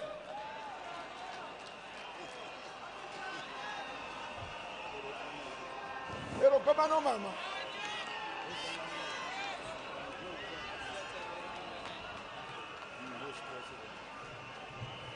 Koro kigoko ka inyani ke chako Raila ok tich mayot.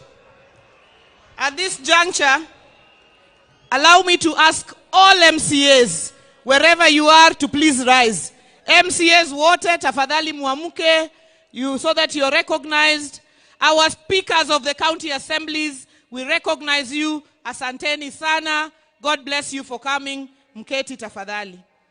And now let me invite the Honorable Dr. James Nyikal, MP for Seme, Chair of the Health Committee, and Chairman of Duol, to come and speak on behalf of all MPs of this region.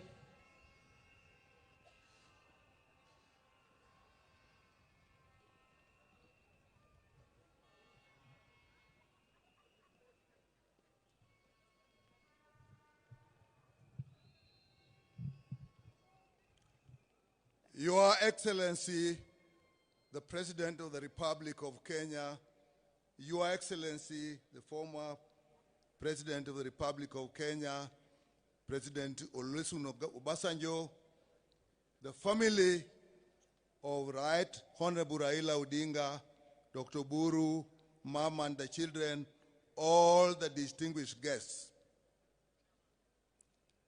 I am chair of the caucus of Luo MPs. And I want, first of all, thank the family of the departed Raila Molo Odinga for supporting him while he gave his life totally to the people of Kenya. And particularly to us politicians. I also want to thank the President of Kenya, Dr. Samoei Ruto, for the befitting send-off and the care he took of our departed leader. I also want to thank him for the cooperation Raila Odinga, that in my view and everybody's view has stabilized this country. We, as a caucus, will work within the ideals of our party, ODM. That is the party of Raila, whose ideals are a united one Kenya, respect for democracy, respect for justice and human rights, and above all, service to the people. Raila believed the only purpose of power is to improve the welfare of people and give them the services they deserve. To that extent, he hated corruption. And those are the ideals of the party he has left us, and those are the ideals we shall live with. The last consultation we have with him as a caucus, he told us, as you work with the government, which is the broad-based government, make sure Kenyans get services that they deserve. Going forward, I will advise you. But now he's gone. We will live by the ideals of ODM as led by the acting party leader, his brother, Oburu Odinga. ODM, Juthurwa, Raila no wacho ni mane party wa, mbaka mwago kod mugi duol. No wacho ni kako ganda nyaku riwruok emimiyo en wan gi teko, wacho ni kata teko ne wuok e riwruok wa, nyaku bed gi moradi achiel. Mar ariyo, ODM e party wa, makwa we ODM kamora mora mo wantie to walal. ODM. Juthurwa party wa enango? ODM. And that's where we are. Thank you. Thank you so much, Dr. Nyikal. At this juncture, I'd like to ask our National Executive Committee to please rise wherever you are. The National Executive Committee of the party, tafadhali tusimame for recognition. Asanteni sana. Thank you so much, the National Executive Committee. I want to specifically recognize our Executive Director, Odoro Ngwen, and our Finance Director, Joshua Kawino. All the other NEC members except Central Committee members, mbaki mkisimama, mkae. All others, please sit. Central Committee members, please remain standing. Central Committee members of the party. Together with our Vice Chairpersons, I just want to recognize you. Our Vice Chairperson, Dr. Otienda Molo, our Professor Peter Anyang' Nyong'o, who's also in the Central Committee of the party, our Deputy Party Leader, Abdul Samad. The Deputy Party Leaders, I'll pass you, and the SG, because you'll come and speak, just sit. Our Whip, who is Honorable Millie Mabona, Honorable Rosa Buyu, who's the Director of Political Affairs, our President for the Women, Beth Siengo, our Vice Chair, Honorable Ariko from Turkana, our Youth President Ketora, our Vice Chair Senator Mwaruma from Taita Taveta, the party's Treasurer Timothy Bosire, and no, the NEC members just be oh, Vice Chair Christine Lemein. Amevaki Masai. Oh, no. Something is covering her. Christine Lemein, our Vice Chair from Narok. Asante sana. Please just be seated. I would now like to invite our Secretary General of the party, Senator Sifuna, to come and make his remarks.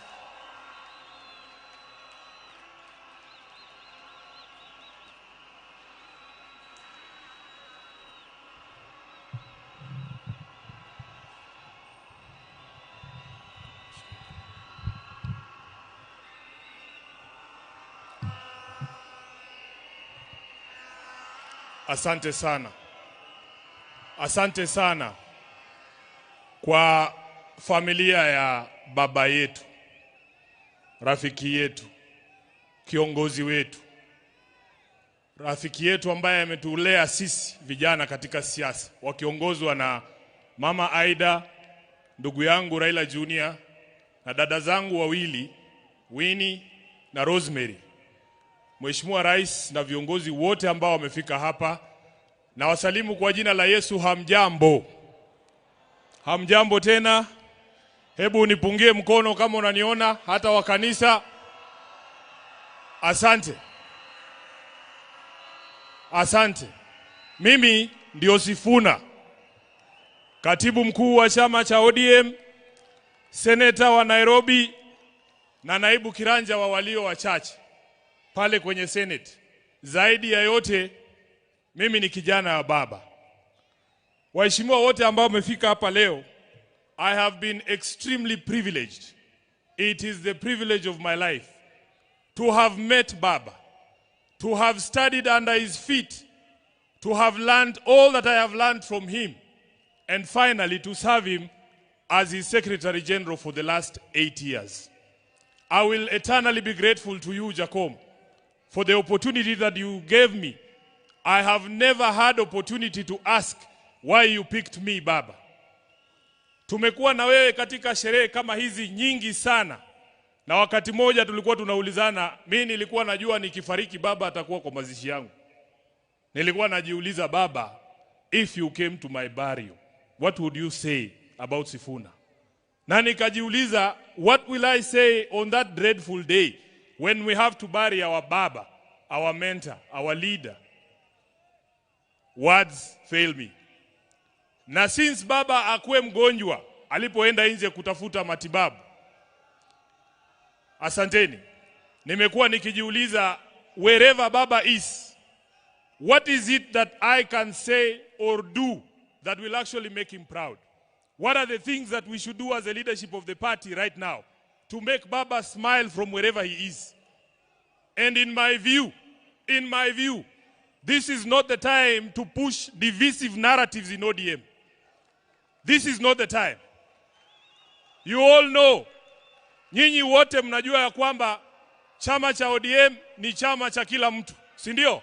Chama cha Kenya nzima.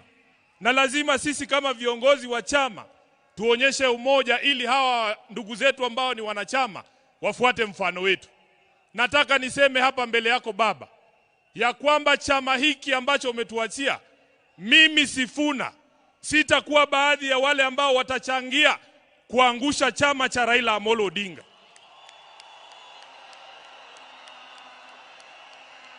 Baba,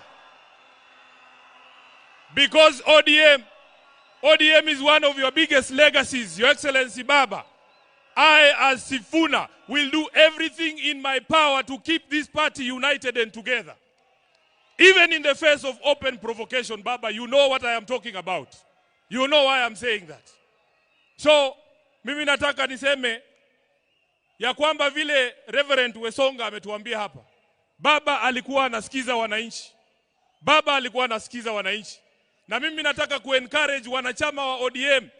Sisi viongozi sasa tunyamaze kidogo, tusikie nyinyi mnasema nini. Nyinyi mtuambie mnataka tufanye nini na chama cha Baba Raila Amolo Odinga. Namaliza nikisema Baba Raila Amolo Odinga alizungumza wazi mbele ya nchi nzima tarehe 22 mwezi uliopita mbele ya hawa wabunge katika hoteli ya Agile pale Nairobi. Baba aliongea kwa kinywa chake mwenyewe, na waomba viongozi msiingize maneno kwa mdomo ya mtu ambaye amelala.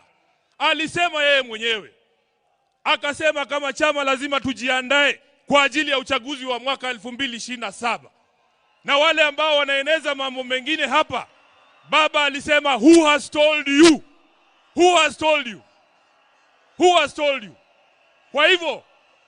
Kwa hivyo sisi tutafuata the last standing instruction ya Baba ambaye alitoa chini ya siku 23 ambazo zimepita kabla afariki. Kwa hayo mengi, ni jukumu langu pia kama katibu mkuu wa chama, Mheshimiwa Rais, ilinivunja moyo sana kwamba Baba alitoka Nairobi bila kusikia sauti za watu wa Nairobi wakisema tuko tayari. Sasa ni jukumu la hawa ambao wamefika hapa leo. Nataka mseme chant ya chama cha ODM mpaka Baba ajue anazikwa na wanachama wa ODM. Nikisema ODM, tunasema tuko tayari. Muko tayari? Muko tayari? ODM! ODM! ODM! Asanteni sana, Mungu awabariki.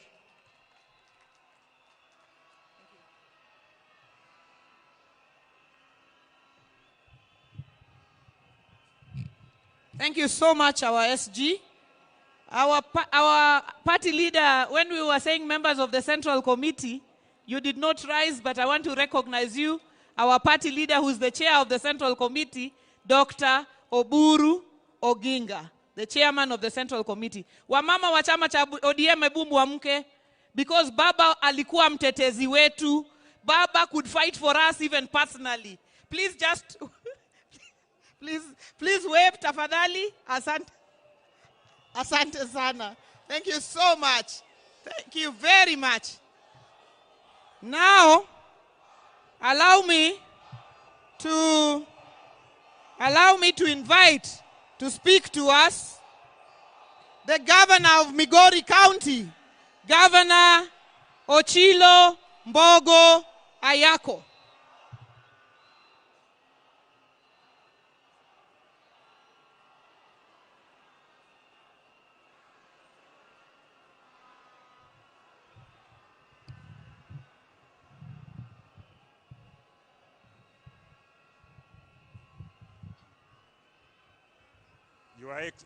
Your Excellency, the President of the Republic of Kenya, Your Excellency, Madam Aida Betty Odinga, all the dignitaries present and all the protocols observed. Nyasaye ber, seche duto.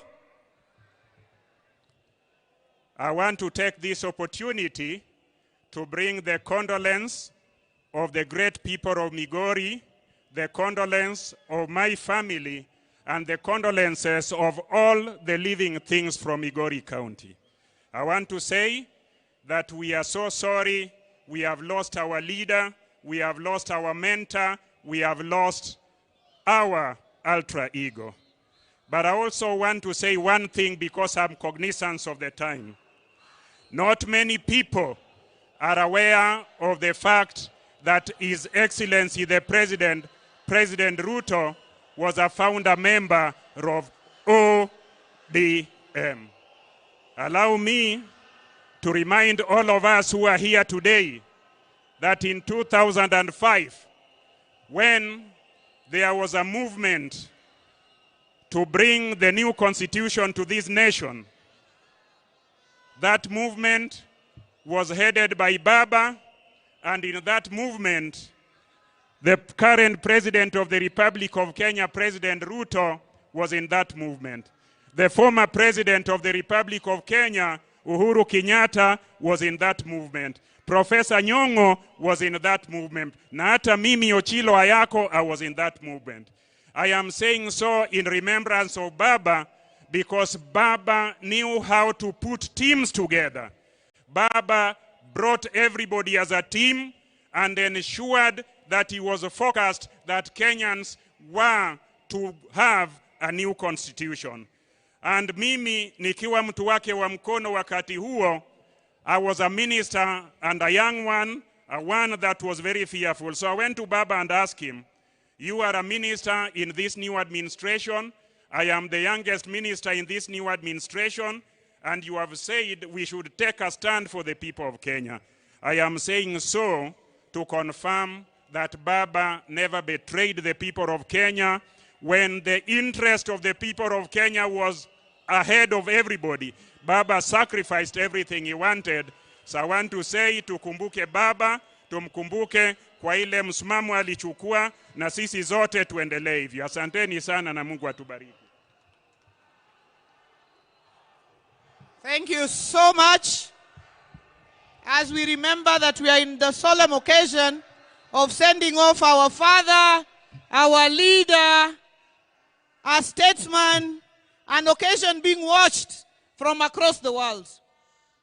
I would now like to invite to speak to us the founding Secretary General of the ODM party and the Governor of Kisumu County, His Excellency, Professor Peter Anyang' Nyong'o.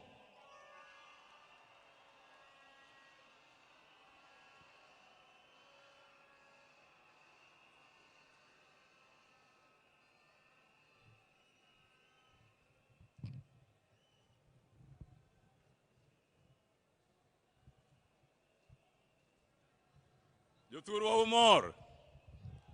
Okang'eno umor nikech waiko wuoda malich ahinya, ok onyal bedo joma mor. ODM! ODM! ODM.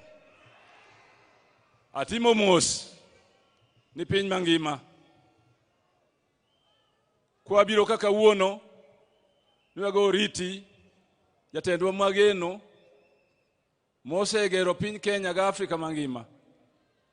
Kawanka in front of our father, Dr. Basanjo from Nigeria. Mwase tiyogo kinde mang'eny.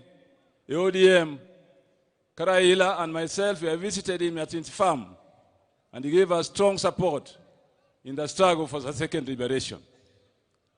Secondly, I want to say today, I have known Baba for a long time. He is my Rika. When there was in 2005, a very important decision to be made in this nation between the Kilifi draft constitution and the Bomas draft constitution. The Kilifi draft basically denied Kenyans the opportunity to have devolution and wanted Kenya to continue as highly centralized nation, the type that Mzee Jomo Kenyatta handed over to Moi. Moi continued with it. By the time that referendum was held, the nation was ready for change. And Baba led the orange color. There were two colors, or two symbols for that referendum: bananas and oranges. Bananas were defenders of the old constitution and the centralized government. Orange was for change and for devolution. That is the origin of the Orange Democratic Movement. Orange Democratic Movement cannot continue as a party without strong support of devolution and giving services to the grassroots of our nation. And therefore today we sit here mourning and said goodbye to the father of ODM, to the father of making sure that every government that comes after that referendum will continue to focus on service to the people, will continue to hold the common man as the common man and woman at the center of government and government policies. On Monday, the 3rd of October, Dennis Onyango called me on Sunday and told me that you need to go and see Baba on tomorrow, the 3rd of October. I left Kisumu in the evening of Sunday to make sure that I was at Jacom's house very early in the morning. We spent a whole morning together. And he said, Wadgi Mary, he used to call me Wadgi Mary, the brother of Mary. And I would call him Iwonya Lego. Wadgi Mary, adwani time gimoroka. Kaukinde ni, monindiki e pepa moro. Manyalo deal with this issue of tribalism. The word tribe came from the colonialists. As far as Kenyans are concerned, we knew people as Jo, Jo Luo, Jo Kikuyu, Jakamba, the people of. And therefore the word tribe is a retrogressive word and concept.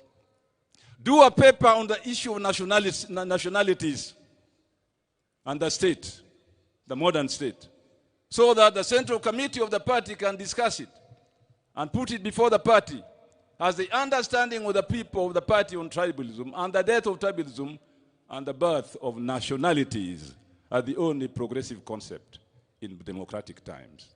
ODM! ODM! Asanteni sana.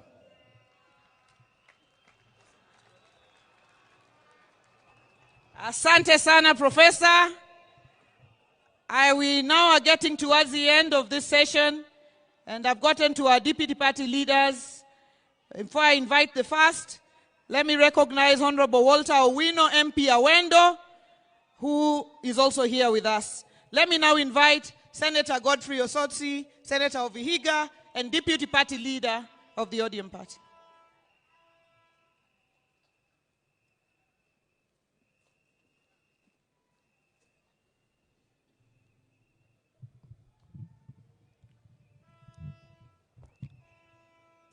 Familia ya baba kiongozwa na mama Aida, His Excellency the President, the Deputy President, and all protocol observed. Mimi yangu ni fupi. Kwanza tupokee salamu ya baba. Salamu ya baba kwa hewa. Ya kwanza, tarehe 2 mwezi huu itabaki kama siku muhimu sana. Kwa sababu baba Raila Amolo Odinga alikaa pale hoteli ya Serena the whole of afternoon mpaka late in the evening, na alikuwa na summon watu, anawaita na waongelesha. Mimi am lucky, I was one of the people. Nikiwa kule Senate, baba akaniita, nikakaa na yeye pale Serena.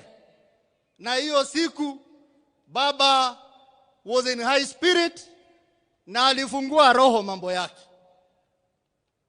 Baada ya hiyo nikishaenda nyumbani 1 hour later nikaambiwa kwamba unaitwa urudi pale Serena.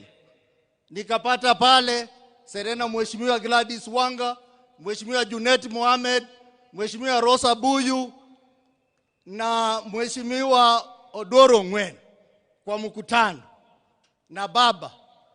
Na hiyo baba akauliza swali kwamba hii mkutano ambao tulikuwa tunapanga kubwa ODM at 20, akasema kwamba yeye anasafiri anaenda kule India.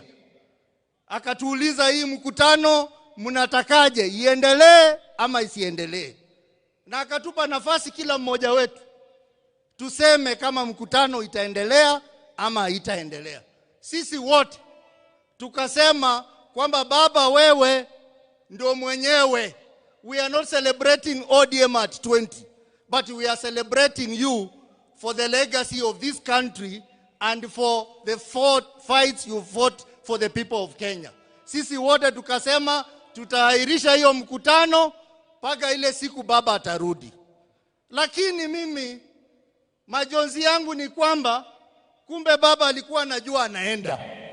Kwa sababu alisema hiyo ODM at 20 ataita watu wote wale wamepitia kwa chama cha ODM, akiwemo rais wa Kenya Mheshimiwa Ruto na Mheshimiwa Uhuru Kenyatta, wote, Mheshimiwa Musalia Mudavadi, na leo mnawaona hapa wote. Sikujua kwamba hiyo ODM at 20 itakuwa ni mazishi ya mzee baba Raila Amolo Odinga. Ya mwisho, mimi nikikaa pale na baba tumeongea mambo mengi, but I just want to send 2 most important things. Kwamba baba Rais William Ruto, sisi kama chama tunashukuru sana, umepatia rafiki yako a befitting send off. We are happy as a party. But baba was happy if all Kenyans enjoy life and benefit. Baba, on March this year, baba Raila Odinga aliweka kidole kwa mkataba 10 points agenda ambayo ni masuala ya Wakenya. Mheshimiwa Rais, umesaidia ndugu yako vikubwa, lakini baba atakuwa na furaha sana kule mbinguni kama hiyo 10 point agenda itakamilika vile alikuwa anataka. Na baba mwenyewe alikuwa amesema tarehe March next year 2026 yale masuala 10 yawe yametekeleza. Kwa hivyo Rais, I know you have the ability, I know you have the capability, I know you have the power. Please make baba happy in heaven. Ya mwisho, chama cha ODM, I want to join the other leaders who have spoken before me to say many people are saying outside there that now that baba has gone, the party is gone. I want to tell you today that baba has left a strong team of able, brave individuals who are ready to run this party. We will sit down. We will take our time to mourn baba.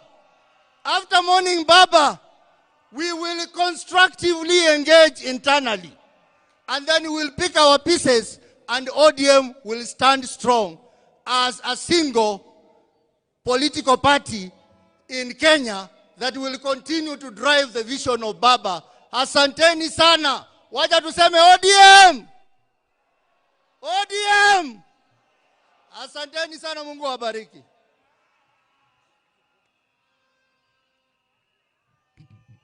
Let me now invite the governor of Kisii, deputy party leader of the ODM party, Honorable His Excellency Simba Arati.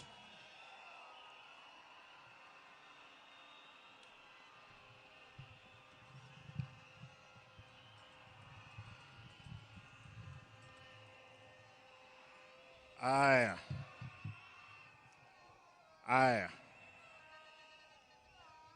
Your Excellency, the President of Kenya, Mama Aida, distinguished family members, fellow mourners. Allow me, I wanted to read a long speech that I had, but because of time, I'll speak as the deputy party leader of ODM. Kwanza, mnikubalie, mimi kama Simba Arati,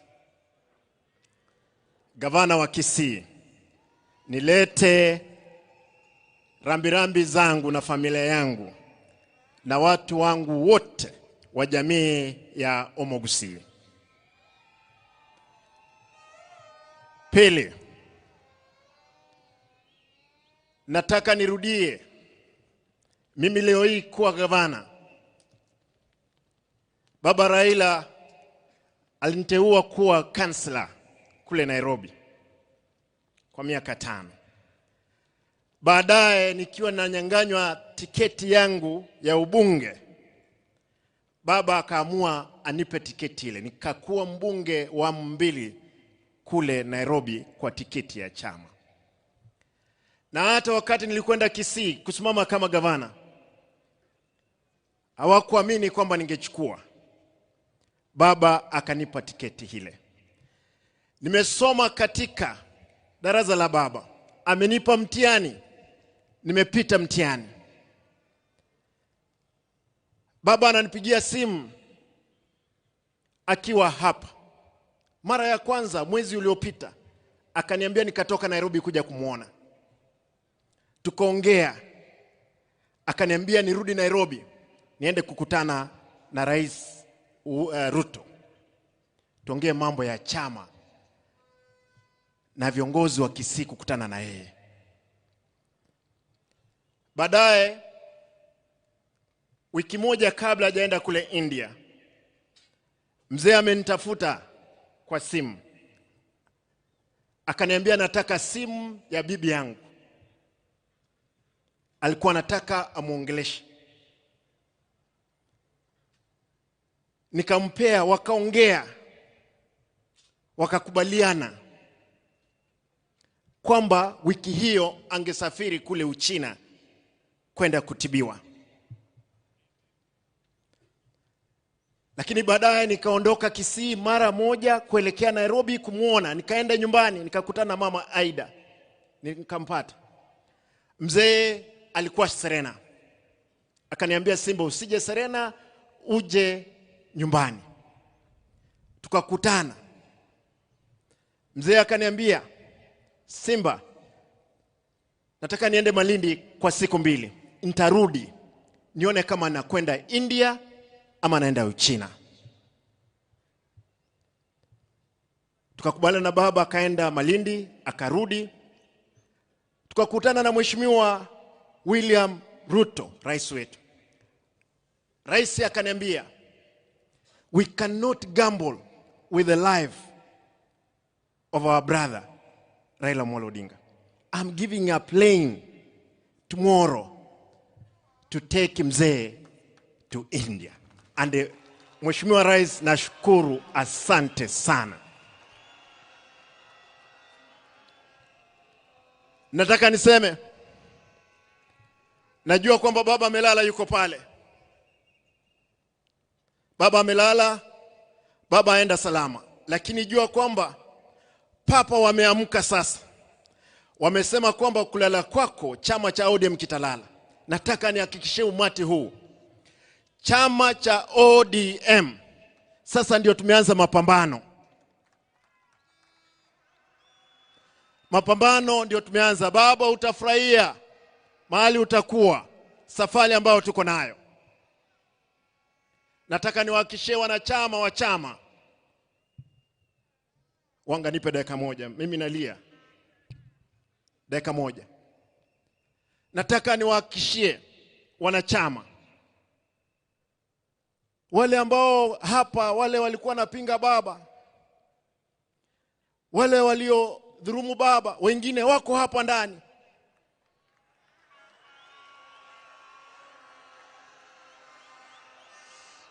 Lakini nasema kwa sababu baba umelala, wasamehewe. Lakini hatuwezi sahau.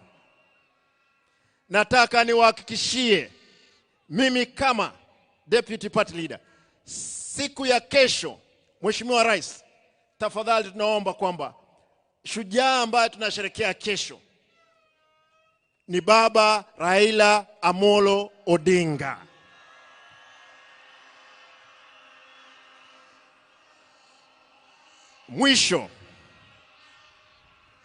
Mwisho mnikubalie tuimbe wimbo peke yake, bado mapambano. Vijana msilale, vijana msilale, bado mapambano. Hebu tusimame juu tafadhali. Huo wimbo lazima tukumbushane, kwa sababu mapambano sasa ndio tumeanza kuelekea mbele. Vijana msilale, vijana msilale, bado mapambano, mapambano, mapambano, bado mapambano. ODM msilale, ODM msilale, bado mapambano, mapambano, mapambano, bado mapambano. Asanteni. Lazima kura za 2027, sisi kama chama lazima tushinde uchaguzi huo pamoja, lazima tutashinda. Asanteni, Mungu awe nanyi.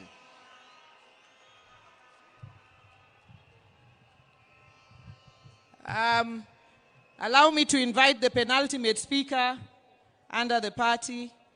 And as I invite him, I'd like to recognize Baba's son, a young man who became Baba's friend, Kasmuel Marco Ure.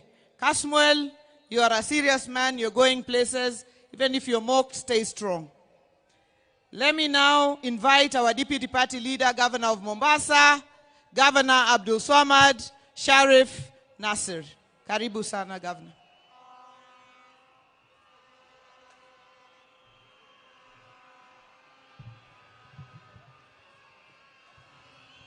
Aya, baada ya kufuata itifaki zote, mimi nimekaa hapa na nikaona kila mmoja anaongea lile ambalo kwamba baba alikuwa amemwambia. Lakini mimi kwa unyenyekevu niko na barua ambao kwamba nimemwandikia baba, yale ambao yameweza kujiri kuanzia alipokuwa ameenda mbele ya haki na mpaka sasa hivi. Baba, katika barua ambao kwamba nakuandikia, nimeona watu wengi hapa, aliyeongea Kijaluo, aliyeongea Kiingereza. Mimi nitaomba niongee Kiswahili ili sije wengine wakaona na wasengenya, na ndio maana siongei Kijaluo hii leo. Baba, katika mazishi yako, baba, katika mazishi yako ni mazishi ambayo kwamba ni ya maajabu. dunia nzima inaweza kuomboleza na wewe. Jamii, marafiki, familia, wale ambao kwamba alikuwa ni wako wa ndani. Lakini baba, lile ambalo kwamba la ziada, hata maadui zako, sote tunashtuka na tunashtuka ya kwa leo wanatoka machozi, na tunajiuliza ya kwa ilikuwa ni machozi ya ukweli ama ni machozi ya uongo.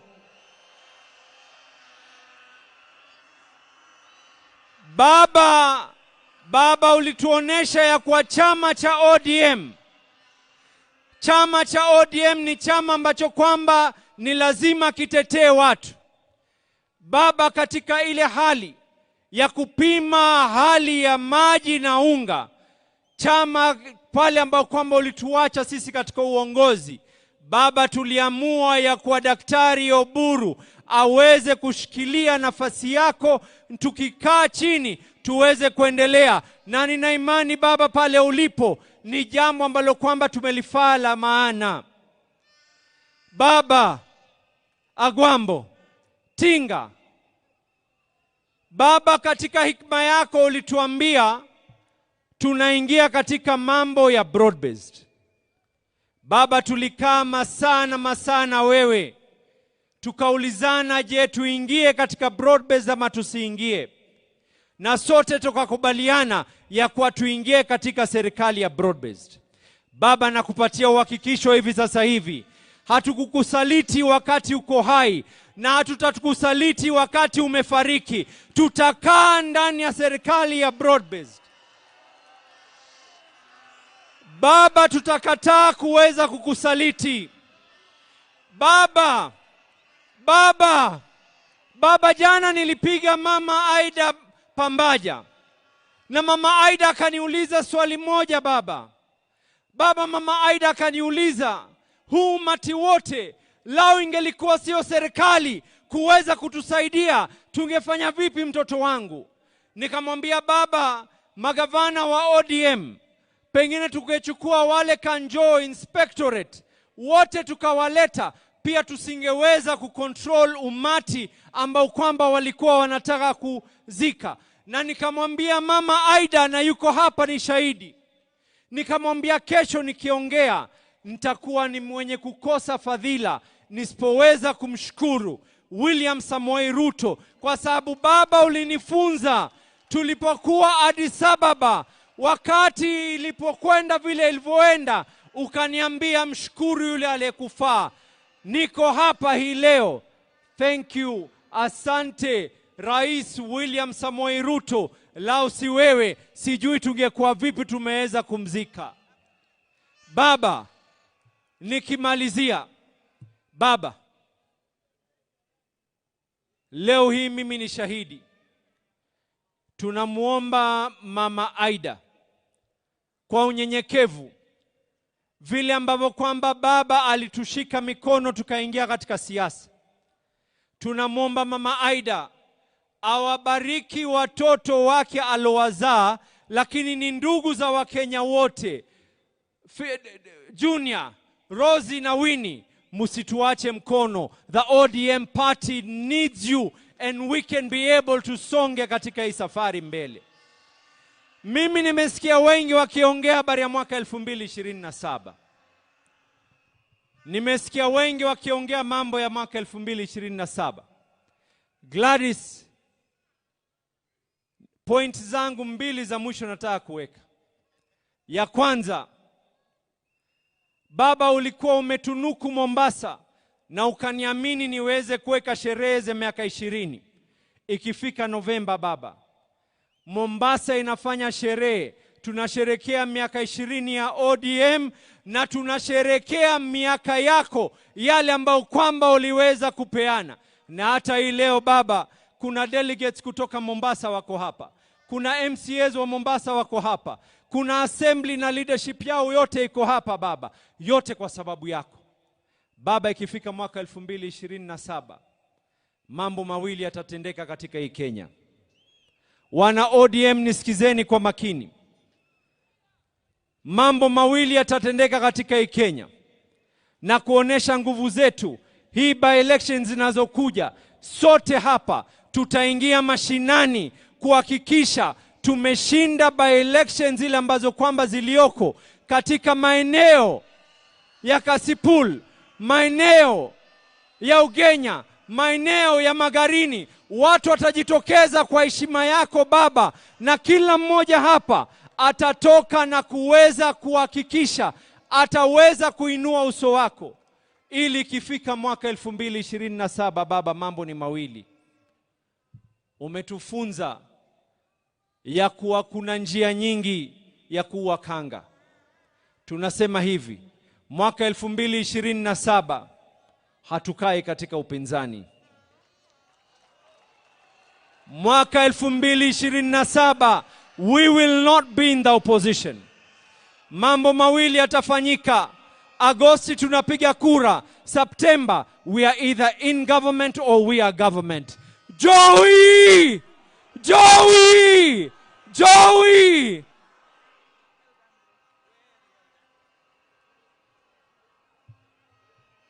Jothur waber kosok ber. Bas. Finally, I would like to invite, in his heart, he has two hearts.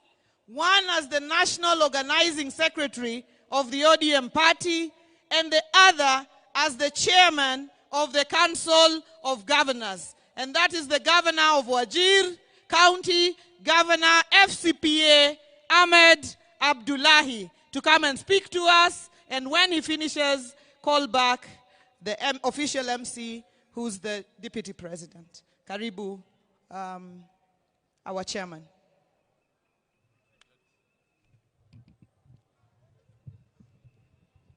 Your Excellency, the President of the Republic of Kenya, William Samoei Ruto, Mama Aida, and the entire Odinga family, all mourners here present, Hamjambo. Your Excellencies, allow me to introduce the Excellency Governors of the various counties who are here. Excellency Governors, please stand up. And after I call your name, please be seated. We had here on stage Her Excellency Governor Gladys Wanga, Governor of Homa Bay. We also had up here on stage Governor Professor Peter Anyang' Nyong'o, Governor of Kisumu County. We had here the two party leaders, Governor of Mombasa, Abdul Samad Sharif Nasir, and Governor of Kisii County, Excellency Simba Arati. We have the host governor also, who I'm positive will come and speak, Governor James Orengo. We have Governor Dr. Ochilo Ayako, Governor of Migori County. Governor Dr. Paul Otuoma, Governor of Busia County. Governor Speaker Emeritus Kenneth Lusaka, Governor of Bungoma County. Governor Dr. Wilbur Otichilo of Vihiga County. Governor FCPA Fernandez Barasa of Kakamega County. Governor His Excellency Joseph Olelenku of Kajiado County. Governor Dr. Dado Godana of Tana River County. Governor Gideon Mungaro of Kilifi County. Governor Patrick Olentutu of Narok County. Have I missed any governor? Oh yes. Her Excellency Wavinya Ndeti of Machakos County.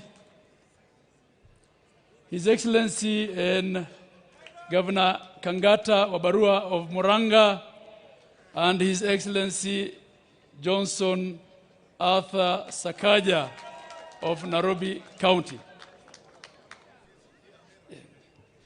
His Excellency, the Governor of Nyamira County, Nyaribo. Asante, Your Excellency. Your Excellency and the family. Mama Aida and the family, kindly accept my condolences, the condolences of my family, the condolences of the people of Wajir County, the condolences of the people of northern Kenya and the northeast, and the condolences of the 47 governors of Kenya and the secretariat and the staff of the Council of Governors. Baba was indeed the architect, the father, and the protector of devolution. Devolution was Baba, and Baba was devolution. Baba always told us as governors that devolution is not a favor, it is the only way to equalize Kenya and to have a Kenya where development reaches every corner of this country. Baba will be missed at the Council of Governors. He will be missed for his ability to speak the truth when it's costly. He will be missed for his courage, unwavering courage. He will be missed for his belief in devolution. On the 16th, Your Excellency, Facebook reminded me and my people of Wajir that 10 years ago, on the 16th of October, Baba came and walked on the first kilometer of tarmac in Wajir County. And he told us, this is why I fought for devolution in the 2010 Constitution. Baba will be missed for always putting Kenya first.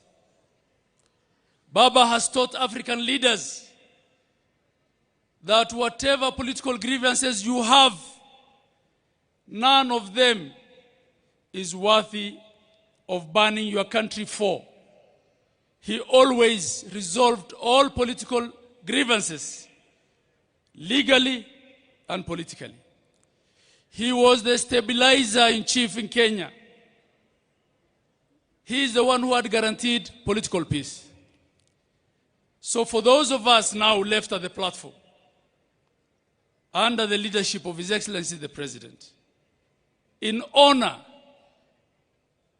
of Baba Raila Amolo Odinga, we should vow never to burn Kenya for the sake of politics. And we should vow to deal with all our grievances and differences through the rule of law and through political negotiation. As for the ODM party, this party, formidable movement that Raila Amolo Odinga built, doesn't have followers only in Nyanza and in Western. It has followers everywhere in Kenya. It has followers in Coast, in the north and the northeast. It has followers in Masaini. It has followers everywhere, in every former province and in every county in Kenya. As we have given the interim leadership of this formidable party to our mzee and senator and elder brother of our departed party leader, Mzee Oburu Odinga, we want to assure you of our support, that we will hold ODM together at all costs, and that ODM will not fade. The legacy of Raila Amolo Odinga cannot fade. in his honor, we will ensure that ODM is one. And Your Excellency, I want to join everyone who thanked you for offering our party leader a state funeral befitting of him. He left us in broad-based, we will remain in broad-based. Fare thee well, Baba. Joey. I also want to recognize all the deputy governors, and there are very many of them here, who have also taken time to be with us here and to attend this important last function of Baba. I want to thank you. With that, may I then return the mic back to the official MC. I thank you all.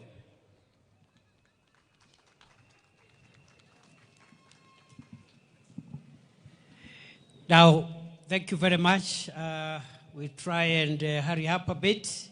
I'm going to call a number of speakers here, and every one of you, you come in quick succession, 2-3 minutes, pay your tributes.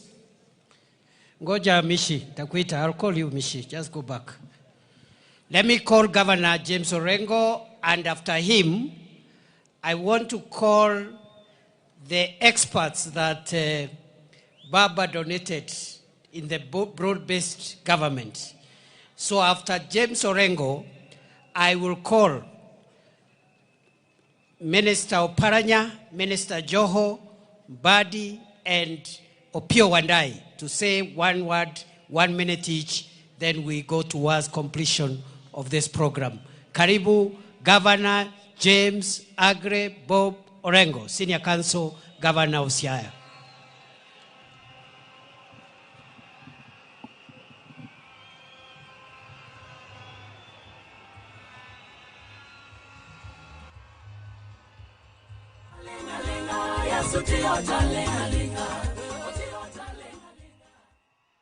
Kapo kawacho gimoro, akoya agodi, godo nongoro, biwere wend Baba Kai, agodi,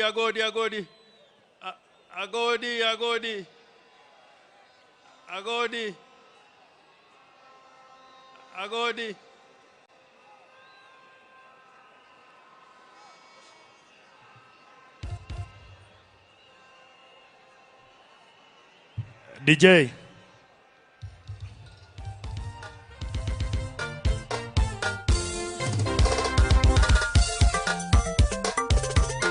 ODM instrumentals.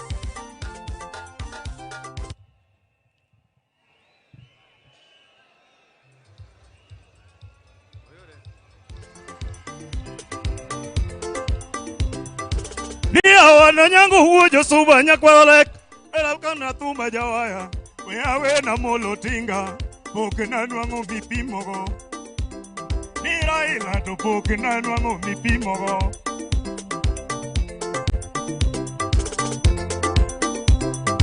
Ni awana molo huonya lego nigi chumba mateno bate. Awana molo kegoneyo, piduruedi dumo kisungu. Orengo dumo kisungu, ni Ruto dumo kisungu. Wadai dumo kisungu, nijogi dumo kisungu mutamoa. Munataka nani? Munataka nani? Wakenya, munapenda nani? Amolo, tiga uonya lego, romo wangeni wadinonu. Wangeni turodoko, ni wangeni wadinonu. Wangeni turomogo, nikatek to uderu. Wangeni wiyego, unataka nani? Tunapenda Baba, Amolo Odinga. Tunapenda Baba, Raila Odinga. Agwambo uonya lego ni wuotorumo. Anitinga koro riti ni sechorumo. Agwambo uonya lego ni sechorumo.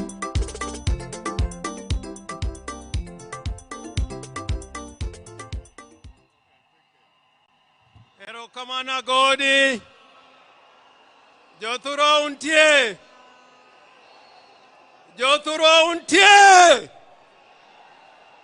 Pokaneno ujo thura untie. Basi nitasema machache sana, yani muda imeyoyoma. First, to maintain Your Excellency Aida Odinga, to Rosemary Jr. and Winnie, to Dr. Oburu Oginga, and Your Excellency the President of the Republic of Kenya, President Uhuru, President Obasanjo, and all mourners who have joined us on this great day. President Ruto, let me put it on record.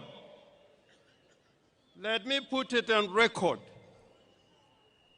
that many years ago in Bondo, in Nyamira, when we had requested the government of the day to give Jaramogi Oginga Odinga a state funeral, the government of the day refused to give Jaramogi a state funeral.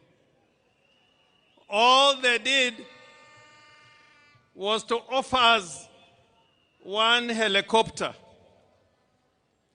And we all said, if that is all you are going to give Jaramogi Oginga Odinga, we say no. And we'll take Jaramogi to his final resting place in Bondo.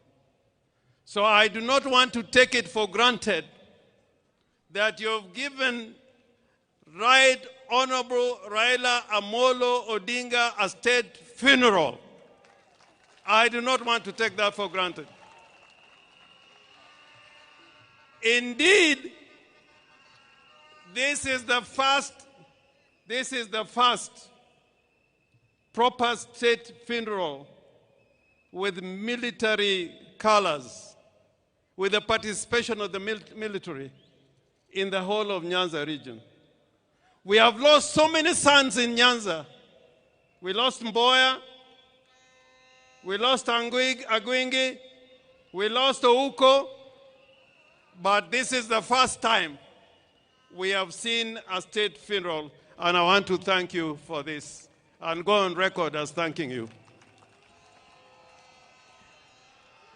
Now, I want to say something about Raila. Because without saying the qualities of Raila, who really what Raila was, then it will be impossible to keep his legacy. What did Raila really stand for? Why did many politicians come over these years and fall on the wayside? And Raila was always there fighting for us. Raila was a fighter for justice and democracy all his life. And sometimes I'm taken aback by some people who enjoy the rights Raila has fought for, including political parties. There are those who now lead political parties and abuse Raila Amolo Odinga without knowing that without Raila Amolo Odinga, you would not be leading those parties that you're leading today. They don't know. And I say, woe unto you. I say, woe unto you. There are those who forget the legacy of Raila Amolo Odinga. We have the Constitution of Kenya 2010. And people are here, and I like what Simbarati was trying to say, that there are people here today, when Raila was fighting for this Constitution, they said no to that Constitution. I want to remind you that without Raila Amolo Odinga, we will not be having this constitution.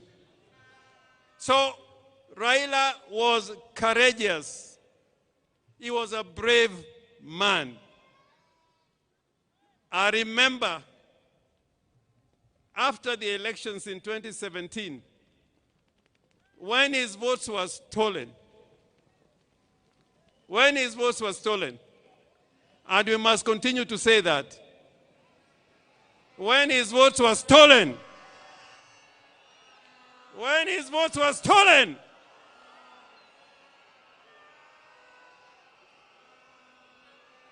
Raila decided with a few of us that he was going to be sworn as a people's president at Uhuru Park. You know, that day is when I knew there are many people who wear trousers, but they should not be wearing those trousers.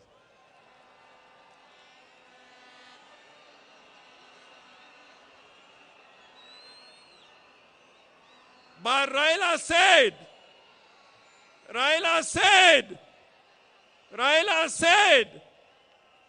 we are going to Uhuru Park and I'll be sworn as the people's president. Did Raila go or he did not go? Did Raila go Uhuru Park or he did not go? I remember many times when Raila has been tear-gassed and was nearly killed. Therefore, before you open your mouth to talk against Raila, remember what he has fought for and what he has stood for. And today, I want to remind all Kenyans, that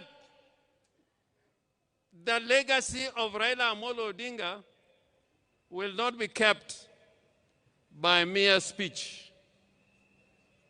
Speechifying would not be enough. It is to make sure that the gains we have made will never be lost. You should never give any space for gains that Kenya has gained to be lost. That is the only way of keeping the true legacy of Raila Amolo Odinga. And President Ruto, I am confident that when you consider the agreement that you have between the party ODM and UDA, that both of you witnessed, that this will be fulfilled, because that will keep the legacy and spirit of Raila burning and burning and burning and burning.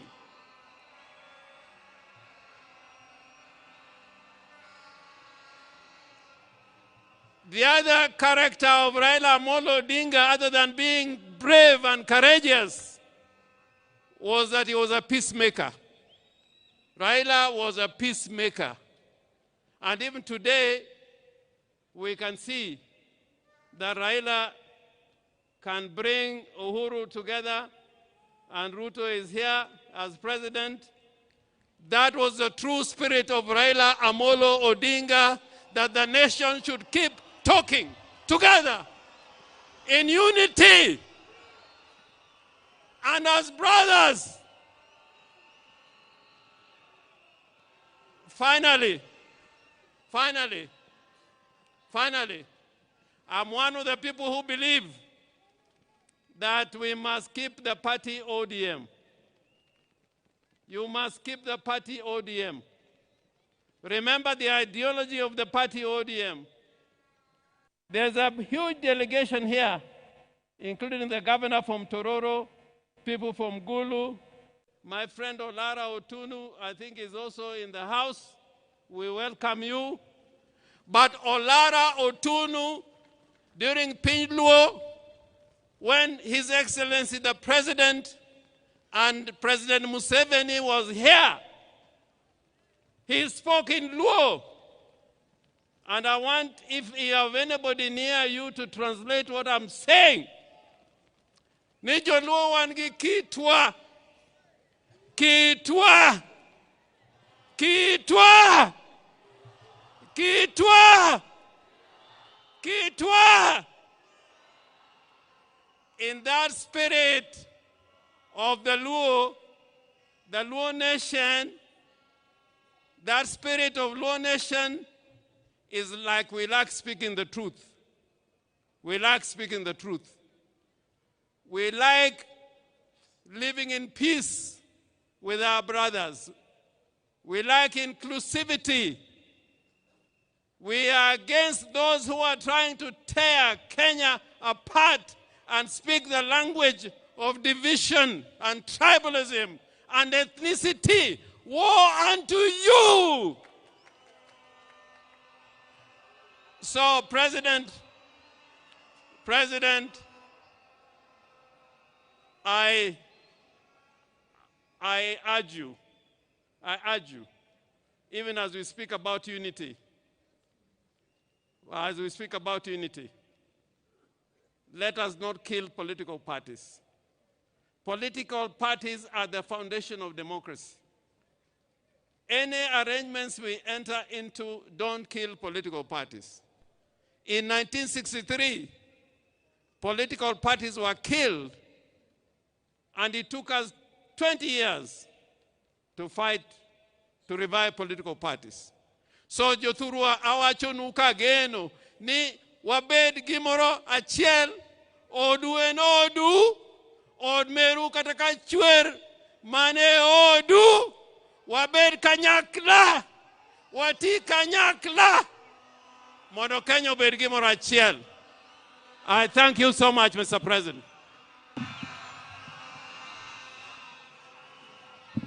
All right, now,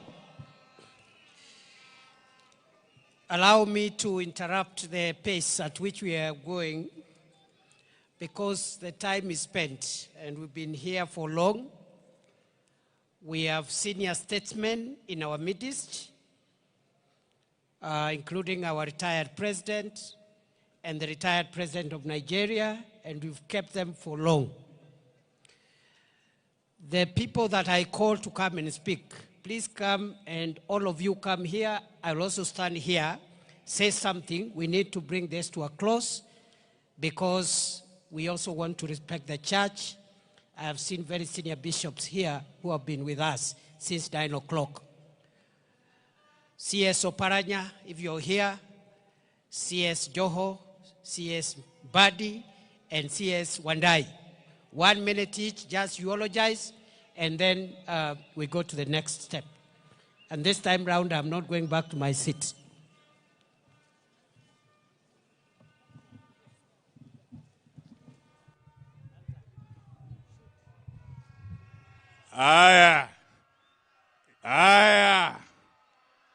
Your Excellency, President William Ruto, Mama Aida, and the family, together with the Greater Jaramogi family, I bring my condolences. Baba was particularly many things to me. He was my father figure. He was my mentor. He was my advisor. And above all, he was my role model. I must thank the Almighty God for granting me the opportunity throughout my adult life until Baba's untimely demise to work very, very closely with him. Some of the things that we went through, there were good times, and indeed there are also bad times. But the bad times were too many. Some of these things I can only perhaps in the future record in a book. As I conclude, as we send off this giant of a man today, let me say this.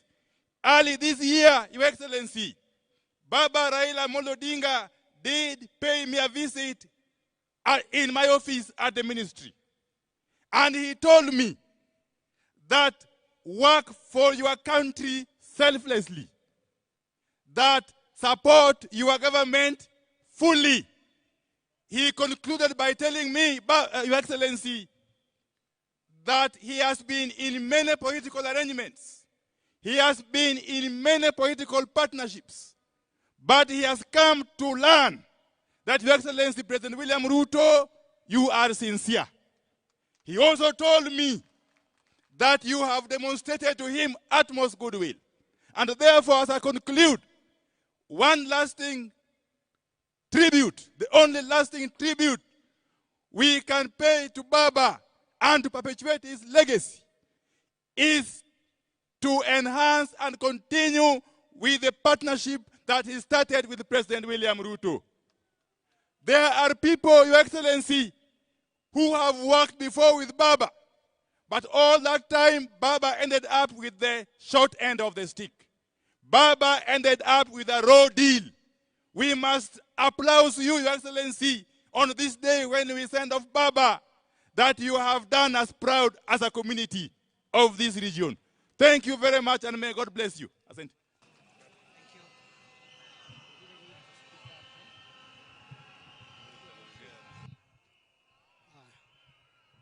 Thank you very much, Your Excellency the President, Mama Ida Odinga, Menping, the lady whom I think the entire community should be very proud of, together with the entire Raila Odinga family, leaders who have come here. I have a few remarks to make, because this is the most difficult day of my political career ever since I joined politics. I know the reason why I've decided to be strong is that I'm aware that if I went ahead of Raila, he would be strong for me. And therefore I've decided to be strong for Raila Odinga today. But it was not an easy day. Let me say the following. Many of us here know Raila as Baba. Many know him as Jacom. Many know him as a Gwambo. We know him as Tinga. We remember him as Nyundo. He is Okegonea. He can be everything. He sounds very big.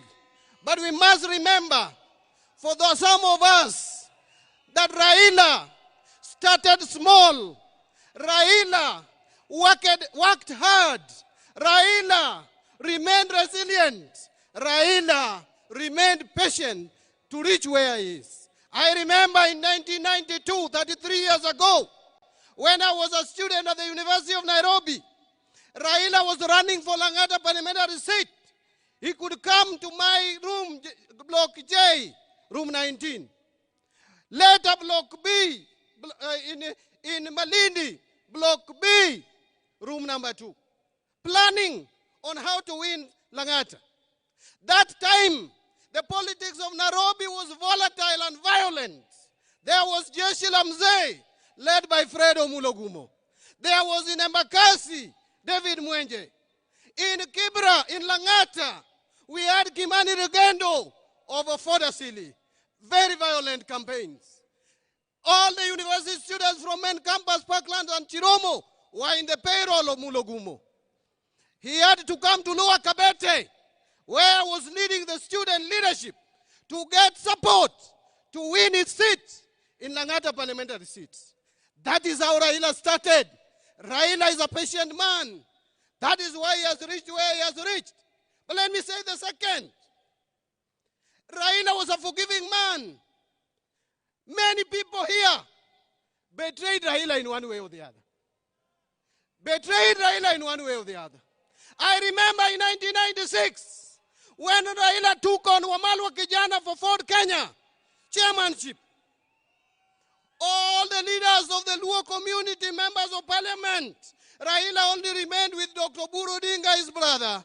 He remained with Jobomino from Kisumu. He remained with Fibasio from Homa Bay. He remained with Orwojode. He remained with Tom of Nyatike. And he remained with Owina Chola. And remained also with Ochiengbeo from Madari. All those people, apart from Omino and Fibasio, all those won their seats in by-elections. Raila soldiered on, despite the fact that the Luo leadership had deserted him. But now, he has died when all the Luo leaders are behind Raila Amolo Odinga, Agwambotinga. I am happy that, Baba, you are going ahead of us without me betraying you. I was behind you. You are with me. You gave me positions of leadership when nobody imagined that I could lead. You made me the assistant minister in the office. You made me the longest serving chairman of your party when you were alive. You made me minority leader. You made me Minister of Finance, the first Luo to be a Minister for Finance in the Republic of Kenya. Baba, thank God that I never betrayed you.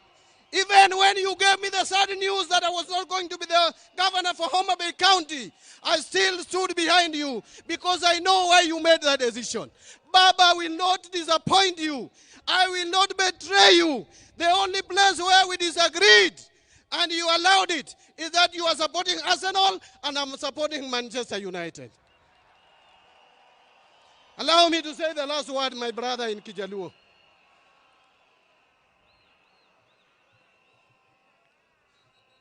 Joturwa, Joturwa, Joturwa, Musa wakaiwa. Kane Nyasaye oneno ka jo-Israel osethagore higni gi higni nomiyogi Musa. Musa nowuotho e bungu. Ji nondhogo Musa. Jo-Israel nomondhoge. But notero jo-Israel mogik e dho River Jordan. Kane oneno Kanaan loka cha. To kono jo-Israel ni Kanaan e cho. Piny mang'ich. Piny man gi mor kich. Piny mantie chak. But ok nachop kodu. Abro weyo nu ji e toka ka. Joma biro tero u Kanaan. Abro weyo nu Joshua. Abro weyo nu Harun. Jogi biro kawo u. Biro chopo kodu Kanaan.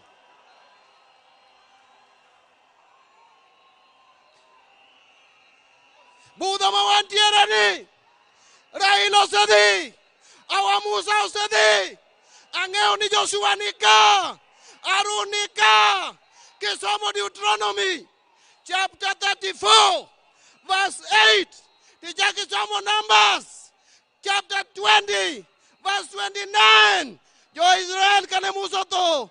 Harun boto. Negi kwayo 30 days. Magi yuago go jogi.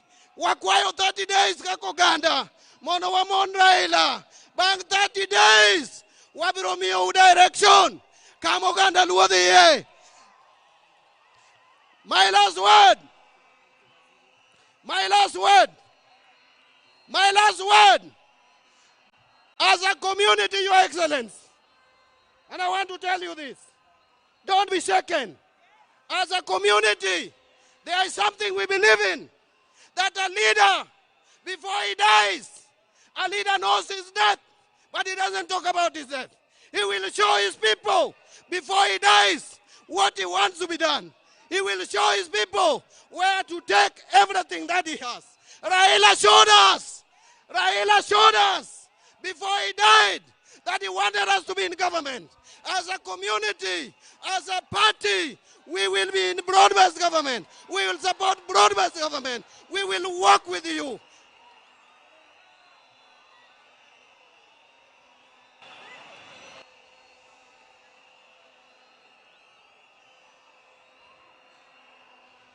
Mara yud thuolo mamoko aywago osiepna. Lakini wawegi kanyo. Wawegi kanyo. I want to leave you with one verse. That is Luke chapter 9 verse 49. When Joanna came to Jesus and told Jesus that Ruoth waneno jomoko ka riembo jochiende to giluongo nyingi to wakwerogi nikech ok gin achiel kuomwa. To Yesu nokone ni uneno utimo marach. Utimo marach. Utimo marach. Ng'ata ng'ata ma ok omon kodwa en ng'atwa. Ng'ama ok mon kodwa en ng'atwa. En ogandawa. Nyasaye matelu. Osiepna nin maber. Osiepna nin gi kwe.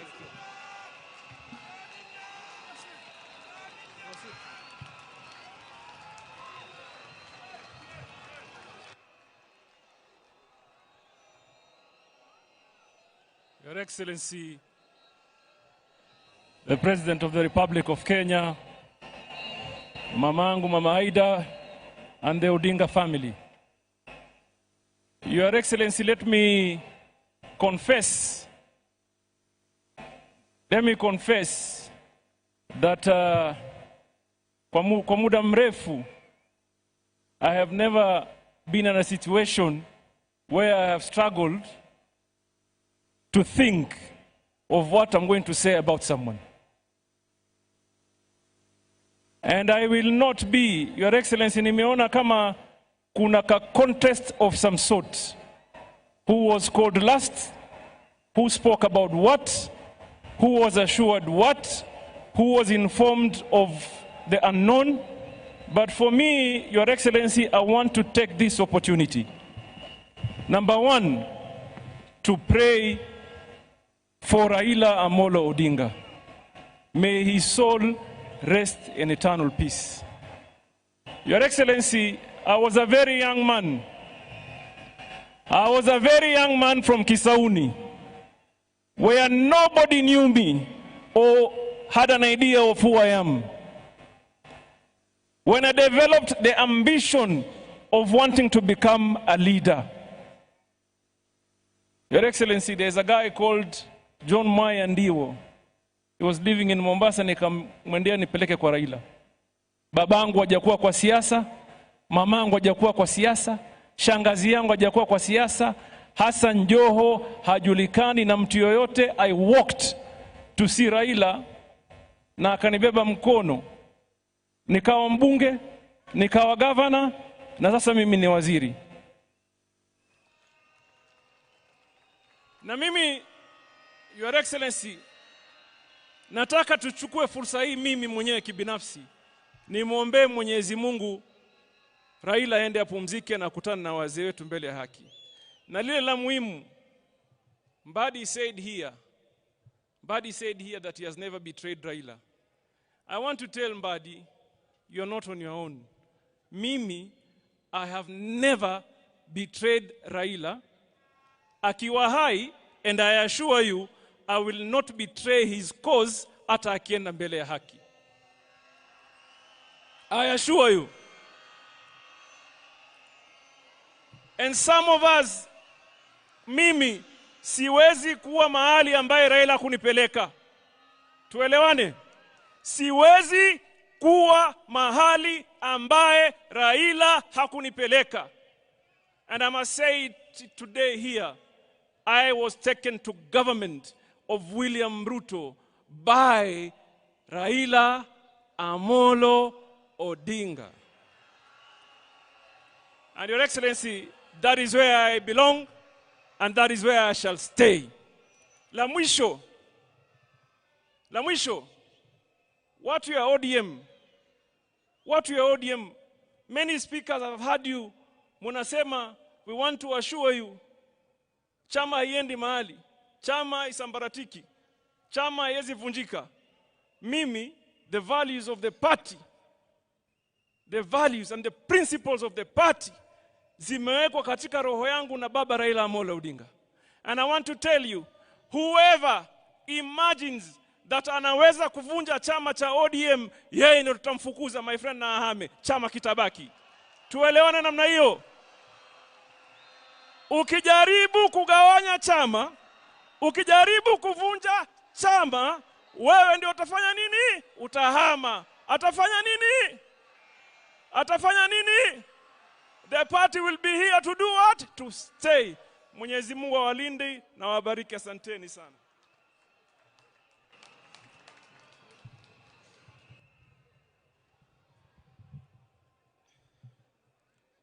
Mheshimiwa mama yetu ambaye ni Mama Aida Odinga na familia yako, pokea pole zetu kama binafsi na familia yangu na pia kwa niaba ya Waturkana. Wewe tuko hapa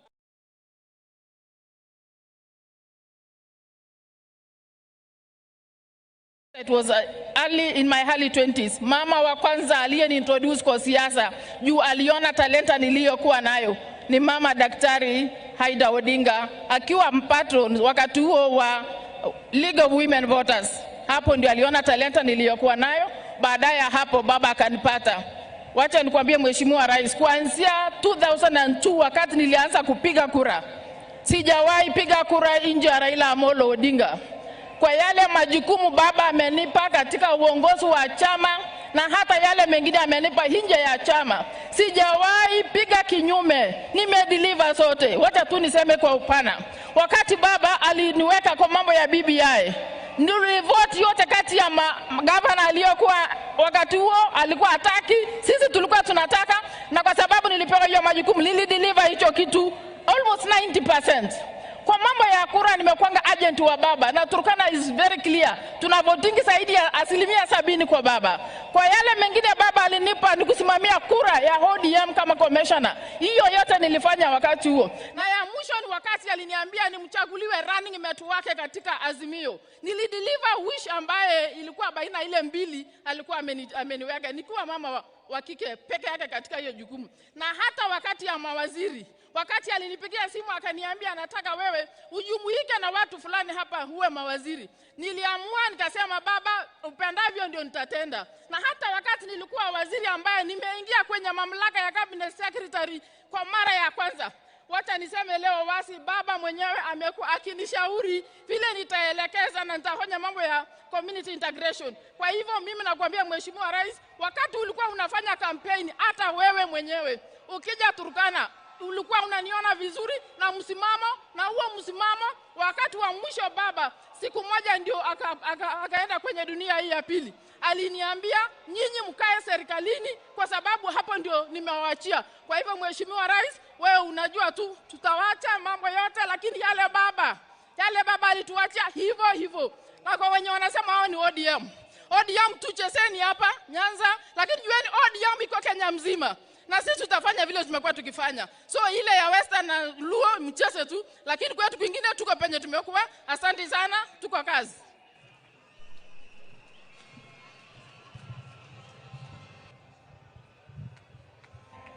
Basi kwa sababu ya muda, all protocol observed, mimi vile mnajua, kwa wale wote ongea hapa, mimi kwa miaka 3 iliyopita, mimi ndio nimekuwa karibu na baba kabisa. Aswa wakati alikuwa amepoteza kura, tulikuwa na yeye na tukaongea mambo mengi wakati tulikuwa na yeye, na kila saa tulikuwa na yeye na ule Kamau wa Raila, tukiona mpira, tukiongea mambo yetu binafsi na mambo ya siasa. Lakini wacha niseme hapa bila aibu yoyote, huyu baba hiyo vyote mimi nimepata, yeye ndiye amenipa. Nilipoingia bunge miaka karibu 5 iliyopita, nilipelekwa kwa bunge kupitia kwa Wamali wa kijana. Yeye ndiye alinipeleka kwa siasa. Bahati mbaya akafariki baada ya miezi 6. Miezi 6 hizo nilikuwa rafiki wa Dr. Oburu. Dr. Oburu wakati huo ndiye alinipeleka kwa Raila Amolo Odinga. Ni kuanzia wakati huo kufika saa hii tumekuwa na Raila Amolo Odinga. Na Raila amenifunza mambo matatu. Ya kwanza amesema, wewe ukitaka ufanye siasa nchi hii mpaka uwe na wananchi. Listen to what the people are saying. Ya pili, walikuwa wanafikiria Raila alikuwa a violent person. Raila was a very peaceful person. Alikuwa ananiambia, Oparanya, peace is very important to the country for the development of the country. Ya mwisho aliniambia, Bwana Oparanya, don't burn bridges. There are no permanent friends in politics. There are no permanent enemies in politics. And that's why I have decided to take you to the government under Mheshimiwa William Ruto. Na yeye amesema wakati nilikutana na yeye mwisho, alisema nilikuwa na senator wa Migori, na alisema sisi tutakaa kwa broad-based government na tuunge mkono Mheshimiwa William Ruto, na hapa ndio tutakuwa na tutaendelea kuwa hapo. Thank you. Na wale ambao wamepewa nafasi ya kulinda chama, mlinde chama, mtengeneze chama, chama kiwe na nguvu. Thank you. Thank you, Waziri. Thank you, chama Waziri. iko na nguvu, tuendelee Thank you. mbele. God bless you, Waziri. Asante. Thank you very much. Sasa wale viongozi wa bunge wamekubaliana kwa sababu ya muda hawataongea. Kuna leader of majority National Assembly, kuna pia leader of majority kwa Senate, kuna leader of minority kwa Senate na National Assembly, kwa heshima ya familia and the senior statesmen we have here and the church. Wamesema kwa niaba yao Junet Mohamed aseme jambo. The family has requested we shorten the program. Makofi kwa Junet Mohamed jameni. Junet kwa niaba ya leaders.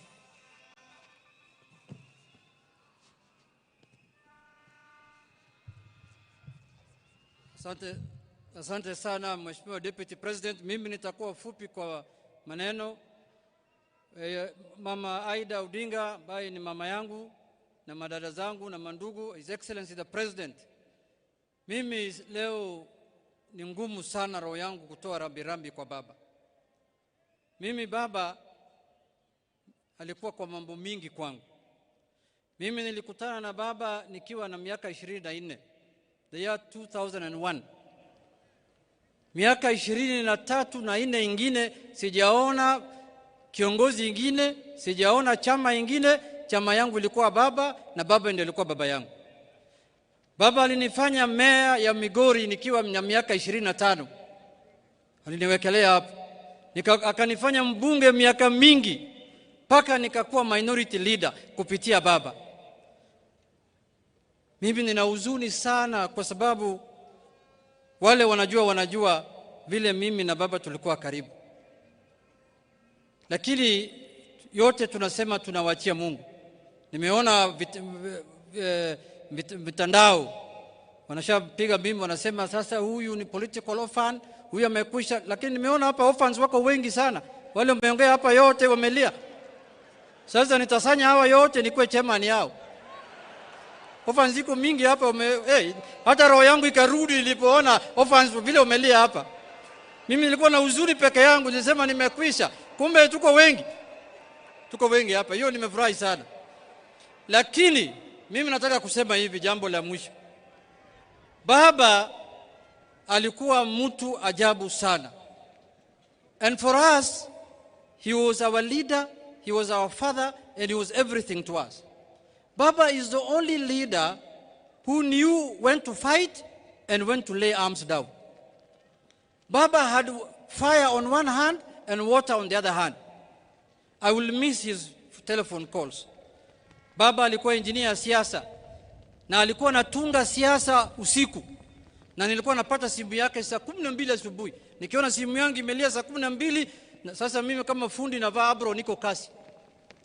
Lakini saa 4 saa 3 hiyo ni salamu tu. Baba alikuwa mtu ajabu ambaye wa Kenya wamepoteza mtu ambaye hawatapata kama yeye. Sherehe ya mwisho tulikuwa naye na baba, tulikuwa na parliamentary group hapo Mombasa Road. Mimi niliwasanya wabunge wote kama kiongozi yao. Baba alituongelesha pale kwa dhati, and he was very clear that day. It's one of the strongest speech he has made for the time I've known him. Ameongea, amesema tutunze chama chetu cha ODM na tukae imara na tukae united. On the other hand, because we were supposed to do a resolution baada ya hiyo mkutano ya PG, Wale wameona TV siku hiyo, mimi nimesema resolution ya hii mkutano, refer to Baba's speech. Kama if you are in doubt of anything, refer to Baba's speech. Another thing he told us, lazima tukae katika serikali ya broad based. It's on record. Wale wanasikia wasikie, wale wako na macho waone. Ya mwisho, Baba loved peace.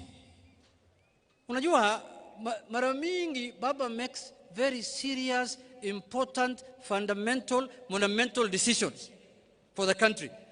Lakini saa nyingine is not popular. Sasa zingine watu wanalaumu wengine, unaona hii maneno Baba amefanya, yule Msomali kutoka Migori ndio anahusika naye. Na mimi hata sina habari, I'm just loyal, implementing what Baba has said kama fundi. Thank you. Lakini ikifika jioni, Baba ananipigia simu anasema, kijana yangu, usiwe na wasiwasi, in every flock there must be a black sheep. Sasa wewe ndio black sheep ya ODM. Wewe beba tu hii mzigo, tutasonga mbele pamoja. Thank you. So kwa hayo machache, nataka kumalizia kwa kusema ya kwamba ODM party, we will hold it high, we will keep it strong. ODM in 2027, it will either form the government or it will be in a coalition that forms government. But it will not be in a coalition that has been abusing Baba when he was alive. Haitakuwa hapo. Unajua, saa hii wanasema sisi ni political offense ya Baba. Wale pia walikuwa wanatumia siasa yao ya kujijenga kwa kutusi Baba na kufanya Baba kama bogeyman. Hao pia wamekwisha sasa. Sijui watatusi nani. Asanteni sana, Mungu awabariki. Kuna wenzangu hapa, Kimani Ichung'wah na Aaron Cheriot, Your Excellency. Hawa ndio wale wametengeneza ile report inaitwa NADCO. Wakati Baba alikuwa, hawa walikuwa kwa komiti ya NADCO. Tumekubaliana kama viongozi wa bunge ya kwamba for the legacy of Baba, when we go back to parliament in a week's time, we will implement the NADCO report fully. Tumekubaliana hapa. Asanteni sana, Mungu awabariki. Na Rais, asante sana kwa kuzika baba yangu kama president. Kama president. Yes. Hiyo tutadiscuss kwa Central Committee ya ODM, tutaleta report. Thank you very much, Mheshimiwa Junet. Speaker of the Senate, please come and condole. 2 minutes, Mr. Speaker, sir. We have run out of time. The family requests we finish this meeting in the next few minutes. Rais wa Jamhuri ya Kenya aliyepia amri jeshi mkuu wa jeshi la Kenya, Mama Aida Odinga na familia yako, kwa niaba ya bunge la Senate, kwa niaba ya familia yangu na kwa niaba yangu binafsi, niko hapa kupeana rambirambi zetu za dhati kwa uchungu na moyo ulio mzito. Tunasema pole Mama Aida. Wingu la majonzi limetanda katika kijiji hiki, lakini nataka nikwambie Mama Aida kwamba wingu hili la majonzi halikutanda Bondo peke yake. Limetanda Nyanza mzima, limetanda Kenya mzima, limetanda Afrika mzima, na limetanda mapana na marefu ya ulimwengu mzima. Manake aliyelala pale alikuwa ni kiongozi aliyejulikana pande zote za ulimwengu. Mwaka huu umekuwa mwaka mzito sana kwangu mimi. Kabla mwaka huu nilikuwa na baba watatu. Baba wa kwanza alikuwa Mwenyezi Mungu, muumba mbingu na ardhi na viumbe viliomo.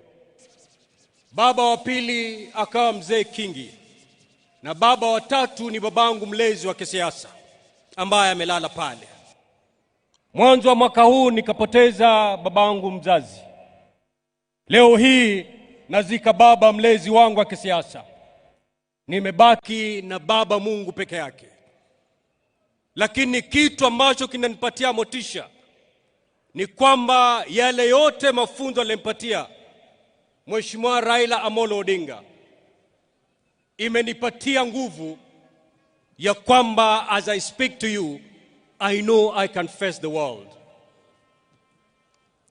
Baba believed in me even when I doubted myself. Mwaka 2007 mwezi wa 5 mimi niliingia siasa wakati wa by election kule Magarini. Baba aniliweka kwa bega lake na kunizungusha Magarini mzima. Before my people believed in me, he believed in me. Kwa bahati mbaya hatukufaulu. Disemba ilipofika mwaka huo nikamwambia baba sitamani tena mambo ya siasa. But baba told me don't give up. Go back to Magarini. Na akaja akasimama na mimi.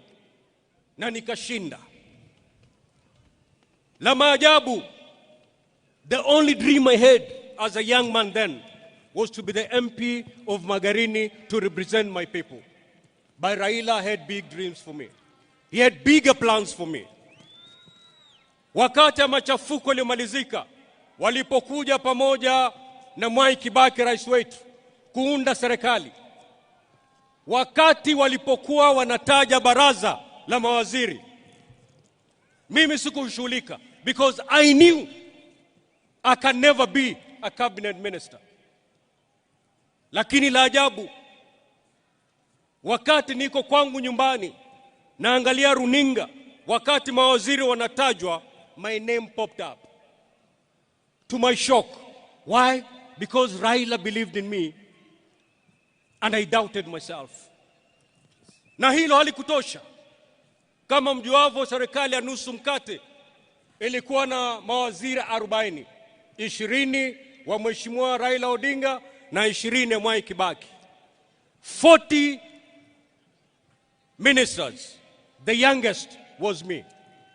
Lakini wakati waziri Henry Kosgei alipatikana na shida katika wizara yake, ikalazimika aondoke kwa muda. Hiyo wizara yake ilibidi ipatiwe mtu. Mheshimiwa Raila Odinga, mbali na kuona vigogo vya kisiasa ambao walikuwa mawaziri, he decided to give me 2 ministries to run. That's a man who believed in me when I doubted myself. Today, I've lost my dad. Baba, nenda salama. Asante. Thank you very much. Asante Mheshimiwa Speaker. Speaker Wetangula.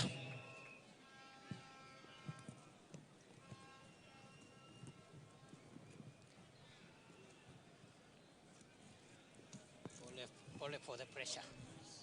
3.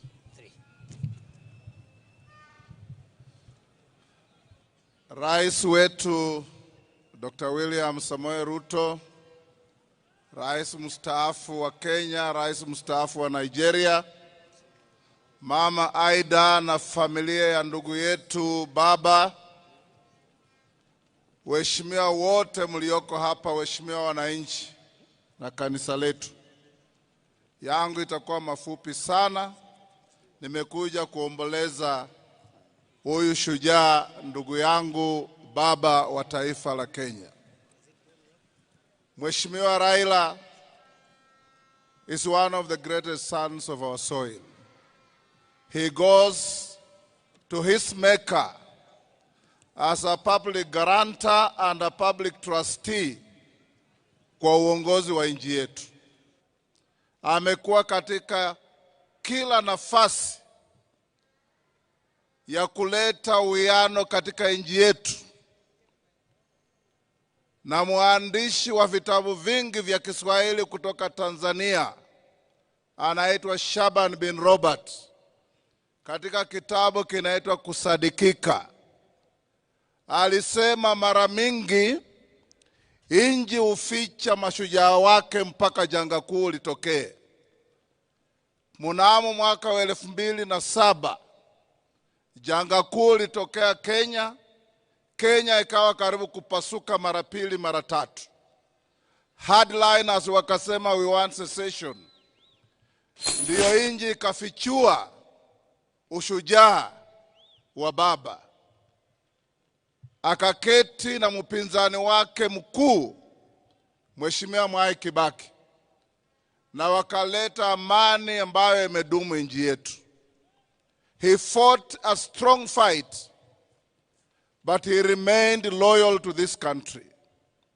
Kama spika wa bunge la kitaifa, naleta rambirambi za wabunge wote ambao waliketi kwa masaa wakitoa wasifu wa ndugu yetu baba.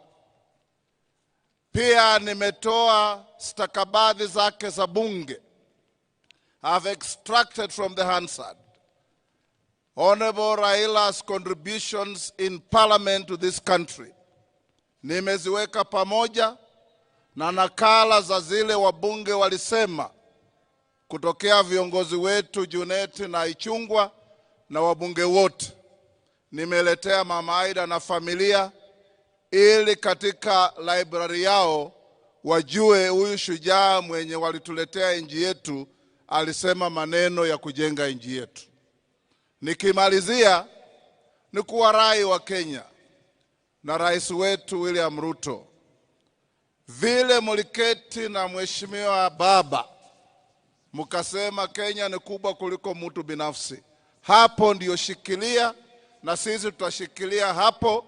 Tushike nchi yetu tuende mbele, tusilete siasa ya furugu ya kikabila ya kugawanya wananchi. That is not what Baba wanted. Baba, even at the lowest in his political career, he preached peace. After 2017 nikimalizia, baada ya kura na wametangaza mshindi, hakuwa yeye. Akanichukua mimi na mheshimiwa Kalonzo tukaenda South Africa kwa mbuga ya wanyama inaitwa Madwekwe. Tulikaa huko kwa wiki mzima na alituambia, my brothers, whatever the cost, whatever the price, it is not worth anything spilling blood because of politics in our country. Let's live by that mantra. Baba, rest in peace. Mama Aida na familia, sasa muamini kuna yule analinda wajane na mayatima, ni Mwenyezi Mungu peke yake. Asante sana. Thank you. May you rest in peace, my dear brother. Baba, Kenya will be the poorer without you. Thank you very much. Allow me now to present the Hansard extraction to Mama Aida for family records. Thank you. Thank you very much, Mr. Speaker.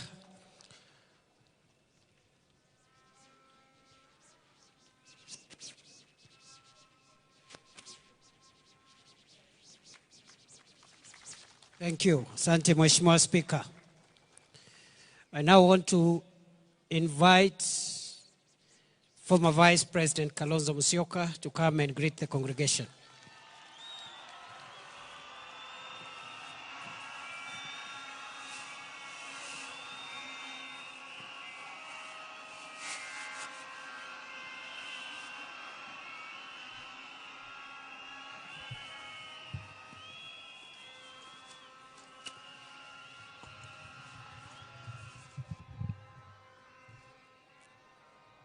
Mama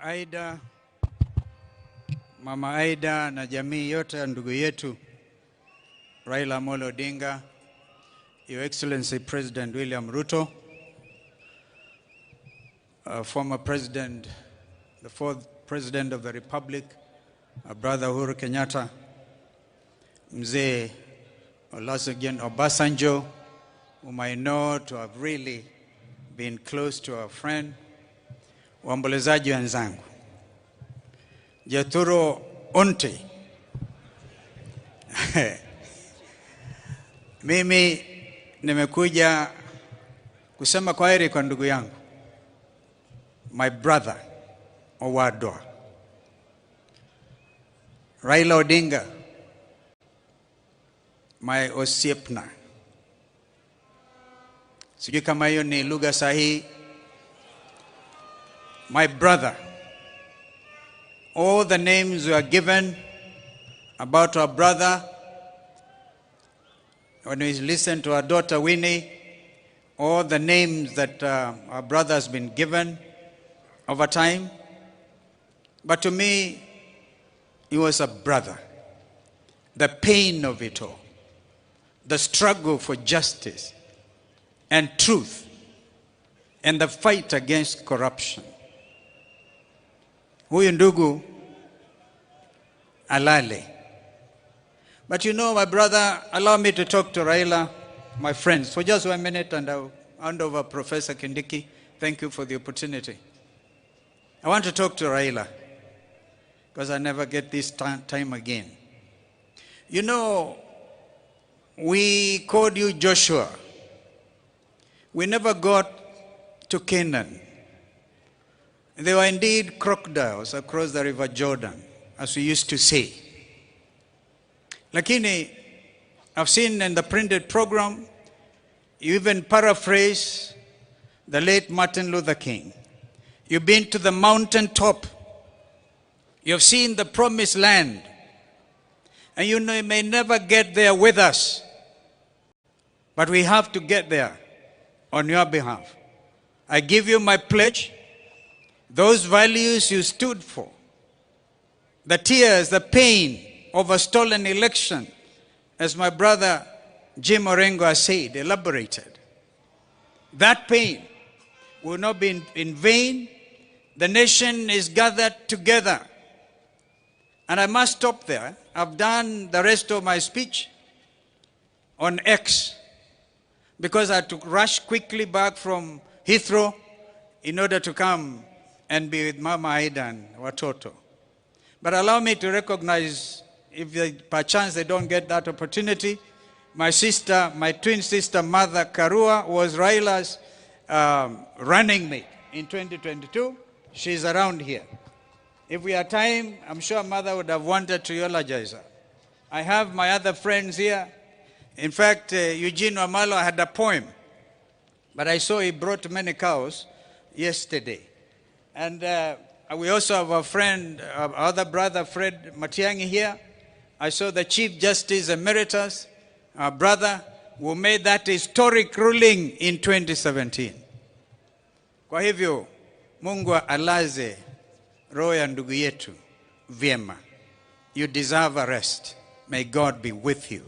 Amen. Thank you very much, Vice President Kalonzo. Let me now invite Prime Cabinet Secretary Musalia Mudavadi.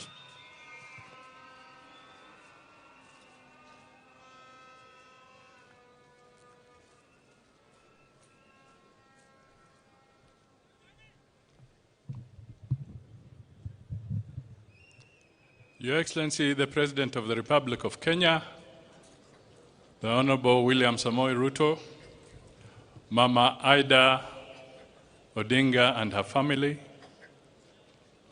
and with that, Your Excellency, let me ride on all the protocols that have been observed in the interest of time. First, to Mama Aida and the family, let me extend my deepest condolences and those of my wife and family to you and your children. Your friend, sister, Tessie, did ask me to step forward and tell you that she really conveys her condolences. Secondly, Your Excellency and Mama Aida, let me say thank you for giving me a unique opportunity, first with the consent of the family, and also as a directive from the President, to do one last honor, and that was the honor to lead a delegation on the afternoon of 15th of October, just a few hours after his passing, to India, so that we can join those who are there and come back with the remains of Raila Amolo Odinga. It is an honor, a very moving moment. We left Kenya as KQ 202 with our colleagues. We landed in India and we joined Winnie, Ruth, Dr. Lunya, Morris Fugeto, and the Kenyan High Commissioner to India. at the military stand where the president, the Prime Minister of Raila, of India, had actually said that the government of India grants all the respect, military respect possible within the shortest time possible to Raila. I want to take this opportunity to confirm to the people that the government of India gave a military aircraft from Kochi to bring Raila to Mumbai, where we got him. And he was escorted by the military of India. Your Excellency, let me also take this opportunity because we did a turnaround of only 2 hours. And when we went there, we found Winnie, a very strong young lady. Mama Ida, you have somebody strong in your daughter. We found Ruth. We found Dr. Olunya, and we found Morris. We draped Raila in the Kenyan flag. It was a very emotional moment. We are back here. We landed, brought by the national carrier, Kenya Airways, and I thank Kenya Airways for heeding your instructions and turning around very fast, Mr. President. The national carrier brought back Raila home. The plane landed at 9:30 on 16th of October, switching from KQ 203 to RAO 001. That was the title of the flight. A great honor indeed. Mr. President, today Raila is here. He would have loved a crowd like this. This was his moment of excitement, his fodder. But today, Raila speaks to us in silence, total silence. This silence is loud. It speaks to the nation. It speaks with emotion. Raila, if you wanted to know where your political fortunes were, wait until you listen to him narrating soccer on a political podium. Then you would know whether your goose is cooked or you have a chance.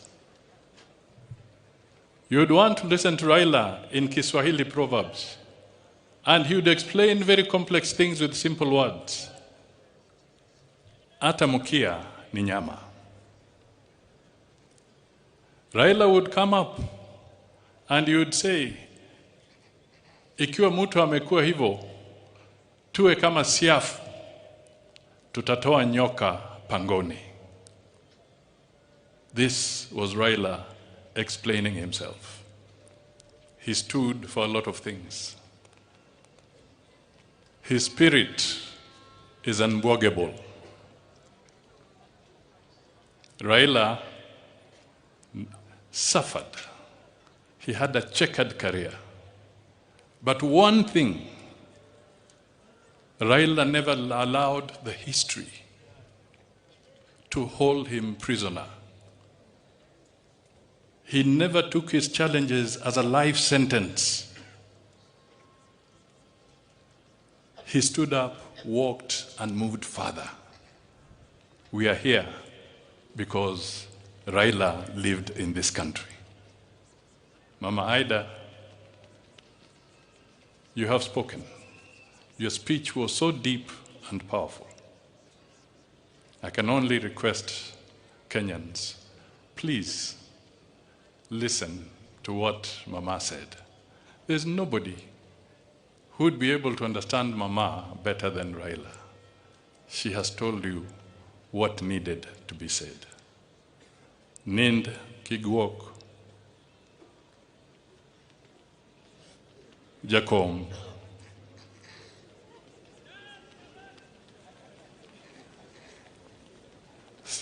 rest in peace, Jakom.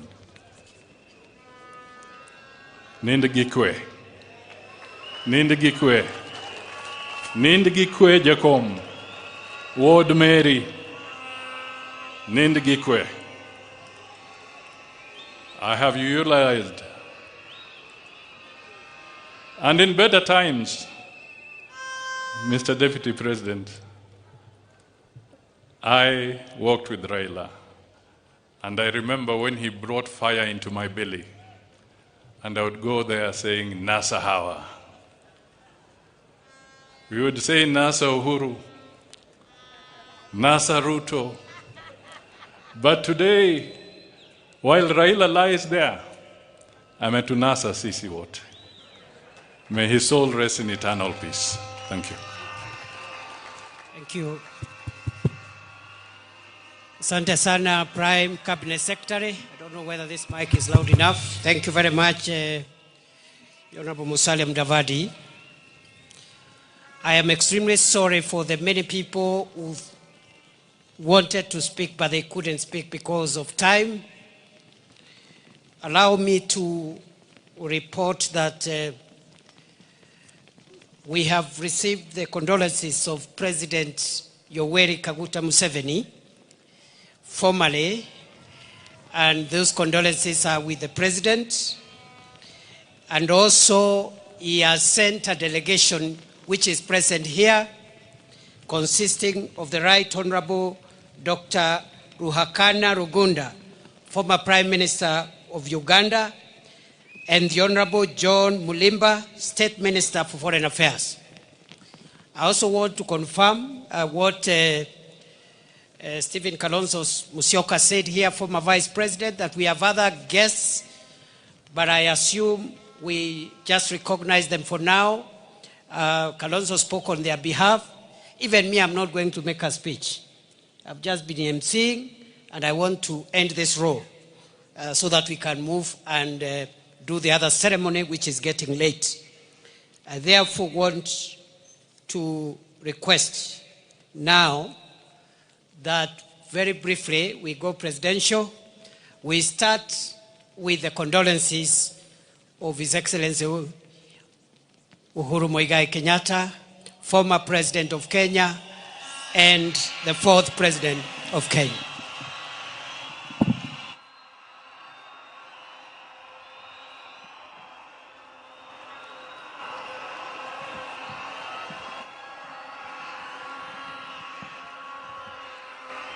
Asanteni sana. Thank you. Asante sana.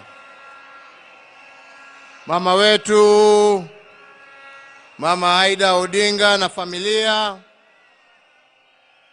Mheshimiwa Rais wa Jamhuri ya Kenya, Mheshimiwa William Samoei Ruto, na viongozi wote ambao wamefika hapa na waombolezaji wote, hamjambo nyote. Hamjambo tena. Asanteni sana. Yangu haitakuwa mengi kwa sababu ya masaa. Na vile mlijuavyo, nilipewa, I got my opportunity in Nyayo Stadium the day before yesterday to eulogize my friend and brother. So sitarudia yale ambaye tayari nimesema. Yale yamebaki siku ya leo ni tena kumwambia dada wetu mkubwa Aida na watoto wake na familia yote ya marehemu Raila Amolo Odinga, tuko hapa tena kuambieni pole. Tuko hapa kusimama pamoja nanyi dakika hii nzito kweli kweli. Ya pili, kwa wenzetu wa Bondo na Siaya kwa jumla, kusema asante. Mtoto wenu ambaye sasa amerudi nyumbani, back to the ancestors, mulitupea atumikie sio tu Bondo na Siaya, lakini Kenya na Afrika, na ametutendea na tunawashukuru. Asanteni sana. Ya tatu, Rambi zangu na pole pia kwa wana ODM wote ambao wako hapa. Asanteni kwa kutupa kiongozi ambaye amesaidia kuunganisha hii nchi. Asanteni sana.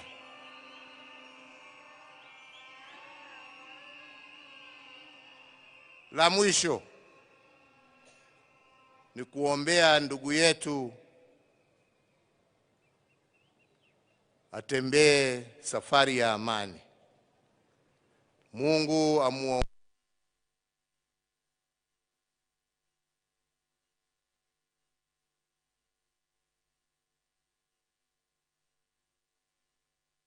A brother and a leader of this nation. We shall miss your insights. We shall miss your thoughtfulness. We shall miss your wisdom. And we shall miss your laughter. Your deeds will live long, as I said, and we will remember. And I pray we remember those deeds in the actions that we shall live, emulating our friend and brother. So fare thee well, Honorable Raila Amolo Odinga. Fare thee well, my ndugu. Fare thee well, my friend. Mungu awabariki na walinde. Asante.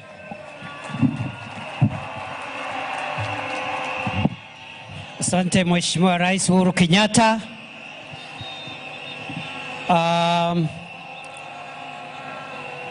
Before I call the next speaker, let me also acknowledge the condolences of Senator Gideon Moi. He has not been able to come here. He was at the airport with us when we were receiving the remains of our leader. Today, he has some inconvenience. He could not make it. Senator Gideon Moi sends his condolences. Allow me now, for fellow mourners, to invite the second last speaker of the day, a very close friend of our late leader, who is lying here. They have walked a long journey, and it is my pleasure to call one of the most decorated sons of Africa, the former president of the Federal Republic of Nigeria, His Excellency Olusegun Obasanjo. Mr. President, you're welcome.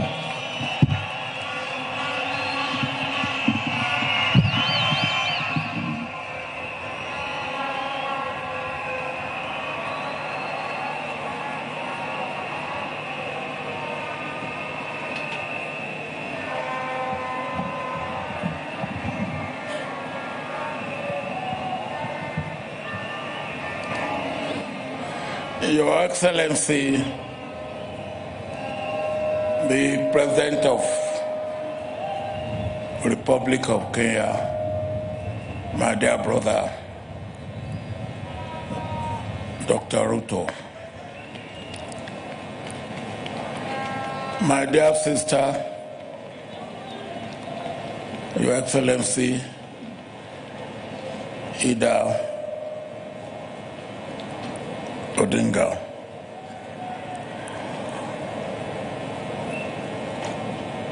my dear brother, Your Excellency, former President of the Republic of Kenya, President Kenyatta. Let me stand on the protocol that have been well established since this morning. Here, in this place, I was with Raila on his invitation 31 years ago. when Jaramogi Odinga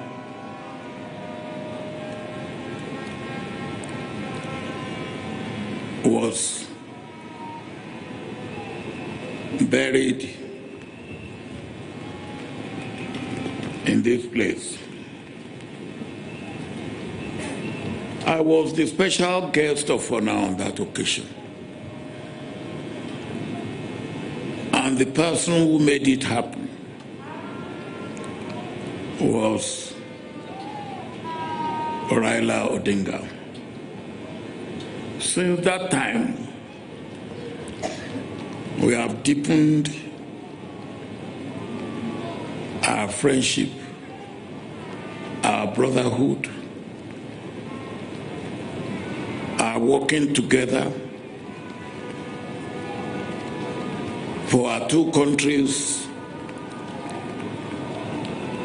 for Africa, and indeed for the world. Over the years, I have come to know Raila very well.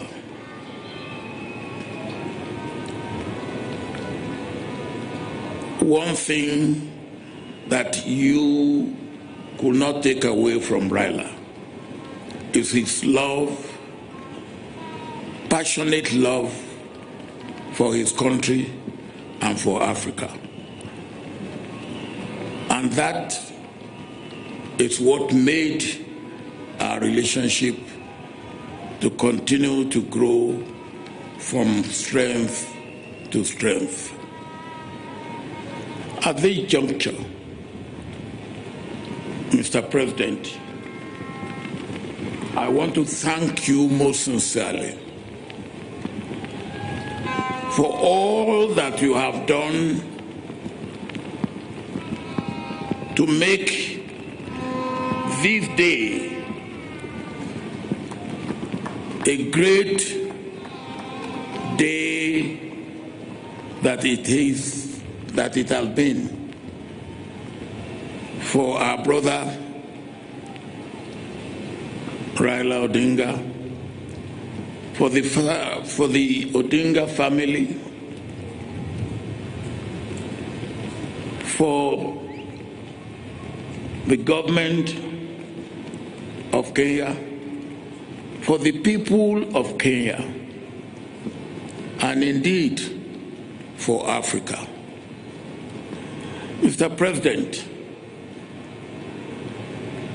the meeting we had in Mombasa, which brought you and Raila together, and which led to you making room for ODM and other parties in your government, is what makes this day a pleasant day that it has been for all the people of Kenya. And indeed, it is for me a lesson for all of us in Africa, a lesson of understanding, a lesson of tolerance, a lesson of love, a lesson of accommodation, a lesson that our nation, our continent, is bigger than any individual or group of individuals in our country. That is a good lesson that we must learn. One thing that I always like about Raila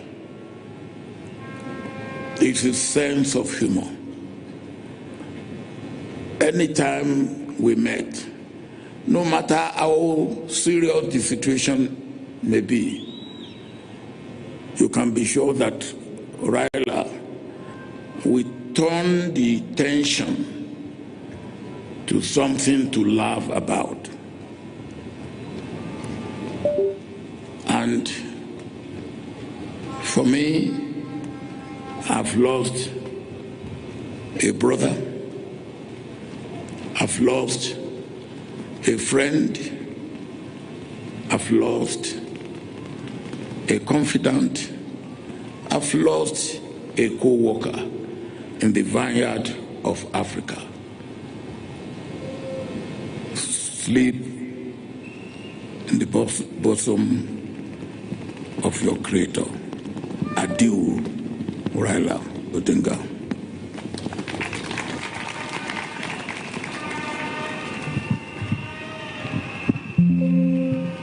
Now, the late Prime Minister Raila Odinga had other